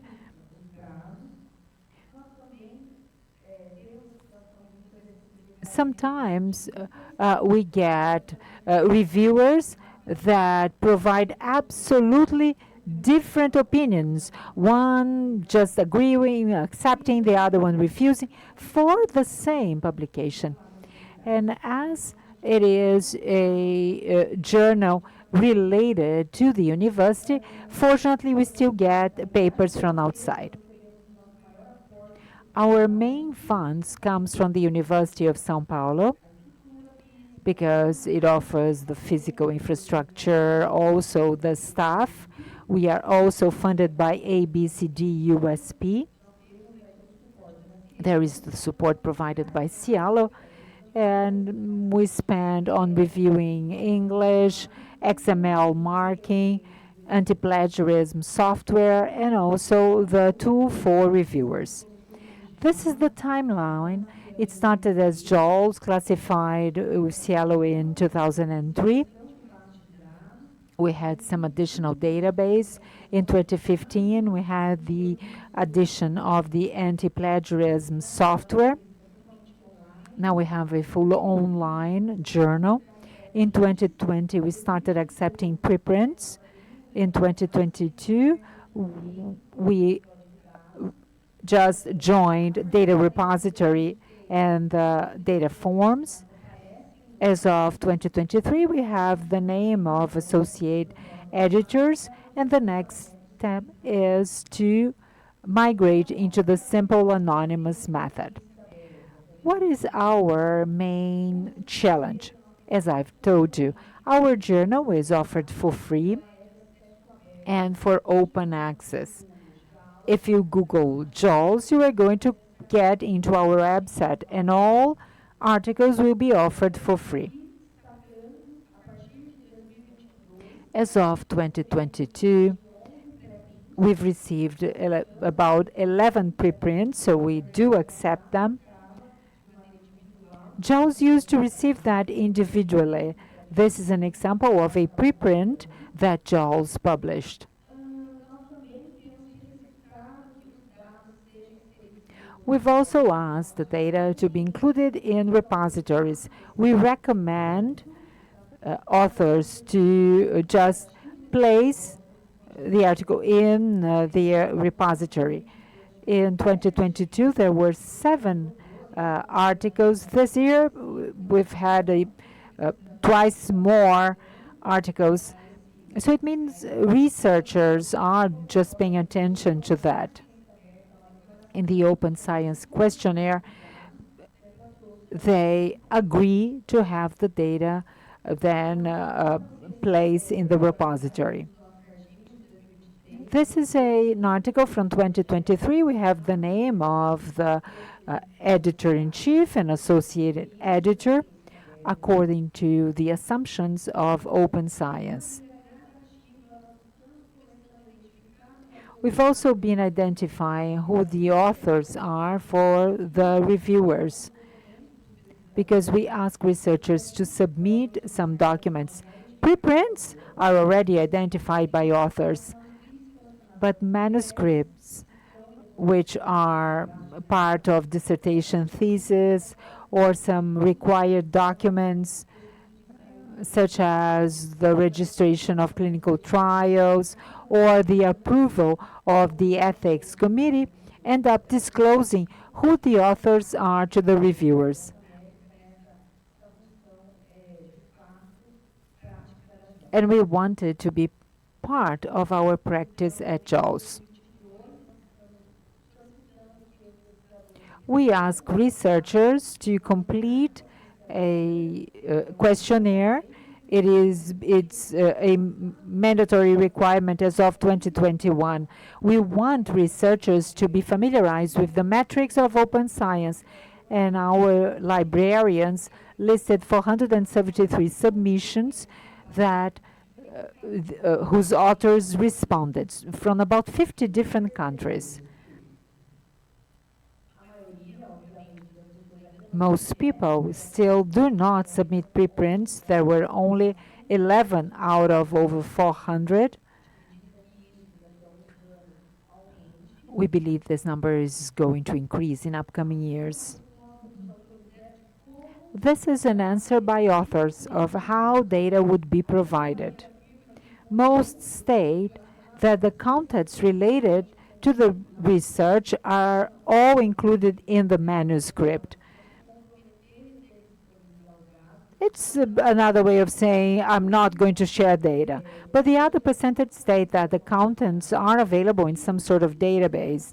And 15% state that the contents would be provided if the paper or the article would be approved. It shows that people are concerned about open science practices. Then we asked, why would data not be be available. Probably I need glasses, I guess. 50% state that data would be available if requested by reviewers. 36% stated that after publication, data would be provided once the authors were requested to do so, and fewer, only 6%, said that data would not be publicly available. More than 50% said if reviewers asked to see the data, they would provide them. About the publication of reviewers' opinion when the articles were really passed and approved to be published. But the main problem is, will reviewers accept their opinion to be published? And you see, it's not easy to find reviewers. Would that be one more problem? Maybe reviewers wouldn't like to have their opinion being published and publicly published. This is food for thought. Reviewers are volunteers. Editor-in-chief, associate editor, nobody is getting paid to do this work. And finally, a direct interaction between authors and reviewers. Most, of course, agreed, because that would facilitate communication. What are the challenges for the future of our publication? First, as of October, we are going to have the simple anonymous method. So the reviewers will know who the authors of the manuscript are. It will be an open peer review, which is one more challenge. Authors knowing who the reviewers are. At the same time, another challenge would be publish the name of reviewers and have their opinions published. I think our publication is moving ahead similarly to what's recommended by SciELO with open access, considering impact, diversity, equity, inclusion, and accessibility. The next step would be to have the simple anonymous method, and it's a future trend, isn't it? Open review, having the name of the reviewers, publish the review opinions, and we are working towards that. Here, social media. The QR code you can see on the slide will take you to LinkedIn, and there you can have access to Twitter, Facebook, Instagram. So please follow us, share our topics. There are very interesting topics in dental care. And we publish the graphic summaries of the articles, which is used for social media to bring science closer to researchers and to the general population. Thank you all very much for your attention. Thank you very much for the invitation. And all our JAWS teams is here available to answer any questions you might have. Thank you all very much.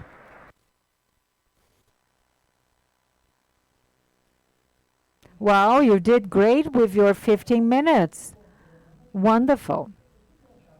I really have to tell you a short story which might serve as an example. In the beginning of year 2000, I was the editor of the Brazilian Oral Research, which is a very important publication in dental practice. And I talked with the scientific editor of JAWS at that time, because he was in the Web of Science, but it was not with PubMed. And BOR, the Brazilian Oral Research, was in PubMed, but it was not in the Web of Science.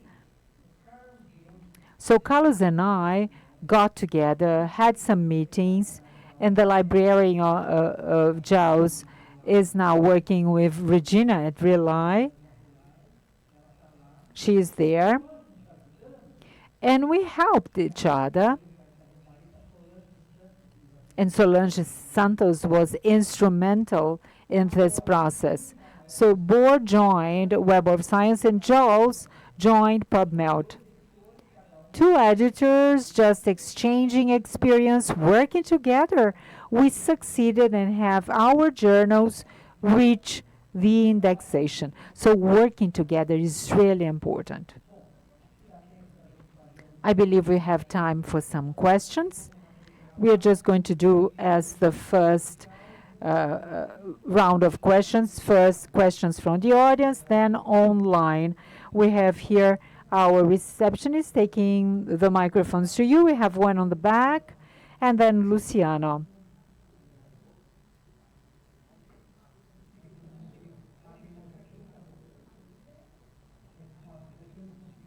I'm afraid I cannot see you.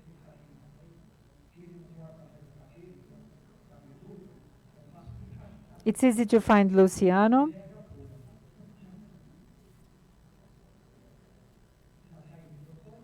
So has the microphone been taken to you? Please tell us who you are. I'm Milton Cara José Jr., Brazilian Archives of Ophthalmology. Professor Regina, how can we identify the division of manuscripts or articles? Because sometimes the different, let's say, subchapters have not been published.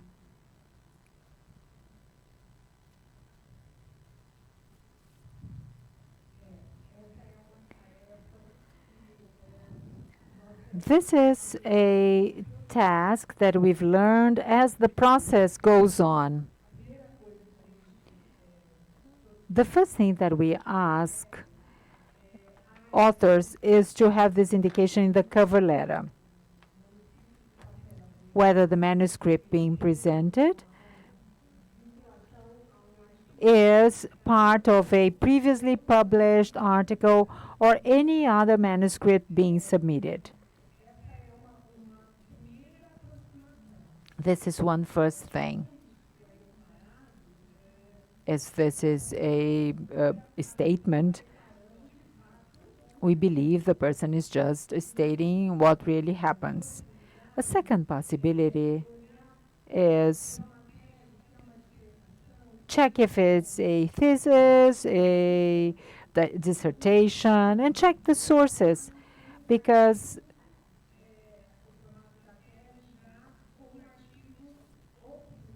sometimes the format of thesis already has some published articles. If it's published, we have access to information and the statement of authors and the editor of the periodic, of the journals, I mean. In that situation, it's easier. But there are situations in which, with all these care and attention, we get that sometimes. I have an example of a letter to an editor of a group from Australia, which questioned the publication of a paper after two others that had been published.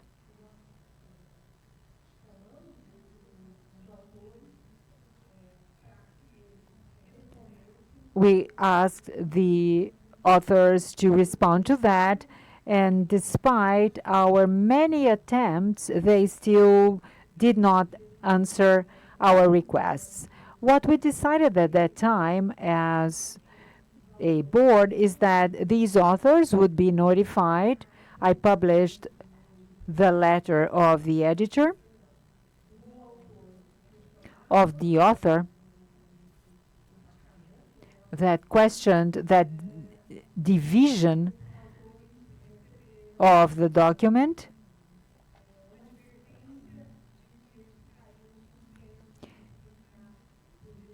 And then they were forbidden to publish for some time, because in their cover letter, they stated for sure that it was not a multi-part manuscript. It is hard work, really, and now and then there are problems, and we have a living case of that. But this is one of attempt. Look for information really at the source. Don't know if I have answered your question, but it's difficult to deal with situations like that, really, because we believe in the certification of authors. Counter, Anna, if you want to add anything, feel free to. In the annals of the Brazilian Academy of Science, as you can imagine, topics vary widely. The area editor is someone expected to detect that problem, and also the reviewers. But we have a policy in our journal which is always the authors are responsible for that. And the publication would be simply the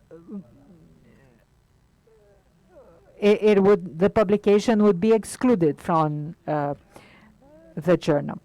Well, at JAWS, if part of that is being translated, we can identify, is being published, we can really identify using tools, and we inform our associate editors to look for similar topics in PubMed and see if they can get anything along these lines. But it's a constant challenge, because in our case, the authors also sign a letter stating a number of things, and of course we are relying on everyone's ethics, but we might be taken by surprise. Sometimes the article is being published, but we come across a publication already made. And we've simply suspended all authors, and now they are forbidden to send articles for publication.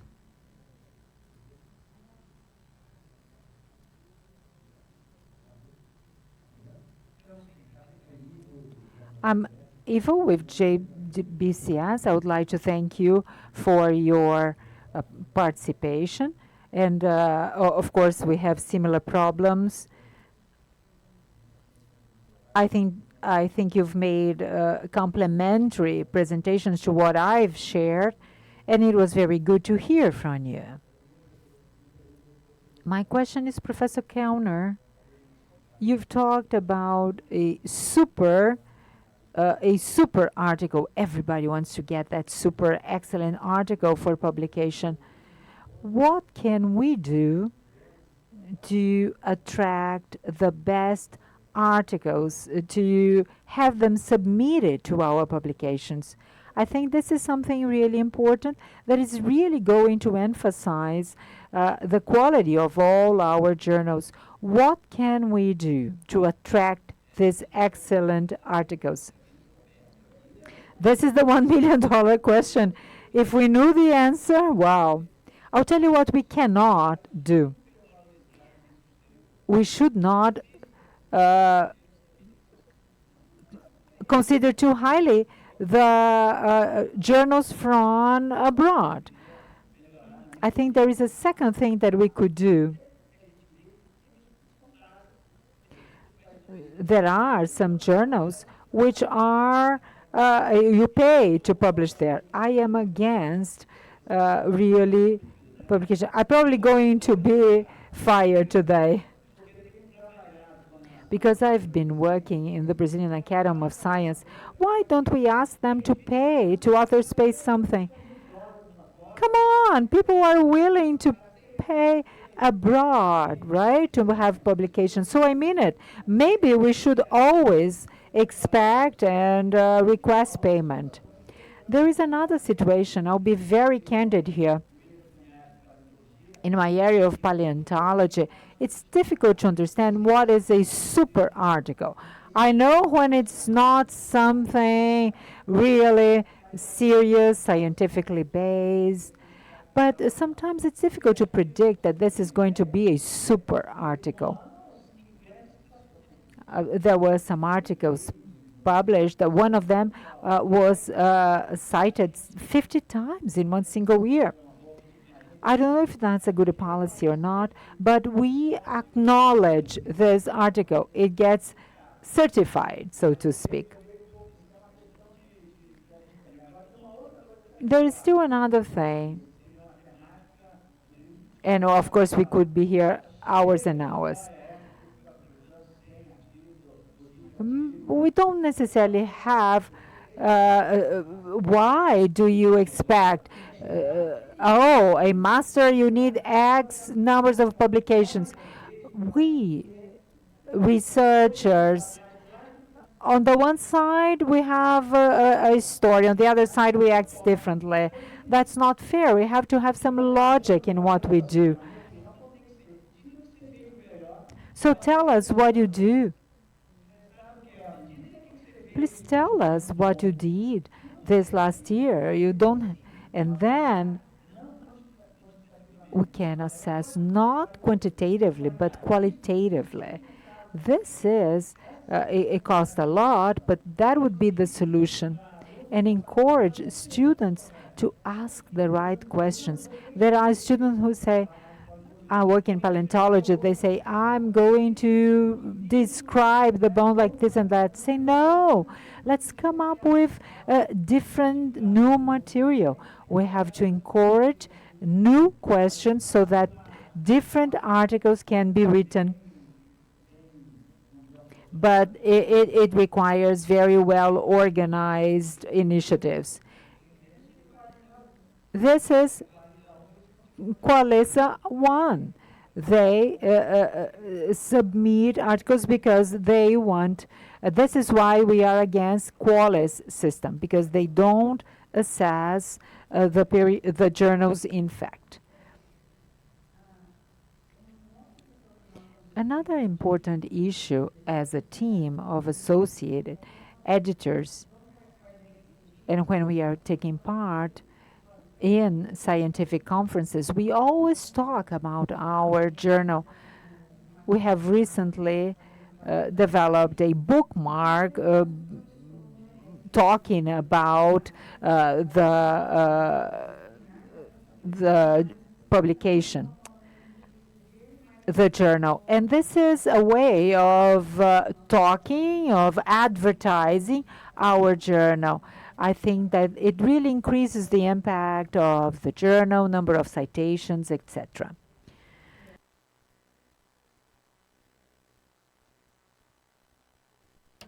The so-called thematic areas are very hard to work with, but they are also very gratifying. And some papers have obtained important citations. It's given visibility. And we've come to a moment where even though it's really difficult to have authors from the U.S. in particular, even if in partnerships with Latin America as a whole or Brazil, we've been able to do it. And so it's a lot of work because they go along with the regular flow, but they have also been very interesting, and that's why we've insisted despite all of the difficulties. Very well. Any other questions? We have time for another question. Luciano had already raised his hand. I don't know whether there's anybody there or not. I will allow you to ask afterwards. I was a little bit provoked by this question, and we have to see what it is that we can do so that we do not lose articles and authorships. But one of the things that they can do is to position themselves politically in face of the public policies that fund CAPI, CNPq, which differentiate us with funding for publication by the large publishers. And we have to be a little bit more professional about this, because this is the way for us to go. We have to understand this project as a sovereign project. It is essential. And in terms of policy, that's how we have to position ourselves. Politically speaking, we have to do it because this is a way for us to empty it. We cannot be as passive as that. Very well. Kellner? Well, there's something else that you can perhaps do it. And I remember this was very interesting in the annals of the Brazilian Academy of Sciences. And this is the first thing I mentioned. The editor-in-chief will publish in the annals of the Brazilian Academy of Science. And then he will say, wait up, this is ethical, this is not ethical. But if I do not believe in my journal, who will? Okay, I work in a very closed area, paleontology. Perhaps you don't know what it is, or cannot identify my paper as being good or bad. But those who work in my area do, and when they do, they will say, okay, so this is what you're published, I will just send anything in. So this is a public policy. It's important to publish in the journal, and then you should have a peer review system. The other day, I almost had an infarction. I got it as a major review. Yeah, but what can I do about it? But this is life, you know? So in this context, this is something we should do. You should follow the same lines. You're showing the type of articles, you come to them and you say, hey, look at this. This is a way for you to do it. And do not be embarrassed, because if you publish anything in your journal, you should never be its editor. Well, you cannot abuse, right?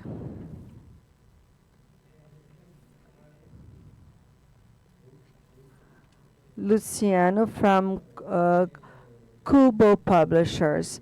I wanted to talk about that controversial thing of inviting known reviewers to review the papers.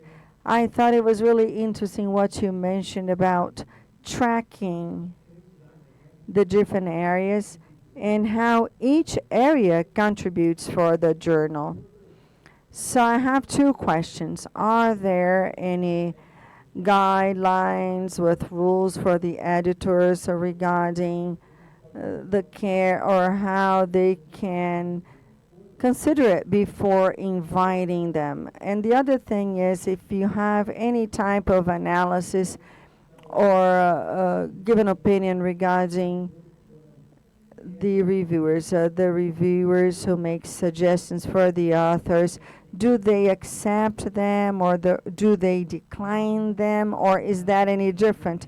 Well, I start from the last one because it's easier to remember. The analysis is something that we cannot do today. I try to publish fast so that the process is more expedite. I went from 2021, 22 without any support. We all know the circumstances, and we know what we went through in our country and the impact on science. We had a lot of limitations, and there were consequences. How do I act? What is the policy of the journal? The only advantage, if there is any, of the pandemic is that we could get together. I can talk to people in Australia, in the US. There's no obligation for you to accept the reviewer or not.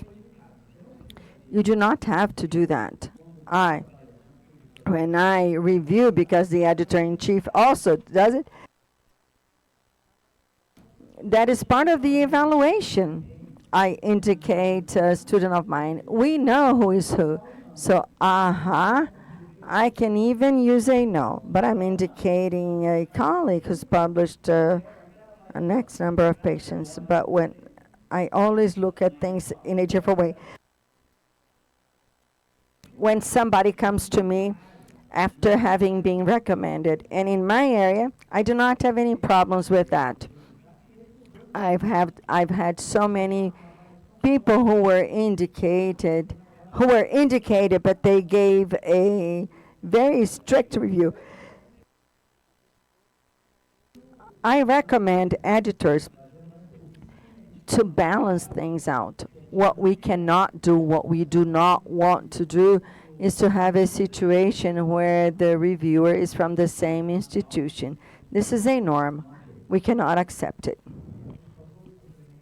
Well, I will compliment it to you, Luciano, because in the Journal of the American Association in '96, there's an author called Schroeder.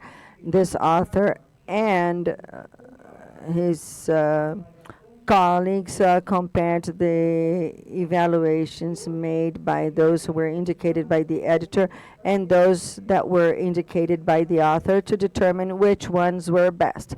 There was a whole methodology in place with a questionnaire. And what was their conclusion? The quality of the assessments is the same. It's very similar. But the reviewers that were indicated by the authors apparently accepted papers more than those who were indicated by the editors. But the conclusion was that because within a system, the editor has a limited author, and the author knows who really works in the area, and therefore they indicate reviewers that are from the area. And so they have an ability to accept these papers. I remember that it was a 66 JAMA, and but I will send you the paper.